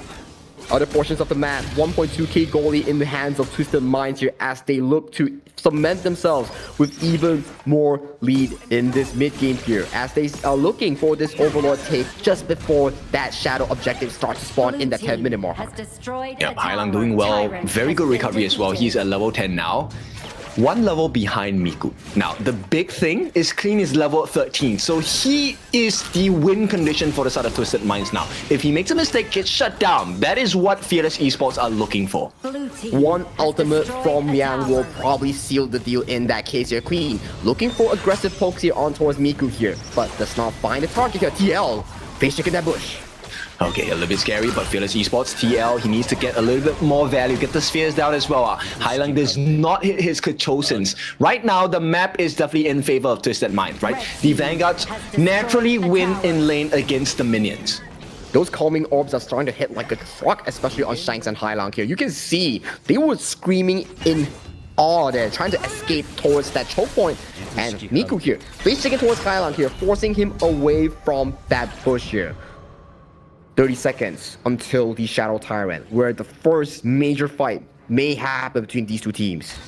The restraint is crazy here from both teams, right? They don't want to expend their common spells because they know it. Every small advantage here is going to make the world's difference in the team fights. And right here, they put pressure onto this Crimson buff, which means now there is no smite. Twisted Minds have essentially given up the Shadow Tyrant. But still, look at the position coming in from Clean though. He immediately using that teleportation portal to get a better positioning towards that bottom side here. No room of error here. Both of these two teams, they are looking for a 50-50 trade thus far, as none of them want a 5v5. So smart, but here we go. This is too quick. This is why Fearless Esports is also very scary in terms of their draft. They have a lot of burst damage potential, right? So really quick take on that Shadow Overlord. They're going to balance out the fighting prowess that is of Twisted Minds. Very patient game so far from both of these two teams. Clean on this Luna, maybe in a threat of being outscaled in that later part of the game here. Right now, 10 minutes, 35 seconds here. We're starting to see more of these defensive items being built by Miku, being built by Snow, the Succubus Cloak in their pockets already. Yes, you know what? Everything falls on the Woodwind in this game. If they manage to get the Howling Wind set up into a very nice catch, hopefully onto 90 or Clean, this will be a big win condition. Here we go. Radiant's gonna be laid down. They get the Tremor Smash. Unable to find anyone, but they do get the burst down onto Miku. And this is where they have to turn tails and run. Fearless Esports, they might not have the tank ability. Snow is their one turnaround condition unless someone on the side of Twisted Minds makes a mistake. Good catcher is so far coming in from Twisted Minds, but look at the wave state. They have to attend to these Vanguards. They are pummeling on the side lanes of their base here. So, still a dry kill that doesn't convert to any structural or objective on towards the map. Yep, they're using ACC to bait it out here. They want to know the positions of this side of Fearless Esports. They're not going to be allowed to give and obtain information at all, so they have to traverse it the traditional way. TL catches eyes onto 2. TL is at level 14 soon on this Kong main here. He is one of the prime carries to be looking out for in all these team fights here. A laking Kong main, one reset is all it takes to really traverse these team fights here. As we look towards the map here, more of this control is being relinquished towards the side of Twisted Minds. They need this control. They need to control more buffs, force more team fights under the presence of Woodwind. Yeah, it's all for Woodwind at this point. If I'm on Fearless, we have to depend on this Liang Pig to get us the win. But it's also important to catch the appropriate targets, which is why the two biggest game changers, 90 as well as Clean, they're never in the front of the battle. Exactly the case. They have to find that backline target, being KK or also TL. That is their job in this game here. And ACC and Woodwind, these are the two players that we have to look out for those big engages that we might see that may impact the game in the forefront here. ACC, if you can find a beautiful Tremor Smash, that may seal the deal. Same goes for Woodwind. Beautiful power control on towards Shanks or even Clean. That will really lock them the game. Yeah, both teams are going to play super passive right now, right? It's really about who makes the mistake of showing. And here we go. This is going to be Snow getting caught out. He's tanky enough. He's level 15. He doesn't have to be too worried about it. Now, TL is the main issue here. If he gets caught out here, this is going to be disaster. ACC manages to stake up that barrier for now, but they have gotten a little bit of damage onto Miku. But that's no flash coming in from TL. TL's flash will be not available coming into this 30 seconds objective take here. But snipes coming in from KK. You can see this Shoryue. His damage is starting to ramp up. He is hitting so hard on these auto attacks. Okay. Now, it might not seem the case, but this is really neck and neck, even though Twisted Minds have close to a 4,000 goal lead against the likes of Fearless Esports. And this is just because they have taken an extra tower and a couple of camps away from Fearless Esports. But that goes to the question. Fearless Esports, they have a much better draft in terms of that late game here. But look at Hailang here. 90, Hailang, looking for that backline access here as they look to march towards this Shadow Tyrant, as they have so much more ribbon control compared to FEHK here. FEHK, what is the decision here? How do they move towards this Tyrant as they look to back off towards safety? Wait, they got the steal, and that is what we're looking for. KK, what a turn to hit that slide, the wow win. Really gone like the win, and Fearless Esports, they benefit. They got the Tyrant without expending any possible members, and if you're FE, you have a direct beeline for this objective here if you're looking to fight it. Yeah, they're trying to go in for the catch as well. They will not waste that suppression on the side of Woodwind. He's still looking for the appropriate target. He has found it. The burst potential coming in. But Clean, he has soaked in everything. The rest of the team on the side of Twisted Minds. Double kill for the side of Shanks. He's exactly who you want to survive in the fights. Clean as well is still alive. And the price to pay, just Highland. And right now, T3s are open for the taking. TL has to stand on his lonesome self against 4 different members of Twisted Minds. For a minimum of 15 seconds, that is the respawn time coming in from Snow here. If TL falls it, this may be game coming in from Twisted Minds as they are marching towards the crystal. They get the shutdown, but it does not matter. There is not enough time. One mistake from the side of Fearless Esports, and Twisted Minds have turned this entire thing around. They secure the win, 4-2. Welcome into championships. The most important team fight, and that was ACC finding towards the backline, finding the key decisive win, and that is Twisted Minds with a 4-2 victory. Kid, they are right going into KIC 2025 as the last qualifier coming in from KME, KMW, and WKS in this last chance qualifiers. Yes, that was a valiant effort coming in from the side of Fearless Esports. You could tell, right, the stress that they were facing, like the support Woodwind. He was looking for the appropriate target, did catch the correct target that is Clean. You want to shut him down. But the problem with that engagement was the fact that nobody was able to cover Miku in that problem state there. And once he was down, there was no comeback factor at all. And the ACC engage really punched through the entire formation coming in for the side of FEHK. Everyone was scattered and KK was not in a position to do consistent DPS. Even if Woodwind got the ultimate on towards the Luna, there was just not enough damage to follow up on towards the kill here. That is all ACC and Highlang, spreading the members of FEHK splattered across the map. Yep, the calm before the storm, right? They were looking for it. The moment KK was caught out as well, like, Miku has the stun. He's able to buy a little bit of time. But when KK gets caught as a Soviet, there's no escape. You have your flash, you have the getaway, but you're dealing against the members who have huge chase down. Like you mentioned before, ACC had the Radiance, had the flash, had the Tremor Smash. 3 options to explore to just lock down the members on the side of Fearless Esports. But we'll take a look at the items. Yeah. It was just such a clutch team fight coming in from the side of Twisted Minds.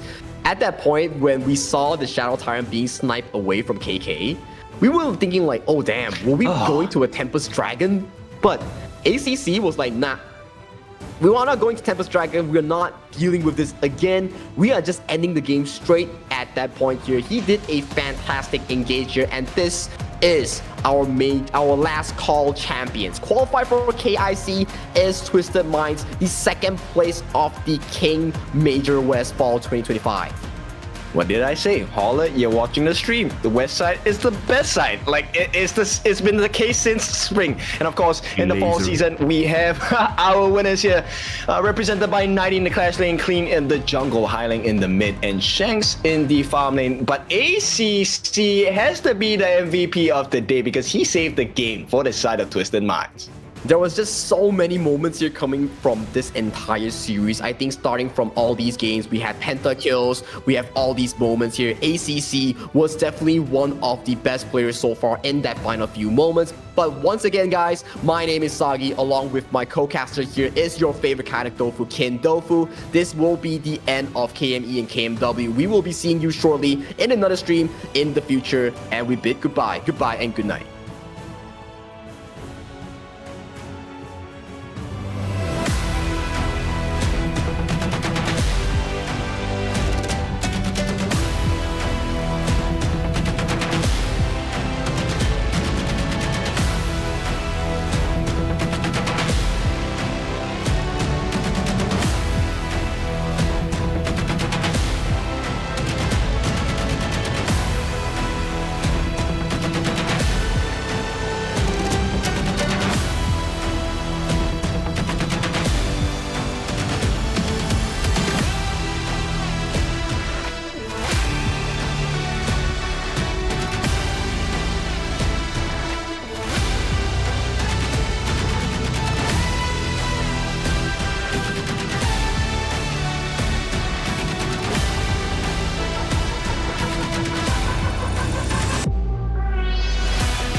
to the madness that's all around.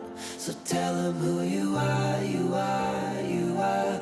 Go and tell them who you are, you are, you are. Game on. Here's to the moment the sky rained down. Here's to the madness that's all around. Go and tell them who you are, you are, you are. Go and tell them who you are, you are, you are. Here's to the moment the sky rained down. Here's to the madness that's all around. Go and tell them who you are, you are, you are. Go and tell them who you are, you are, you are. Like flames, feel it burning inside. Take a hold and pursuit of the prize of a toad. Ain't no way to survive, keeping all of this fire that's locked aside. When this is the time, enter the ring. All those mental chemicals doing their thing. I got flashes of battles inside of my dreams. I was made for this moment. At least now it seems like it's time to come face to face with your fear. Been battling demons for all of the years, and I learned how to fight them with style and grace no one's ever encountered. You say it's amazing, I'ma come out swinging when they open the cage. Go ahead, call passion, I'm calling it rage. I'm taking what's mine like I already own it. Watch but don't